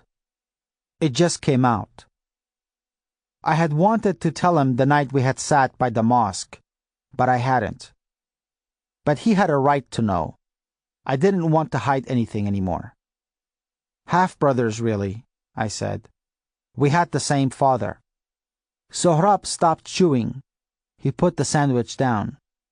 "Father never said he had a brother." "That's because he didn't know," I said. "Why didn't he know?" "No one told him," I said. "No one told me either. I just found out recently." Sohrab blinked, like he was looking at me, really looking at me for the very first time. "But why did people hide it from father and you?" You know, I asked myself that same question the other day. And there's an answer, but not a good one. Let's just say they didn't tell us because your father and I, we weren't supposed to be brothers. "Because he was a Hazara?" Sohrab said. I willed my eyes to stay on him. "Yes." "Did your father," he began, eyeing his food, "did your father love you and my father equally?" I thought of a long-ago day at Gharqa Lake, when Baba had allowed himself to pat Hassan on the back when Hassan's stone had outskipped mine. I pictured Baba in the hospital room, beaming as they removed the bandages from Hassan's lips. "I think he loved us equally, but differently," I said. Was he ashamed of my father? No, I said. I think he was ashamed of himself. He picked up his sandwich and nibbled at it silently. We left late that afternoon, tired from the heat, but tired in a pleasant way. All the way back, I felt Sohrab watching me. I had the driver pull over at a store that sold calling cards. I gave him the money and a tip for running in and buying me one. That night, we were lying on our beds watching a talk show on TV. Two clerics with pepper-gray long beards and white turbans were taking calls from the faithful all over the world. One caller from Finland, a guy named Ayub, asked if his teenage son would go to hell for wearing his baggy pants so low the seam of his underwear showed. I saw a picture of San Francisco once, Sohrab said. Really? There was a red bridge and a building with a pointy top. You should see the streets, I said. What about them? He was looking at me now. On the TV screen, the two mullahs were consulting each other. They're so steep, when you drive up, all you see is the hood of your car and the sky, I said. It sounds scary, he said. He rolled to his side, facing me, his back to the TV. It is the first few times, I said, but you get used to it. Does it snow there? No, but we get a lot of fog. You know that red bridge you saw? Yes. Sometimes the fog is so thick in the morning, all you see is the tip of the two towers poking through. There was wonder in his smile. Oh. Sohrab? Yes? Have you given any thought to what I asked you before? His smile faded. He rolled to his back and placed his hands under his head. The mullahs decided that Ayub's son would go to hell after all for wearing his pants the way he did. They claimed it was in the hadith. I've thought about it, Sohrab said. And? It scares me. I know it's a little scary, I said, grabbing onto that loose thread of hope. But you'll learn English so fast and you'll get used to... That's not what I mean. That scares me too, but what? He rolled toward me again and drew his knees up. What if you get tired of me? What if your wife doesn't like me because I'm a... I struggled out of bed and crossed the space between us. I sat beside him. I won't ever get tired of you, Sohrab, I said. Not ever. That's a promise. You're my nephew, remember? And Soraya John, she's a very kind woman. Trust me, she's going to love you. I promise that too. I chanced something. I reached down and took his hand. He tightened up a little, but let me hold it. I don't want to go to another orphanage, he said. I won't ever let that happen. I promise you that, I said. I cupped his hand in both of mine. Come home with me. His tears were soaking the pillow. He didn't say anything for a long time. Then his hand squeezed mine back, and he nodded. He nodded. The connection went through on the fourth try. The phone rang 3 times before she picked it up. Hello? It was 7:30 in the evening in Islamabad, roughly about the same time in the morning in California. That meant Soraya had been up for an hour, getting ready for school. It's me, I said. I was sitting on my bed, watching Sohrab sleep. Amir, she almost screamed. Are you okay? Where are you? I'm in Pakistan. Why didn't you call earlier? I've been sick with tashwish. My mother's praying and doing nazar every day. I'm sorry I didn't call. I'm fine now. I had told her I'd be away a week, 2 at the most. I'd been gone for nearly a month. I smiled. And tell Khala Jamila to stop killing sheep. What do you mean, fine now? And what's wrong with your voice? Don't worry about that for now. I'm fine, really. Soraya, I have a story to tell you. A story I should have told you a long time ago. But first, I need to tell you one thing. What is it? She said, her voice lower now, more cautious. I'm not coming home alone. I'm bringing a little boy with me. I paused. I want us to adopt him. What? I checked my watch. I have 57 minutes left on this stupid calling card, and I have so much to tell you. Sit somewhere. I heard the legs of a chair dragged hurriedly across the wooden floor. Go ahead, she said. Then I did what I had not done in 15 years of marriage. I told my wife everything. Everything. I had pictured this moment so many times, dreaded it, but as I spoke, I felt something lifting off my chest. I imagined Soraya had experienced something very similar the night of our khostigari, when she had told me about her past. By the time I was done with my story, she was weeping. What do you think? I said. I don't know what to think, Amir. You've told me so much all at once. I realized that. I heard her blowing her nose. But I know this much, she said. You have to bring him home. I want you to. Are you sure? I said, closing my eyes and smiling. Am I sure? She said. Amir, he's your qaum, your family. So he's my qaum too. Of course I'm sure. You can't leave him to the streets. There was a short pause. What's he like? I looked over at Sohrab sleeping on the bed. He's sweet, in a solemn kind of way. Who can blame him? She said. I want to see him, Amir. I really do. Soraya? Yeah? Dost daram. I love you. I love you back, she said. I could hear the smile in her words. And be careful. I will. And one more thing. Don't tell your parents who he is.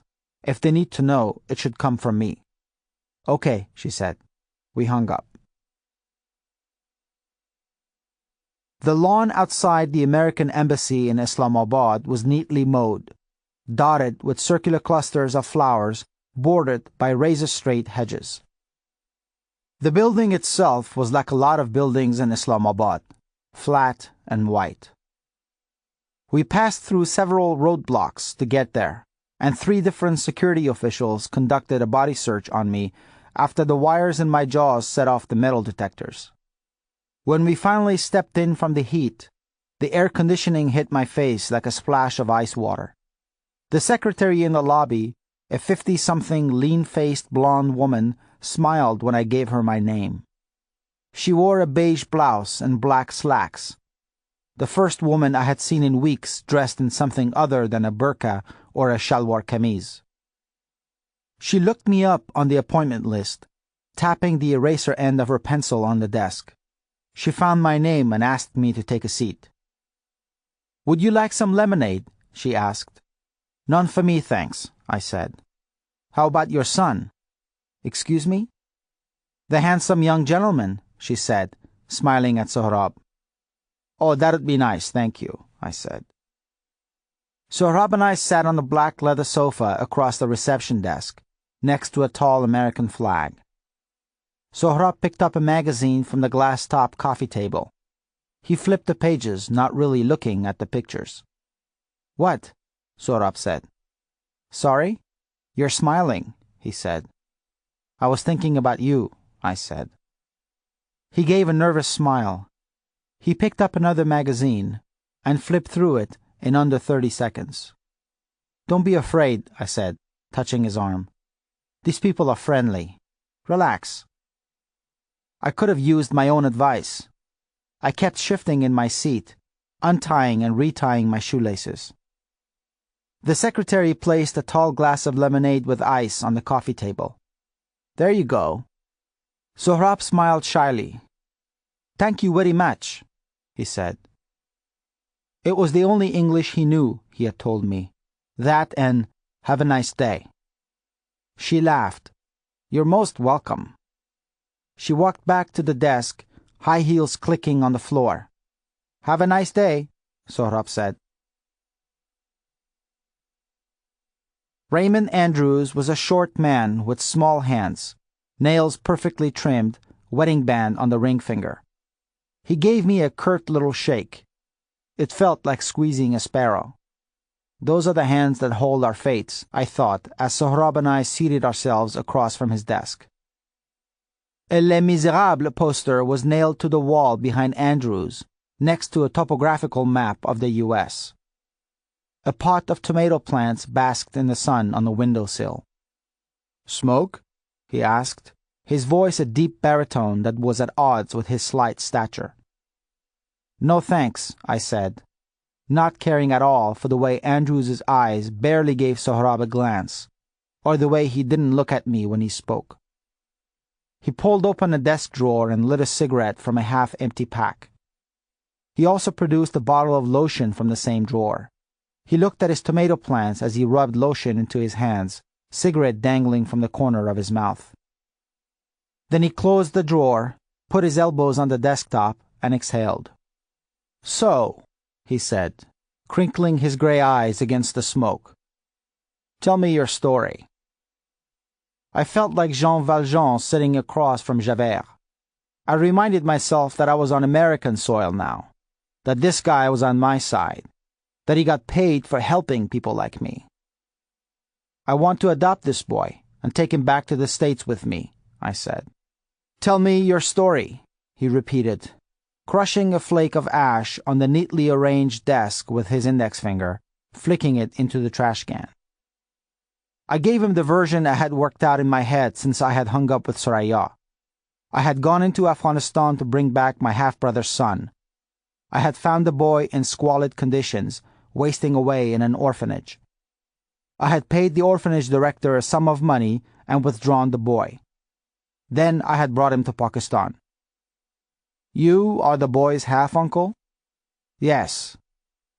He checked his watch, leaned and turned the tomato plants on the sill. "Know anyone who can attest to that?" "Yes, but I don't know where he is now," I said. He turned to me and nodded. I tried to read his face and couldn't. I wondered if he had ever tried those little hands of his at poker. "I assume getting your jaws wired isn't the latest fashion statement," he said. We were in trouble, Sohrab and I knew it then. I told him I had gotten mugged in Peshawar. "Of course," he said, cleared his throat. "Are you Muslim?" "Yes." "Practicing?" "Yes." In truth, I didn't remember the last time I had laid my forehead to the ground in prayer. Then I did remember. The day Dr. Amoni gave Baba his prognosis. I had kneeled on the prayer rug, remembering only fragments of surahs I had learned in school. "Helps your case some, but not much," he said, scratching a spot on the flawless part in his sandy hair. "What do you mean?" I asked. I reached for Sohrab's hand, intertwined my fingers with his. Sohrab looked uncertainly from me to Andrews. "Well, there's a long answer, and I'm sure I'll end up giving it to you. You want the short one first?" "I guess," I said. Andrews crushed his cigarette, his lips pursed. "Give it up." "I'm sorry?" "Your petition to adopt this young fellow. Give it up. That's my advice to you." "Duly noted," I said. "Now perhaps you'll tell me why." "That means you want the long answer," he said, his voice impassive, not reacting at all to my curt tone. He pressed his hands palm to palm, as if he were kneeling before the Virgin Mary. "Let's assume the story you gave me is true, though I'd bet my pension a good deal of it is either fabricated or omitted. Not that I care, mind you. You're here, he's here, that's all that matters. Even so, your petition faces significant obstacles, not the least of which is that this child is not an orphan." "Of course he is," I said. "Not legally, he isn't. His parents were executed in the street. The neighbors saw it," I said, glad we were speaking in English. "You have death certificates?" he said. "Death certificates?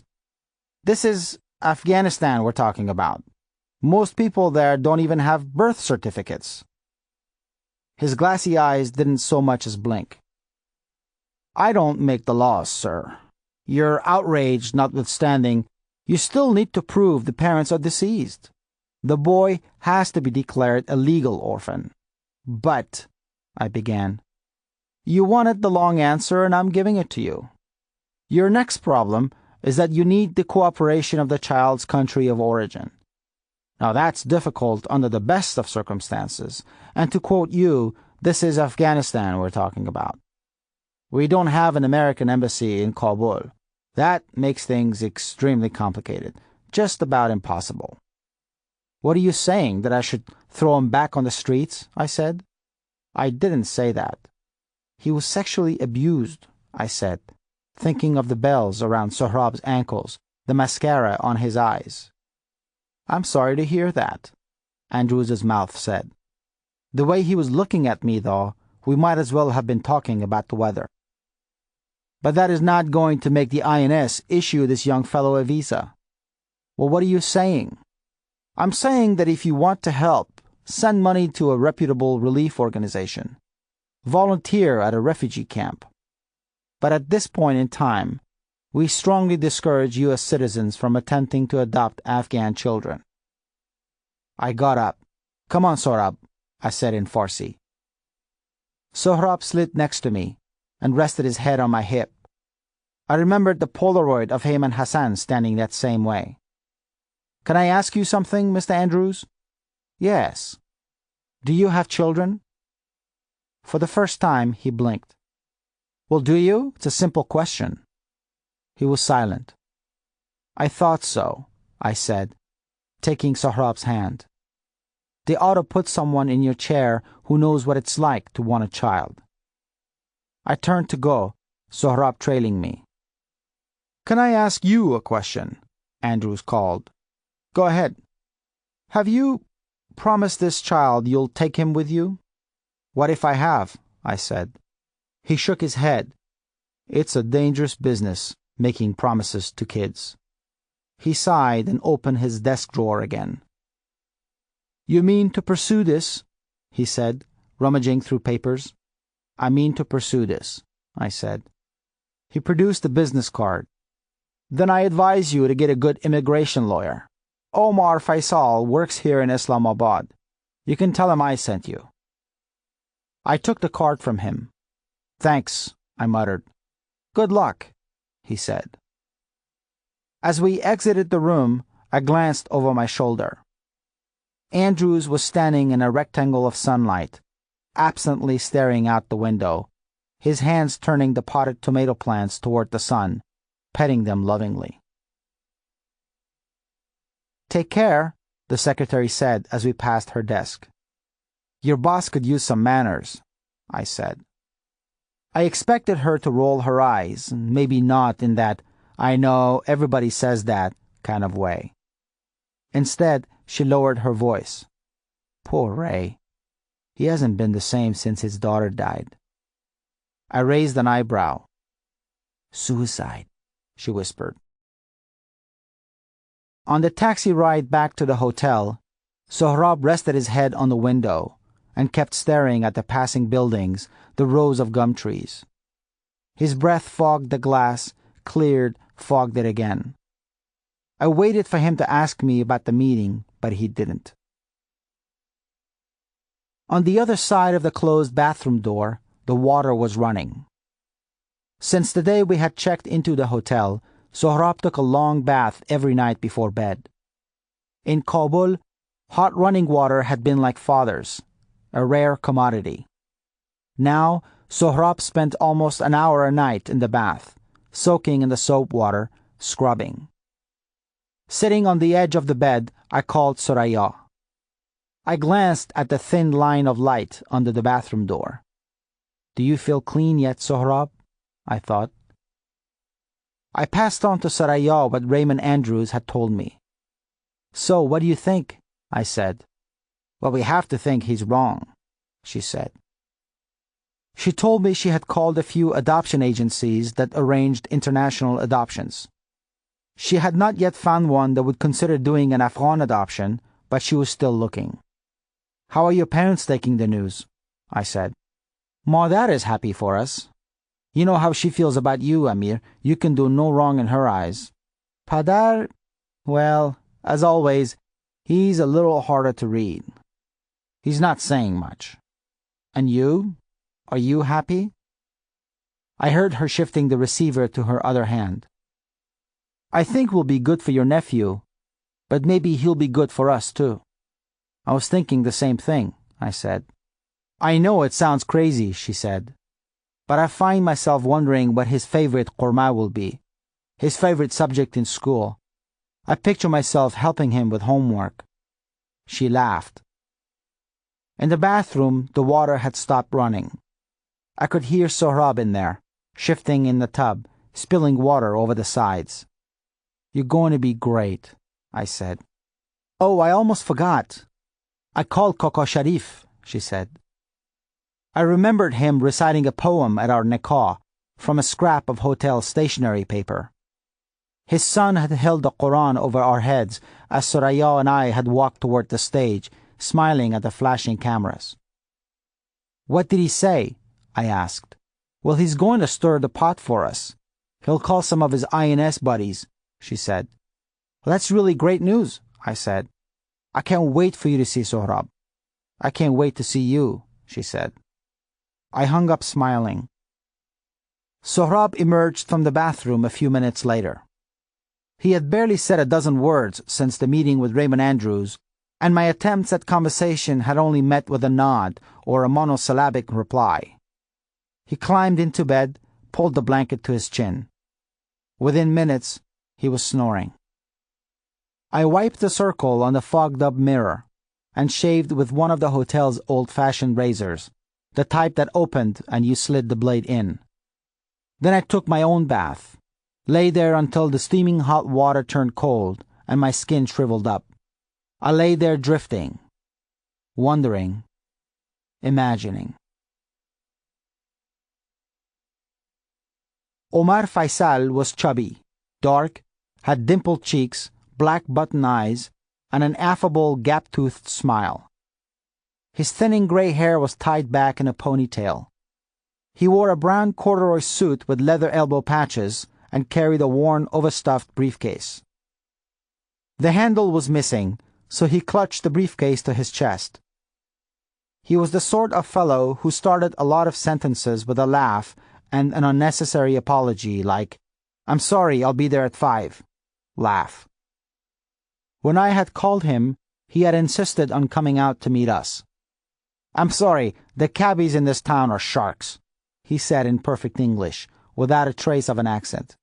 "They smell a foreigner, they triple their fares." He pushed through the door, all smiles and apologies, wheezing a little and sweating. He wiped his brow with a handkerchief and opened his briefcase, rummaged in it for a notepad, and apologized for the sheets of paper that spilled on the bed. Sitting cross-legged on his bed, Sohrab kept one eye on the muted television, the other on the harried lawyer. I had told him in the morning that Faisal would be coming, and he had nodded, almost asked something, and had just gone on watching a show with talking animals. "Here we are," Faisal said, flipping open a yellow legal notepad. "I hope my children take after their mother when it comes to organization." "I'm sorry, probably not the sort of thing you want to hear from your prospective lawyer, eh?" He laughed. "Well, Raymond Andrews thinks highly of you." "Mr. Andrews, yes, decent fellow. Actually, he rang me and told me about you." "He did?" "Oh, yes," he said. "So you're familiar with my situation?" Faisal dabbed at the sweat beads above his lips. "I'm familiar with the version of the situation you gave Mr. Andrews," he said. His cheeks dimpled with a coy smile. He turned to Sohrab. "This must be the young man who's causing all the trouble," he said in Farsi. "This is Sohrab," I said. "Sohrab, this is Mr. Faisal, the lawyer I told you about." Sohrab slid down the side of the bed and shook hands with Omar Faisal. "Salam alaikum," he said in a low voice. "Alaikum salam, Sohrab," Faisal said. "Did you know you are named after a great warrior?" Sohrab nodded. He climbed back onto his bed and lay on his side to watch TV. I didn't know you spoke Farsi so well, I said in English. Did you grow up in Kabul? No, I was born in Karachi, he said. But I did live in Kabul for a number of years. Sharinau, near the Haji Yaqub Mosque. I grew up in Berkeley, actually. My father opened a music store there in the late 60s. Free love, headbands, tie-dye shirts, you name it. He leaned forward. I was at Woodstock. Groovy, I said. And Faisal laughed so hard he started sweating all over again. Anyway, I continued, what I told Mr. Andrews was pretty much it, save for a thing or two, or maybe three. I'll give you the uncensored version. He licked a finger and flipped to a blank page, uncapped his pen. I'd appreciate that, Amir. And why don't we just keep it in English from here on out? Fine, I said. I told him everything that had happened. Told him about my meeting with Rahim Khan, the trek to Kabul, the orphanage, the stoning at Qazi Stadium. God, he whispered. I'm sorry, I have such fond memories of Kabul. Hard to believe it's the same place you're telling me about. Have you been there lately? I asked. God, no. Well, it's not Berkeley, I'll tell you that, I said. Go on, he said. I told him the rest. The meeting with Asef, the fight, Sohrab and his slingshot, our escape back to Pakistan.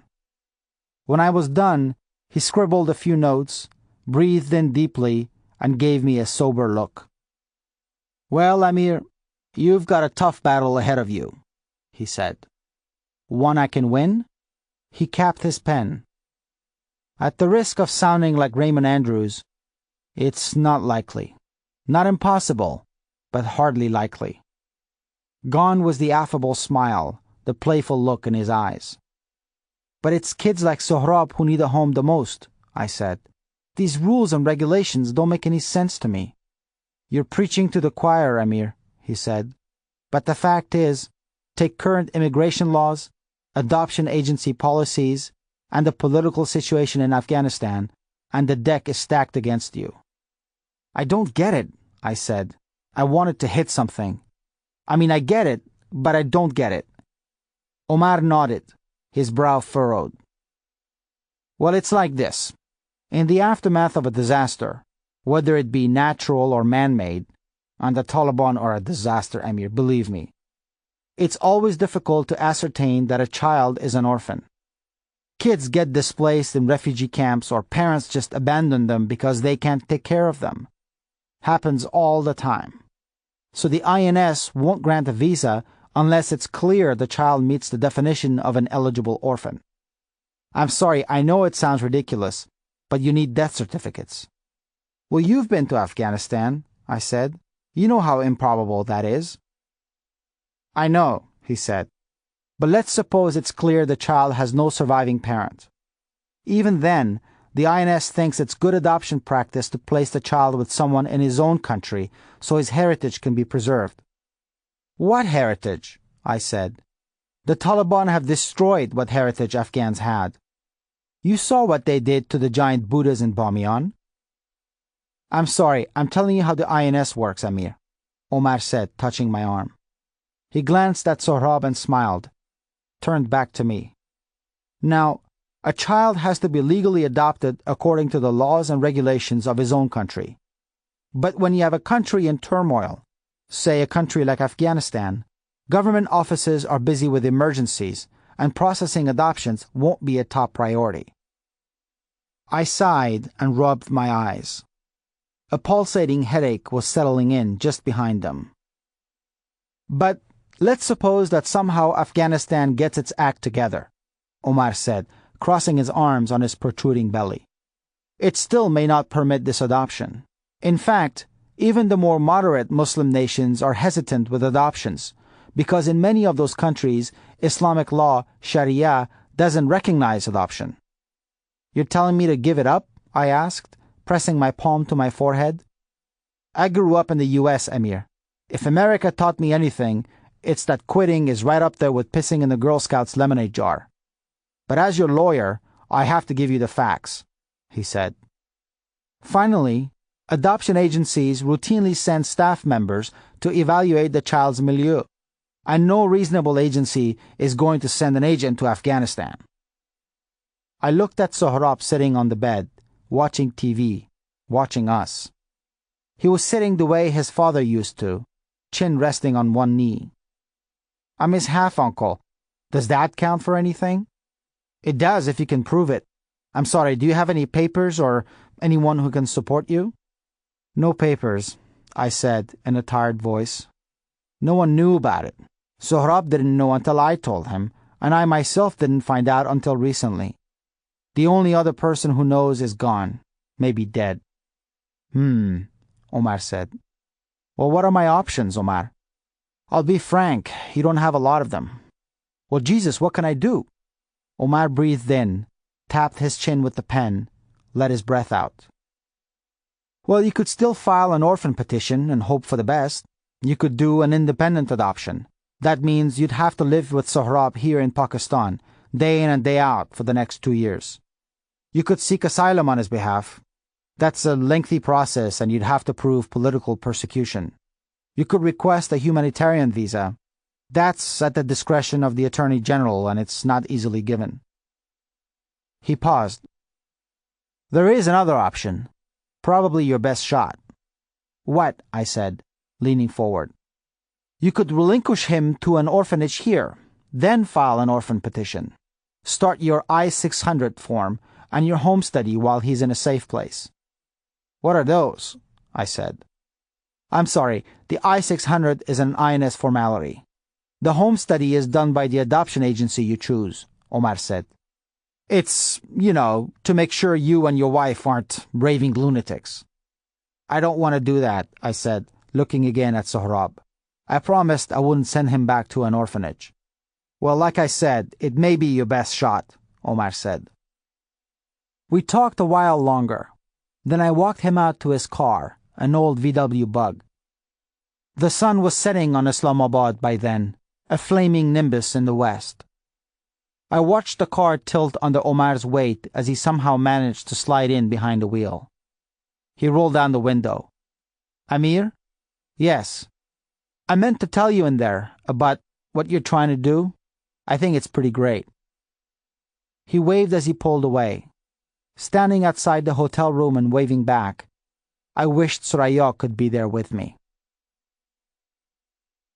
Sohrab had turned off the TV when I went back into the room. I sat on the edge of my bed and asked him to sit next to me. Mr. Faisal thinks there's a way I can take you to America with me, I said. He does? Sohrab said, smiling faintly for the first time in days. When can we go? Well, that's the thing. It might take a little while. But he said it could be done, and he's going to help us. I put my hand on the back of his neck. From outside, the call to prayer blared through the streets.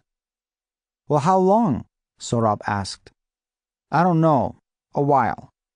Sohrab shrugged and smiled, wider this time. I don't mind. I can wait. It's like the sour apples. Sour apples? I asked. One time, when I was really little, he said, I climbed a tree and ate these green sour apples. My stomach swelled and became hard like a drum. It hurt a lot. Mother said that if I had just waited for the apples to ripen, I wouldn't have become sick. So now, whenever I really want something, I try to remember what she said about the apples. Sour apples, I said. Mashallah, you're just about the smartest little guy I've ever met, Sohrab John. His ears reddened with a blush. Will you take me to that red bridge, the one with the fog? He said. Absolutely, I said. Absolutely. And we'll drive up those streets, the ones where all you see is the hood of the car and the sky? Every single one of them, I said. My eyes stung with tears and I blinked them away. Is English hard to learn?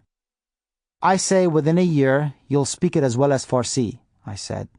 Really? Yes. I placed a finger under his chin and turned his face up to mine. There is one other thing, Sohrab. What? Well, Mr. Faisal thinks it would really help if we could ask you to stay in a home for kids for a while. Home for kids?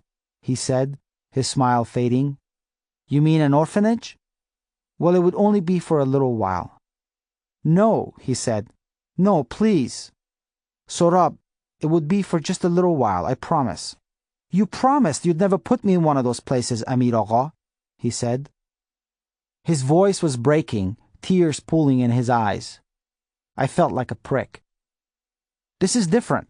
It would be here, in Islamabad, not in Kabul.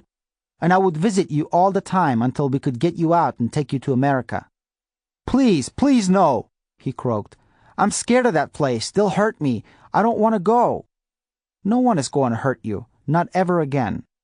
Yes, they will. They always say they won't, but they lie. They lie. Please, God. I wiped the tear streaking down his cheek with my thumb. Sour apples, remember? It's just like the sour apples, I said softly. No, it's not. Not that place. God, oh God, please no. He was trembling, snot and tears mixing on his face. Shh. I pulled him close and wrapped my arms around his shaking body. Shh, it'll be all right. We'll go home together. You'll see, it'll be all right. His voice was muffled against my chest, but I heard the panic in it.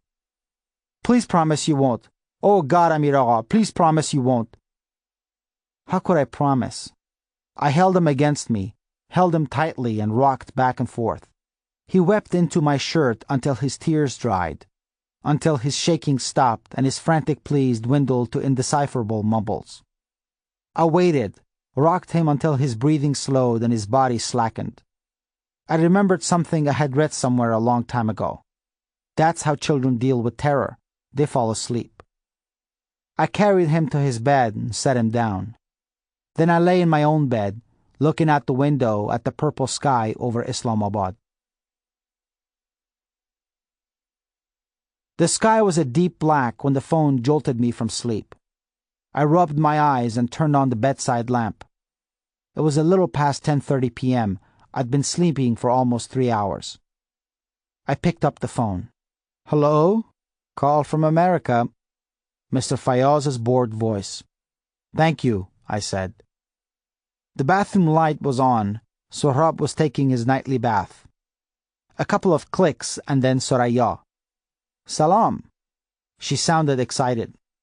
Hi, I said. How did the meeting go with the lawyer? I told her what Omar Faisal had suggested. Well, you can forget about it, she said. We won't have to do that. I sat up.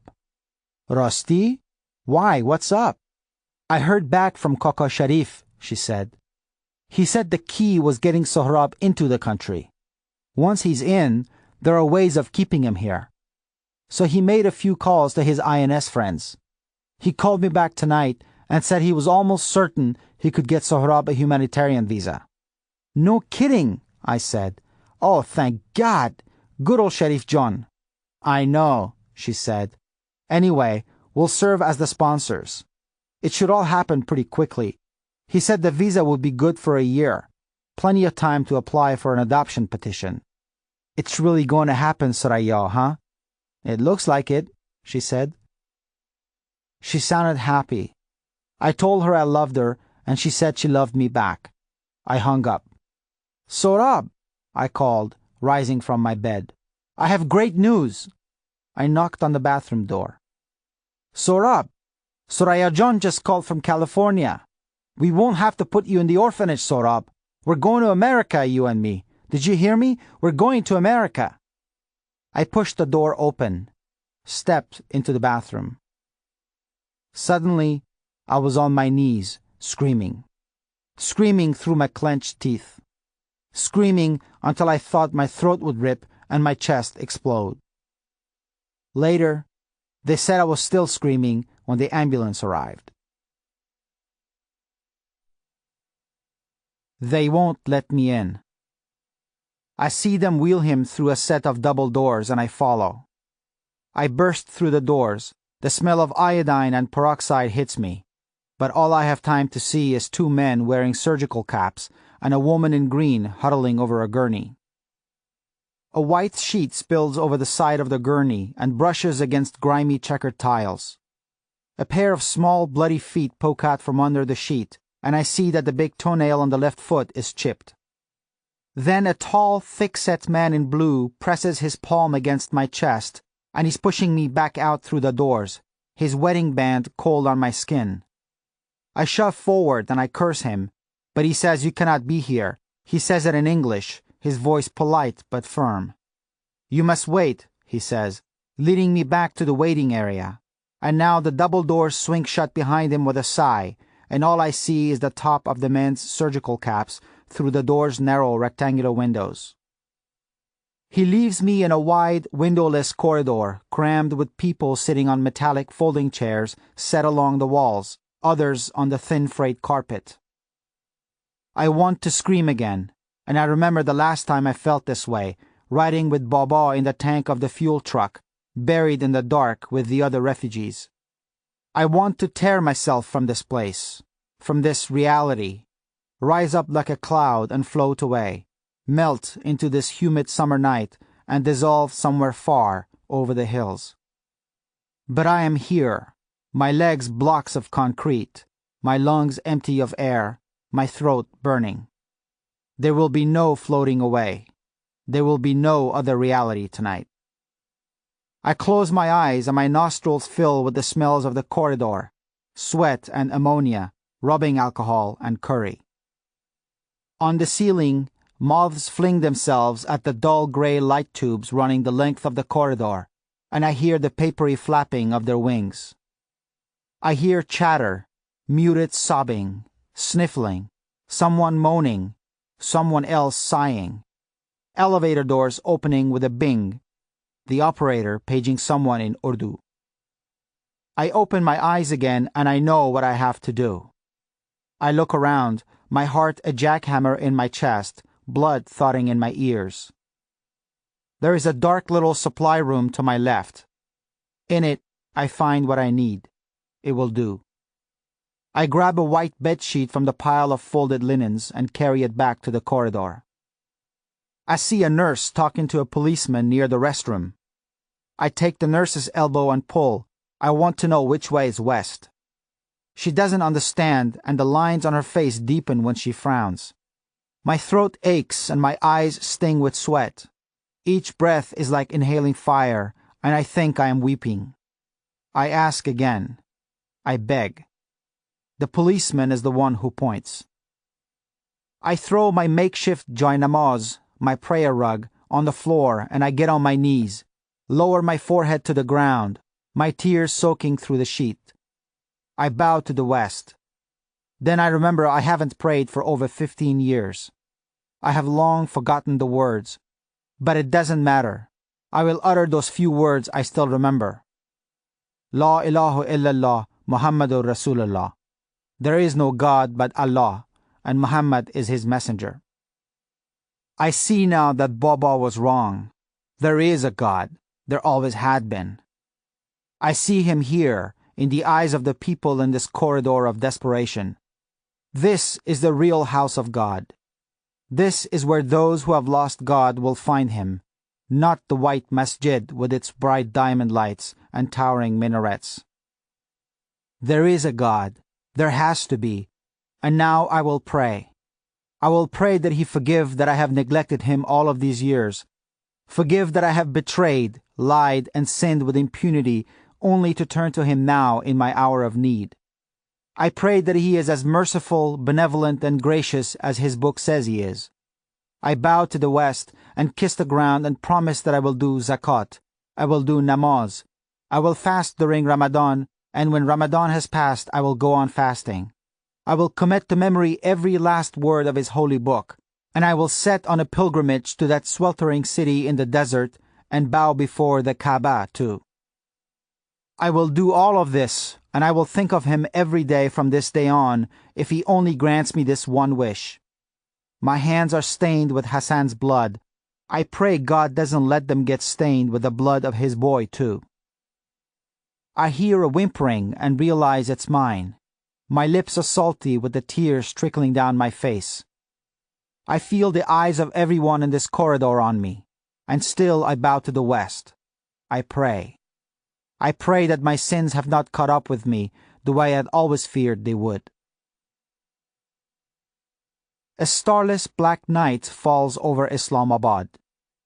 It's a few hours later, and I'm sitting now on the floor of a tiny lounge off the corridor that leads to the emergency ward. Before me is a dull brown coffee table cluttered with newspapers and dog-eared magazines. An April 1996 issue of Time. A Pakistani newspaper showing the face of a young boy who was hit and killed by a train the week before. An entertainment magazine with smiling Lollywood actors on the glossy cover. There is an old woman wearing a jade green shalwar kameez and a crocheted shawl, nodding off in a wheelchair across from me. Every once in a while, she stirs awake and mutters a prayer in Arabic. I wonder tiredly whose prayers will be heard tonight, hers or mine. I picture Sohrab's face, the pointed meaty chin, his small seashell ears, his slanting bamboo leaf eyes so much like his father's. A sorrow as black as the night outside invades me, and I feel my throat clamping. I need air. I get up and open the windows. The air coming through the screen is musty and hot. It smells of overripe dates and dung. I force it into my lungs in big heaps, but it doesn't clear the clamping feeling in my chest. I drop back on the floor. I pick up the Time magazine and flip through the pages, but I can't read, can't focus on anything. So I toss it on the table and go back to staring at the zigzagging pattern of the cracks on the cement floor, at the cobwebs on the ceiling where the walls meet, at the dead flies littering the windowsill. Mostly, I stare at the clock on the wall. It's just past 4 a.m., and I've been shut out of the room with the swinging double doors for over 5 hours now. I still haven't heard any news. The floor beneath me begins to feel like part of my body, and my breathing is growing heavier, slower. I want to sleep, shut my eyes and lie my head down on this cold, dusty floor. Drift off. When I wake up, maybe I will discover that everything I saw in the hotel bathroom was part of a dream. The water drops dripping from the faucet and landing with a plink into the bloody bathwater. The left arm dangling over the side of the tub, the blood-soaked razor sitting on the toilet tank, the same razor I had shaved with the day before. And his eyes, still half open, but lightless. That, more than anything. I want to forget the eyes. Soon, sleep comes and I let it take me. I dream of things I cannot remember later. Someone is tapping me on the shoulder. I open my eyes. There's a man kneeling beside me. He's wearing a cap like the man behind the swinging double doors and a paper surgical mask over his mouth. My heart sinks when I see a drop of blood on the mask. He has taped a picture of a doe-eyed little girl to his beeper. He unsnaps his mask, and I'm glad I don't have to look at Sohrab's blood anymore. His skin is dark like the imported Swiss chocolate Hassan and I used to buy from the bazaar in Charianao. He has hazel eyes topped with curved eyelashes. In a British accent, he tells me his name is Dr. Nawaz, and suddenly I want to be away from this man, because I don't think I can bear to hear what he has come to tell me. He says the boy had cut himself deeply and had lost a great deal of blood, and my mouth begins to mutter that prayer again. La ilaha illallah, Muhammadur Rasulullah. They had to transfuse several units of red cells. How will I tell Suraya? Twice they had to revive him. I will do namaz. I will do zakat. They would have lost him if his heart hadn't been young and strong. I will fast. He's alive. Dr. Nawaz smiles. It takes me a moment to register what he has just said. Then he says more, but I don't hear him, because I have taken his hands and I have brought them up to my face. I weep my relief into this stranger's small, meaty hands, and he says nothing now. He waits. The intensive care unit is L-shaped and dim. a jumble of bleeping monitors and whirring machines. Dr. Nawaz leads me between two rows of beds separated by white plastic curtains. Sohrab's bed is the last one around the corner, the one nearest the nursing station, where two nurses in green surgical scrubs are jotting notes on clipboards, chatting in low voices. On the silent ride up the elevator with Dr. Nawaz, I had thought I would weep again when I saw Sohrab. But when I sit on the chair at the foot of his bed, looking at his white face through the tangle of gleaming plastic tubes and ivy lines, I am dry-eyed. Watching his chest rise and fall to the rhythm of the hissing ventilator, a curious numbness washes over me. The same numbness a man might feel seconds after he has swerved his car and barely avoided a head-on collision. I doze off, and when I wake up, I see the sun rising in a buttermilk sky through the window next to the nursing station. The light slants into the room, aims my shadow towards Sohrab. He hasn't moved. "You do well to get some sleep," a nurse says to me. I don't recognize her. There must have been a shift change while I had napped. She takes me to another lounge, this one just outside the ICU. It's empty. She hands me a pillow and a hospital-issued blanket. I thank her and lie on the vinyl sofa in the corner of the lounge. I fall asleep almost immediately. I dream I'm back in the lounge downstairs. Dr. Nawaz walks in and I rise to meet him.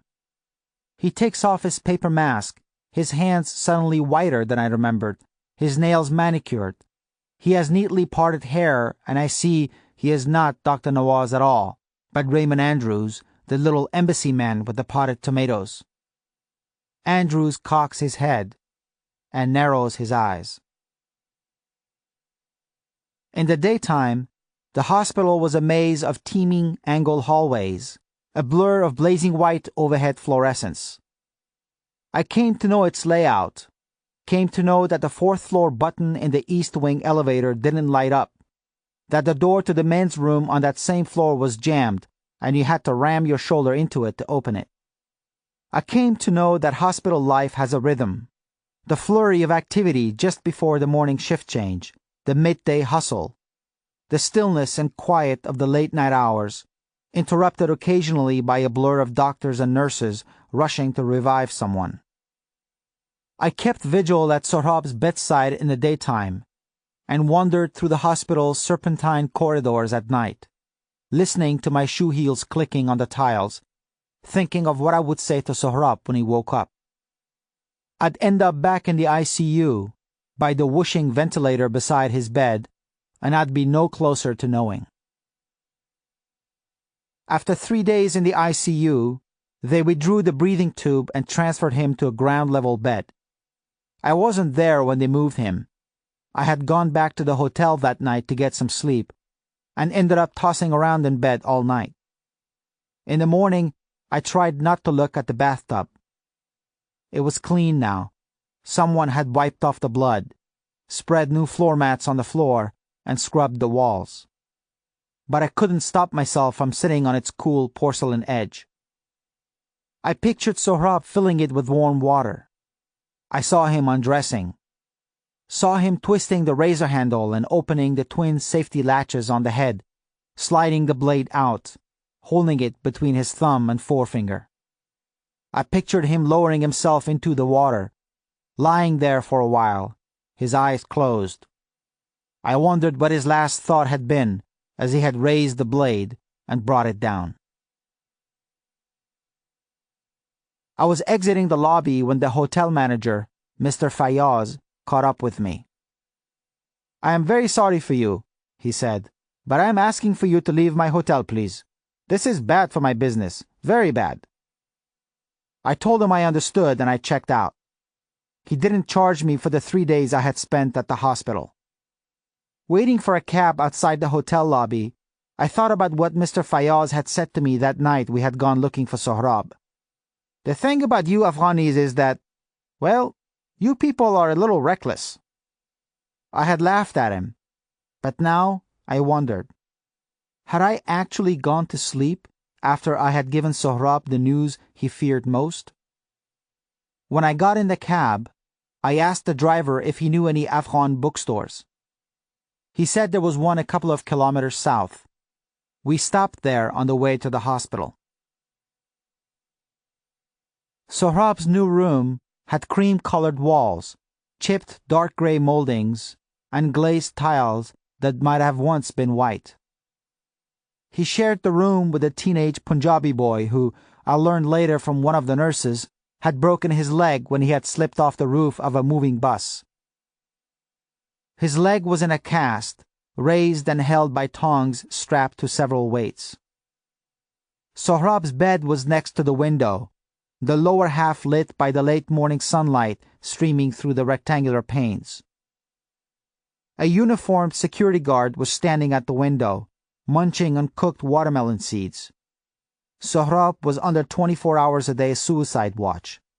Hospital protocol, Dr. Nawaz had informed me. The guard tipped his hat when he saw me and left the room.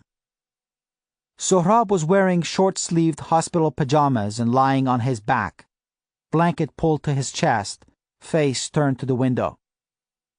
I thought he was sleeping, but when I scooted a chair up to his bed, his eyelids fluttered and opened. He looked at me, then looked away. He was so pale, even with all the blood they had given him, and there was a large purple bruise in the crease of his right arm. "How are you?" I said. He didn't answer. He was looking through the window at a fenced-in sandbox and swing set in the hospital garden. There was an arch-shaped trellis near the playground, in the shadow of a row of hibiscus trees, a few green vines climbing up the timber lattice. A handful of kids were playing with buckets and pails in the sandbox. The sky was a cloudless blue that day, and I saw a tiny jet leaving behind twin white trails. I turned back to Sohrab. "I spoke to Dr. Nawaz a few minutes ago, and he thinks you'll be discharged in a couple of days. That's good news, nay?" Again I was met by silence. The Punjabi boy at the other end of the room stirred in his sleep and moaned something. "Well, I like your room," I said, trying not to look at Sohrab's bandaged wrists. "It's bright, and you have a view." Silence. A few more awkward minutes passed, and a light sweat formed on my brow and my upper lip. I pointed to the untouched bowl of green pea ash on his nightstand, the unused plastic spoon. "You should try to eat something. Gain your quwwat, your strength back. Do you want me to help you?" He held my glance, then looked away, his face set like stone. His eyes were still lightless, I saw, vacant, the way I had found them when I had pulled him out of the tub. I reached into the paper bag between my feet and took out the used copy of the Shahnameh I had bought at the Afghan bookstore. I turned the cover so it faced Sohrab. "I used to read this to your father when we were children," I said. "We'd go up the hill by our house and sit beneath the pomegranate." I trailed off. Sohrab was looking through the window again. I forced a smile. "Your father's favorite was the story of Rustam and Sohrab," I said. "And that's how you got your name. I know you know that." I paused, feeling a bit like an idiot. "Anyway, he said in his letter that it was your favorite too, so I thought I'd read you some of it. Would you like that?" Sohrab closed his eyes and covered them with his arm, the one with the bruise. I flipped to the page I had bent in the taxicab. "Here we go," I said, wondering for the first time what thoughts had passed through Hassan's head when he had finally read the Shahnameh for himself and discovered that I had deceived him all those times. I cleared my throat and read. "Give ear unto the combat of Sohrab against Rustam, though it be a tale replete with tears," I began. "It came about that on a certain day Rustam rose from his couch, and his mind was filled with forebodings. He bethought him—" I read him most of chapter 1, up to the part where the young warrior Sohrab comes to his mother, Tahmina, the princess of Samangon, and demands to know the identity of his father. I closed the book. Do you want me to go on? There are battles coming up, remember? Sohrab leading his army to the White Castle in Iran. Should I read on? He shook his head slowly. I dropped the book back in the paper bag. That's fine, I said, encouraged that he had responded at all. Maybe we can continue tomorrow. How do you feel? Sohrab's mouth opened and a hoarse sound came out. Dr. Nawaz had told me that would happen, on account of the breathing tube they had slit through his vocal cords. He licked his lips and tried again. Tired, he said. I know, Dr. Nawaz said that was to be expected, I began. He was shaking his head. What, Sohrab? He winced when he spoke again in that husky voice, barely above a whisper. Tired of everything, he said. I sighed and slumped in my chair. There was a band of sunlight on the bed between us, and for just a moment, the ashen-gray Chinese doll face looking at me from the other side of it was a dead ringer for Hassan's. Not the Hassan I chased down our hill as the sun dipped behind clay rooftops in the west, but the Hassan I saw alive for the last time, dragging his belongings behind Ali in a warm summer downpour, stuffing them in the trunk of Baba's car while I watched through the rain-soaked window of my room. He gave a slow shake of his head. Tired of everything, he repeated. What can I do, Sohrab? Please tell me, I said. I want, he began. He winced again and brought his hand to his throat as if to clear whatever was blocking his voice. My eyes were drawn again to his wrist wrapped tightly with white gauze bandages. I want my old life back, he breathed. Oh, Sohrab. I want Father and Mother John. I want Sasa. I want to play with Rahim Khan Sahib in the garden. I want to live in our house again. He dragged his forearm across his eyes. I want my old life back. I didn't know what to say, where to look, so I gazed down at my hands. Your old life, I thought. My old life, too. I played in the same yard, Sohrab. I lived in the same house. But the grass is dead and a stranger's jeep is parked in the driveway of our house, pissing oil all over the asphalt. Our old life is gone, Sohrab, and everyone in it is either dead or dying. It's just you and me now, just you and me. I can't give you that, I said. I wish you hadn't. Please don't say that, I said. Wish you hadn't. I wish you had left me in the water. Don't ever say that, Sohrab, I said, leaning forward. I can't bear to hear you talk like that.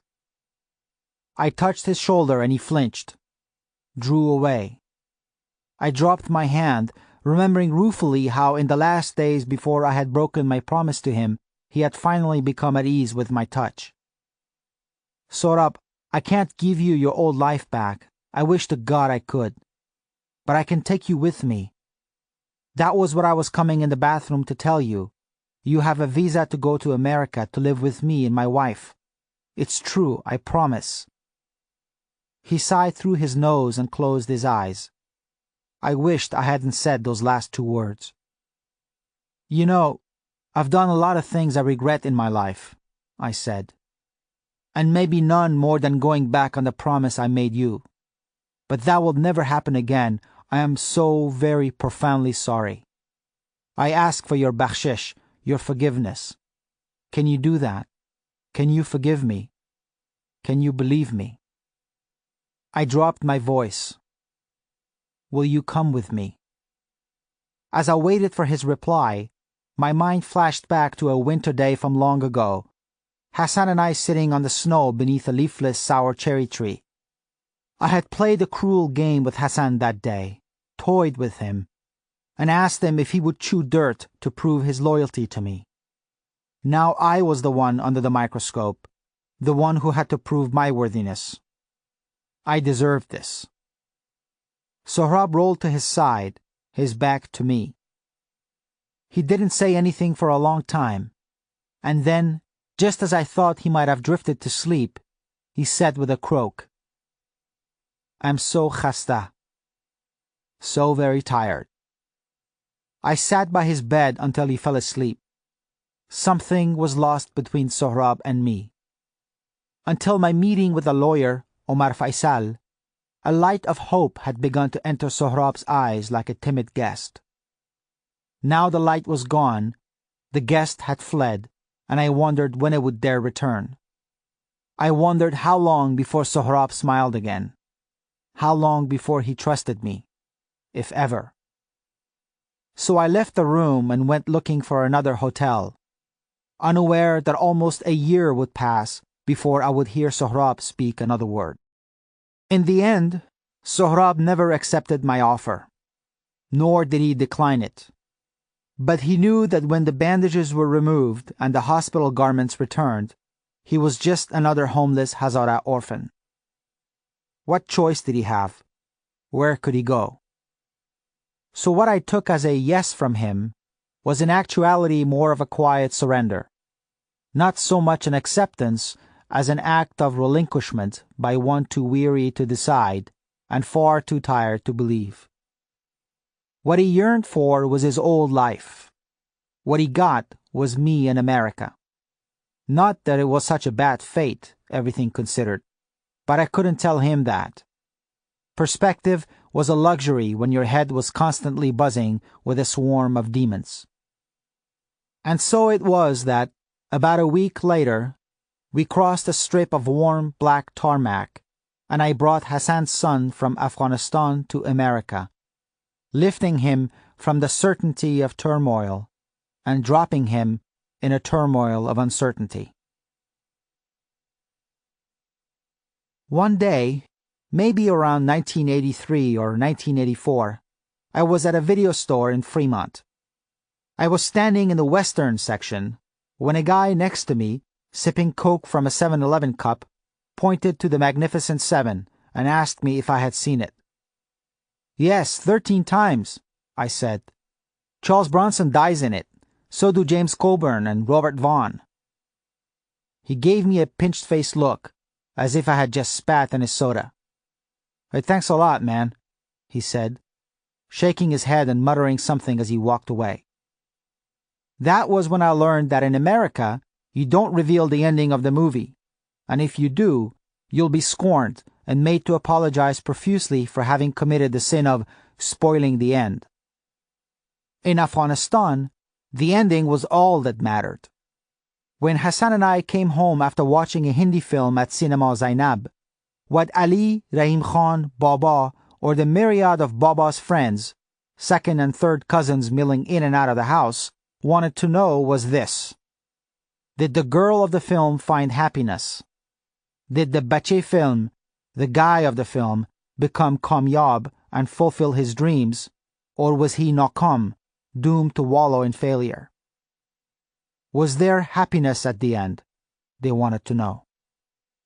If someone were to ask me today whether the story of Hassan, Sohrab, and me ends with happiness, I wouldn't know what to say. Does anybody's? After all, life is not a Hindi movie. Zindagi migzara, Afghans like to say. Life goes on, unmindful of beginning, end, kamyab, nakam, crisis or catharsis, moving forward like a slow, dusty caravan of coachees. I wouldn't know how to answer that question, despite the matter of last Sunday's tiny miracle. We arrived home about 7 months ago, on a warm day in August of 2001. Soraya picked us up at the airport. I had never been away from Soraya for so long, and when she locked her arms around my neck, when I smelled apples in her hair, I realized how much I had missed her. "You're still the morning sun to my Yalda," I whispered. "What?" she said. "Never mind." I kissed her ear. After, she knelt to eye level with Sohrab. She took his hand and smiled at him. Salam, Sohrab Jan. I'm your Khala Suraya. We've all been waiting for you. Looking at her smiling at Sohrab, her eyes tearing over a little, I had a glimpse of the mother she might have been had her own womb not betrayed her. Sohrab shifted on his feet and looked away. Suraya had turned the study upstairs into a bedroom for Sohrab. She let him in and he sat on the edge of the bed. The sheets showed brightly colored kites flying in indigo blue skies. She had made inscriptions on the wall by the closet, feet and inches to measure a child's growing height. At the foot of the bed, I saw a wicker basket stuffed with books, a locomotive, a watercolor set. Sohrab was wearing the plain white t-shirt and new denims I had bought him in Islamabad just before we left. The shirt hung loosely over his bony, slumping shoulders. The color still hadn't seeped back into his face, save for the halo of dark circles around his eyes. He was looking at us now in the impassive way he had looked at the plates of boiled rice the hospital orderly placed before him. Suraya asked if he liked his room, and I noticed that she was trying to avoid looking at his wrists, and that her eyes kept swaying back to those jagged pink lines. Sohrab lowered his head, hid his hands under his thighs, and said nothing. Then he simply lay his head on the pillow. Less than 5 minutes later, Suraya and I watching from the doorway, he was snoring. We went to bed, and Suraya fell asleep with her head on my chest. In the darkness of our room, I lay awake, an insomniac once more. Awake, and alone with demons of my own. Sometime in the middle of the night, I slid out of bed and went to Sohrab's room. I stood over him, looking down, and saw something protruding from under his pillow. I picked it up. Saw it was Rahim Khan's Polaroid, the one I had given to Sohrab the night we had sat by the Shah Faisal Mosque. The one of Sohrab and Hassan standing side by side, squinting in the light of the sun, and smiling like the world was a good and just place. I wondered how long Sohrab had lain in bed staring at the photo, turning it in his hands. I looked at the photo. Your father was a man torn between two halves, Rahim Khan had said in his letter. I had been the entitled half, the society-approved legitimate half, the unwitting embodiment of Baba's guilt. I looked at Hassan, showing those two missing front teeth, sunlight slanting on his face. Baba's other half, the unentitled, unprivileged half. The half who had inherited what had been pure and noble in Baba. The half that, maybe, in the most secret recesses of his heart, Baba had thought of as his true son. I slipped the picture back where I had found it. Then I realized something. That last thought had brought no sting with it. Closing Sohrab's door, I wondered if that was how forgiveness budded. Not with the fanfare of epiphany, but with pain gathering its things, packing up, and slipping away unannounced in the middle of the night. The General and Khala Jamila came over for dinner the following night. Khala Jamila, her hair cut short and a darker shade of red than usual, handed Suraya the plate of almond-topped mawqut she had brought for dessert. She saw Sohrab and beamed. "Mashallah, Suraya Jan told us how khushdeep you were, but you're even more handsome in person, Sohrab Jan." She handed him a blue turtleneck sweater. "I knitted this for you," she said. "For next winter, inshallah it will fit you." Sohrab took the sweater from her. "Hello, young man," was all the General said, leaning with both hands on his cane, looking at Sohrab the way one might study a bizarre decorative item at someone's house. I answered and answered again Khala Jamila's questions about my injuries. I'd asked Suraya to tell them I'd been mugged, reassuring her that I had no permanent damage, that the wires would come out in a few weeks so I'd be able to eat her cooking again, and that yes, I would try rubbing rhubarb juice and sugar on my scars to make them fade faster. The general and I sat in the living room and sipped wine while Soraya and her mother set the table. I told him about Kabul and the Taliban. He listened and nodded, his cane on his lap, and tisked when I told him of the man I had spotted selling his artificial leg. I made no mention of the executions at Qazi Stadium and Asif. He asked about Rahim Khan, whom he said he had met in Kabul a few times, and shook his head solemnly when I told him of Rahim Khan's illness. But as we spoke, I caught his eyes drifting again and again to Sohrab sleeping on the couch, as if we were skirting around the edge of what he really wanted to know. The skirting finally came to an end over dinner, when the general put down his fork and said, "So, Amir Jan, you going to tell us why you've brought back this boy with you?" "Iqbal Jan, what sort of question is that?" Khala Jamila said. "While you're busy knitting sweaters, dear, I have to deal with the community's perception of our family. People will ask. They'll want to know why there's a Hazara boy living with our daughter.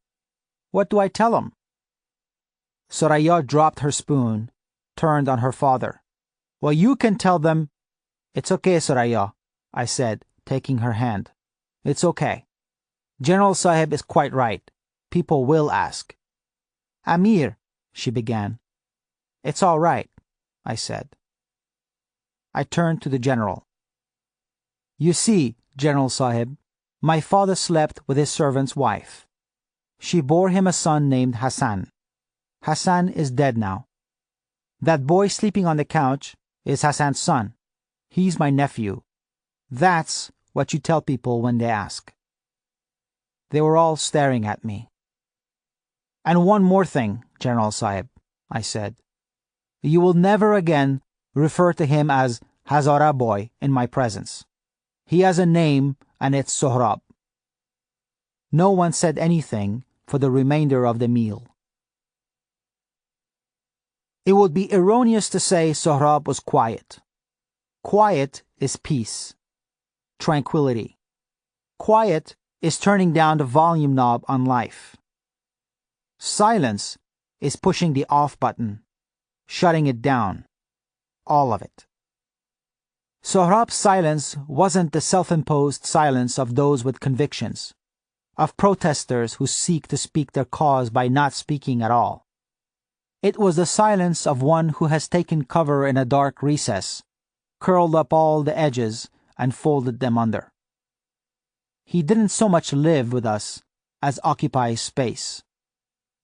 And precious little of it. Sometimes at the market or in the park, I'd notice how other people hardly seemed to even see him, like he wasn't there at all. I'd look up from a book and realize Sohrab had entered the room, had sat across from me, and I hadn't noticed. He walked like he was afraid to leave behind footprints. He moved as if not to stir the air around him. Mostly, he slept. Sohrab's silence was hard on Soraya, too. Over that long-distance line to Pakistan, Soraya had told me about the things she was planning for Sohrab. Swimming classes, soccer, bowling league. Now, she'd walk past Sohrab's room and catch a glimpse of books sitting unopened in the wicker basket, the growth chart unmarked, the jigsaw puzzle unassembled, each item a reminder of a life that could have been, a reminder of a dream that was wilting even as it was budding. But she hadn't been alone. I'd had my own dreams for Sohrab. While Sohrab was silent, the world was not. One Tuesday morning last September, the Twin Towers came crumbling down, and overnight, the world changed. The American flag suddenly appeared everywhere, on the antennas of yellow cabs weaving around traffic, on the lapels of pedestrians walking the sidewalks in a steady stream, even on the grimy caps of San Francisco's panhandlers sitting beneath the awnings of small art galleries and open-fronted shops. One day I passed Edith, the homeless woman who plays the accordion every day on the corner of Sutter and Stockton, and spotted an American flag sticker on the accordion case at her feet. Soon after the attacks, America bombed Afghanistan, the Northern Alliance moved in, and the Taliban scurried like rats into the caves. Suddenly, people were standing in grocery store lines and talking about the cities of my childhood: Kandahar, Herat, Mazar-e-Sharif. When I was very little, Baba took Hassan and me to Qunduz. I don't remember much about the trip, except sitting in the shade of an acacia tree with Baba and Hassan, taking turns sipping fresh watermelon juice from a clay pot and seeing who could spit the seeds farther. Now, Dan Rather, Tom Brokaw, and people sipping latte at Starbucks were talking about the battle for Qunduz, the Taliban's last stronghold in the north. That December, Pashtuns, Tajiks, Uzbeks, and Hazaras gathered in Bonn, and under the watchful eye of the UN, began the process that might someday end over 20 years of unhappiness in their watan. Hamid Karzai's caracol hat and green chapan became famous. Sohrab sleepwalked through it all. Soraya and I became involved in Afghan projects, as much out of a sense of civil duty as the need for something, anything, to fill the silence upstairs, the silence that sucked everything in like a black hole. I had never been the active type before, but when a man named Kabir, a former Afghan ambassador to Sofia, called and asked if I wanted to help him with a hospital project, I said yes. The small hospital had stood near the Afghan-Pakistani border and had a small surgical unit that treated Afghan refugees with landmine injuries. But it had closed down due to a lack of funds. I became the project manager, Soraya my co-manager. I spent most of my days in the study, emailing people around the world, applying for grants, organizing fundraising events, and telling myself that bringing Sohrab here had been the right thing to do. The year ended with Soraya and me on the couch, blankets spread over our legs, watching Dick Clark on TV. People cheered and kissed when the silver ball dropped, and confetti whitened the screen. In our house, the new year began much the same way the last one had ended, in silence. Then, 4 days ago, on a cool, rainy day in March of 2002, a small, wondrous thing happened. I took Soraya, Khala Jamila, and Sohrab to a gathering of Afghans at Lake Elizabeth Park in Fremont.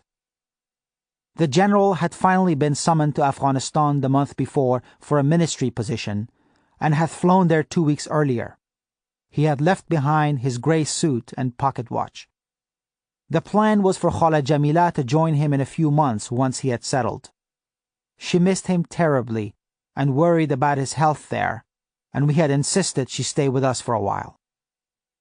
The previous Thursday, the first day of spring, had been the Afghan New Year's Day, the Sal-e-Nau, and Afghans in the Bay Area had planned celebrations throughout the East Bay and the peninsula. Kabir, Soraya, and I had an additional reason to rejoice.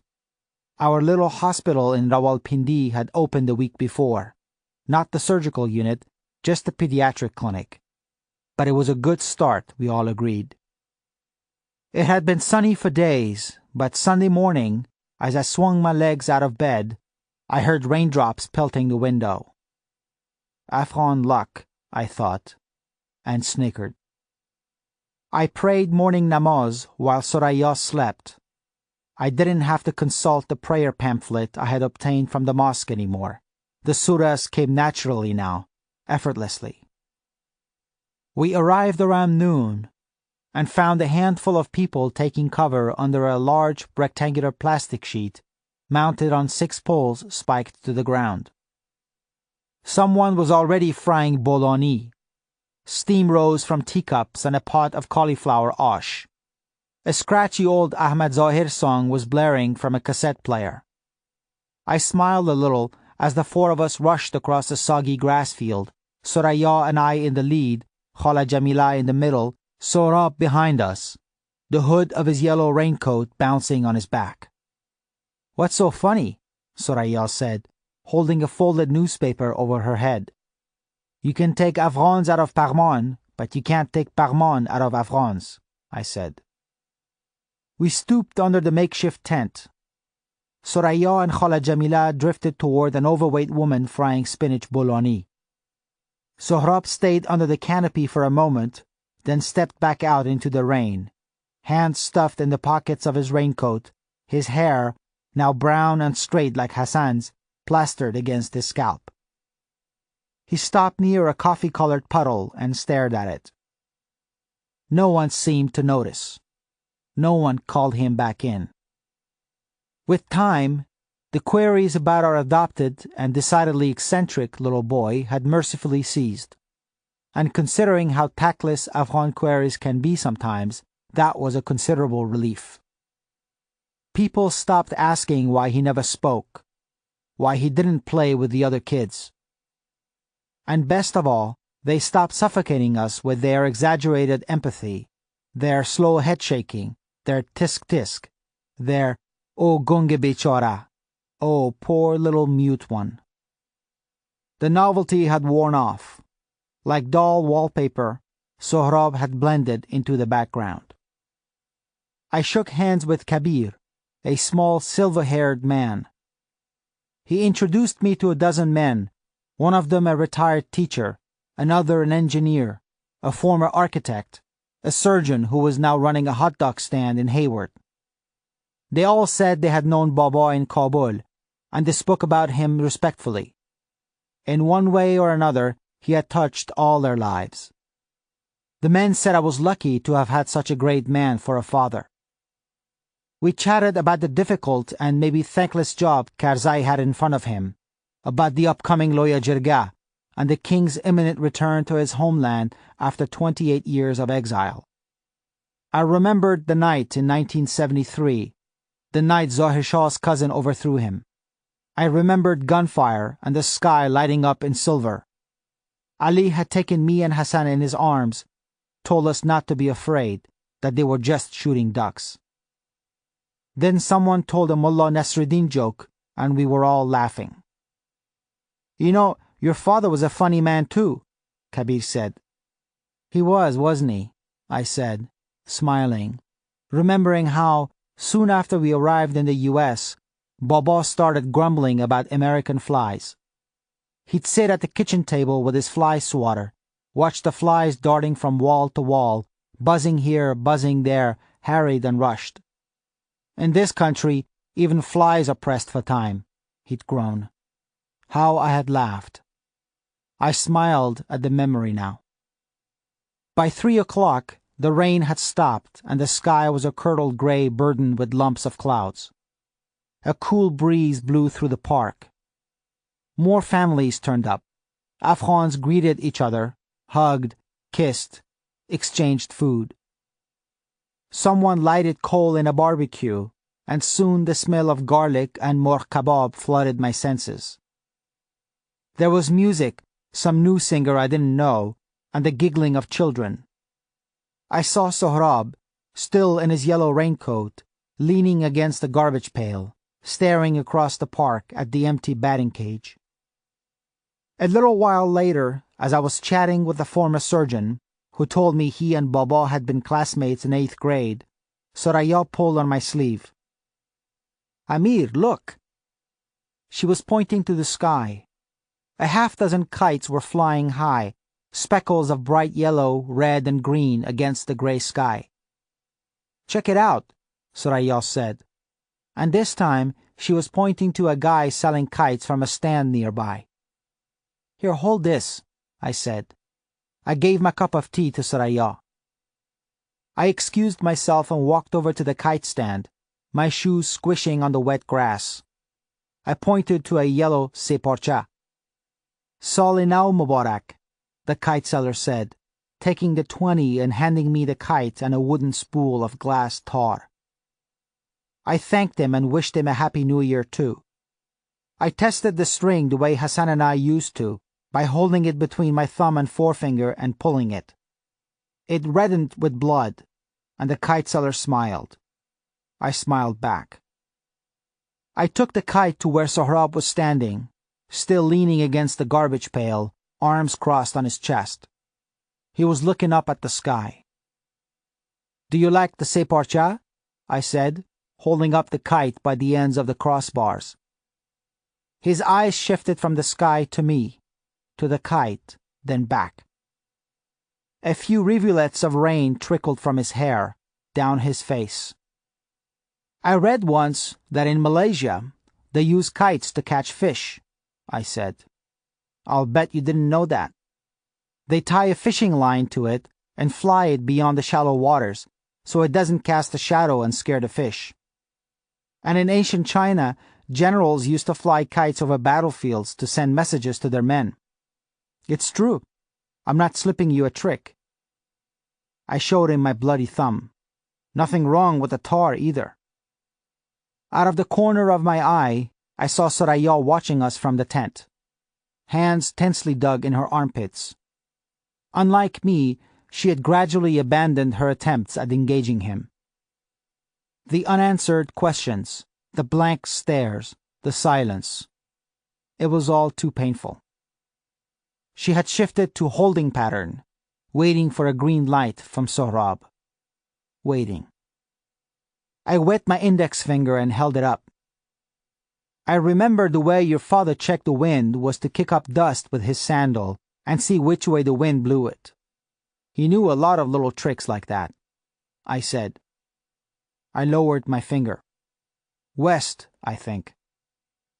Sohrab wiped a raindrop from his earlobe and shifted on his feet. Said nothing. I thought of Soraya asking me a few months ago what his voice sounded like. I had told her I didn't remember anymore. Did I ever tell you your father was the best kite runner in Wazir Akbar Khan? Maybe all of Kabul? I said, nodding the loose end of the spool tar to the string loop tied to the center spar. How jealous he made the neighborhood kids. He'd run kites and never look up at the sky, and people used to say he was chasing the kite's shadow. But they didn't know him like I did. Your father wasn't chasing any shadows. He just knew. Another half-dozen kites had taken flight. People had started to gather in clumps, teacups in hand, eyes glued to the sky. Do you want to help me fly this? I said. Sohrab's gaze bounced from the kite to me, back to the sky. Okay, I shrugged. Looks like I'll have to fly tanhoi, solo. I balanced the spool in my left hand and fed about 3 feet of string. The yellow kite dangled at the end of it, just above the wet grass. Last chance, I said. But Sohrab was looking at a pair of kites tangling high above the trees. All right, here I go. I took off running, my sneakers splashing rainwater from puddles, the hand clutching the kite end of the string held high above my head. It had been so long, so many years since I'd done this, and I wondered if I'd make a spectacle of myself. I let the spool roll in my left hand as I ran, felt the string cut my right hand again as it fed through. The kite was lifting behind my shoulder now, lifting, wheeling, and I ran harder. The spool spun faster, and the glass string tore another gash in my right palm. I stopped and turned, looked up, smiled. High above, my kite was tilting side to side like a pendulum, making that old paper bird flapping its wings sound I always associated with winter mornings in Kabul. I hadn't flown a kite in a quarter of a century, but suddenly I was 12 again, and all the old instincts came rushing back. I felt the presence next to me and looked down. It was Sohrab, hands dug deep in the pockets of his raincoat. He had followed me. Do you want to try? I asked. He said nothing, but when I held the string out for him, his hand lifted from his pocket, hesitated, took the string. My heart quickened as I spun the spool to gather the loose string. We stood quietly side by side, necks bent up. Around us, kids chased each other and slid on the grass. Someone was playing an old Hindi movie soundtrack now. A line of elderly men were praying afternoon namaz on a plastic sheet spread on the ground. The air smelled of wet grass, smoke, and grilled meat. I wished time would stand still. Then I saw we had company. A green kite was closing in. I traced the string to a kid standing about 30 yards from us. He had a crew cut and a t-shirt that read, "The Rock Rules," in bold block letters. He saw me looking at him and smiled. Waved. I waved back. Sohrab was handing the string back to me. "Are you sure?" I said, taking it. He took the spool from me. "Okay," I said. "Let's give him a sabak. Teach him a lesson, eh?" I glanced over at him. The glassy, vacant look in his eyes was gone. His gaze flitted between our kite and the green one. His face was a little flushed, his eyes suddenly alert, awake, alive. I wondered when I had forgotten that, despite everything, he was still just a child. The green kite was making its move. "Let's wait," I said.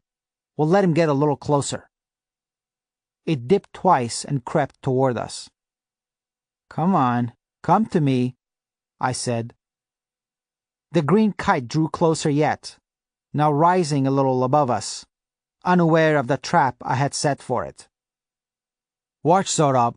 I'm going to show you one of your father's favorite tricks, the old lift and dive." Next to me, Sohrab was breathing rapidly through his nose. The spool rolled in his palms, the tendons in his scarred wrists like rhubarb strings. Then I blinked, and for just a moment, the hands holding the spool were the chip-nailed, calloused hands of a hair-lipped boy. I heard a crow cawing somewhere, and I looked up. The park shimmered with snow so fresh, so dazzling white it burned my eyes. It sprinkled soundlessly from the branches of white-clad trees.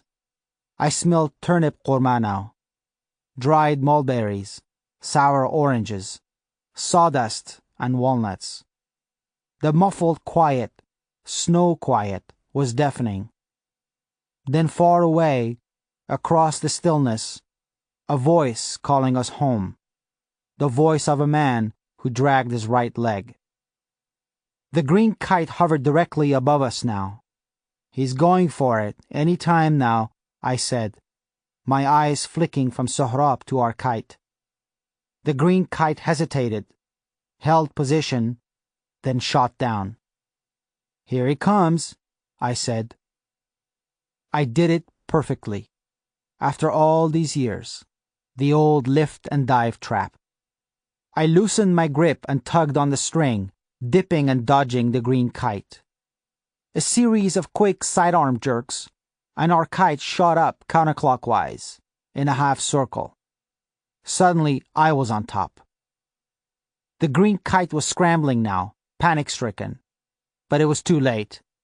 I had already slipped him Hassan's trick. I pulled hard and our kite plummeted. I could almost feel our string sawing his. Almost heard the snap. And then, just like that, the green kite was spinning and wheeling out of control. Behind us, people cheered. Whistles and applause broke out. I was panting. The last time I had felt a rush like this was that day in the winter of 1975, just after I had cut the last kite, when I spotted Baba on our rooftop, clapping and beaming. I looked down at Sohrab. One corner of his mouth had curled up just so. A smile. Lopsided. Hardly there, but there. Behind us, kids were scampering, and a melee of screaming kite runners was chasing the loose kite drifting high above the trees. I blinked and the smile was gone, but it had been there. I had seen it. "Do you want me to run that kite for you?" I asked.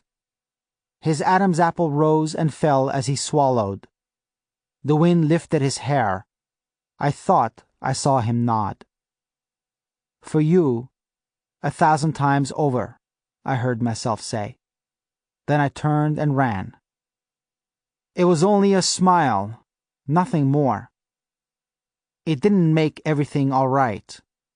It didn't make anything all right. Only a smile. A tiny thing. A leaf in the woods, shaking in the wake of a startled bird's flight. But I'll take it, with open arms. Because when spring comes, it melts the snow one flake at a time, and maybe I just witnessed the first flake melting. I ran, a grown man running with a swarm of screaming children, but I didn't care. I ran with the wind blowing in my face, and a smile as wide as the valley of Panjshir on my lips. I ran.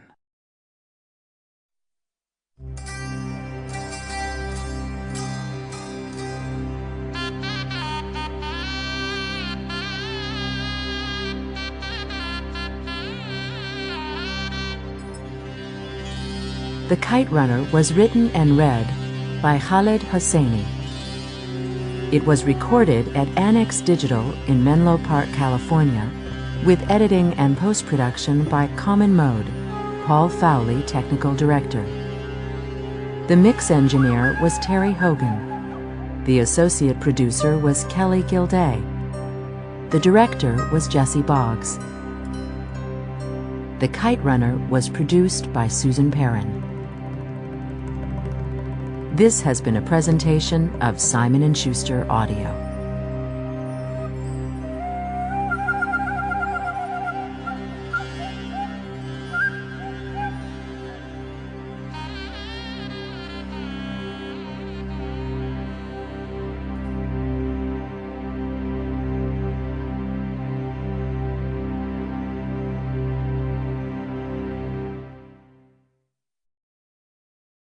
Audible hopes you have enjoyed this program.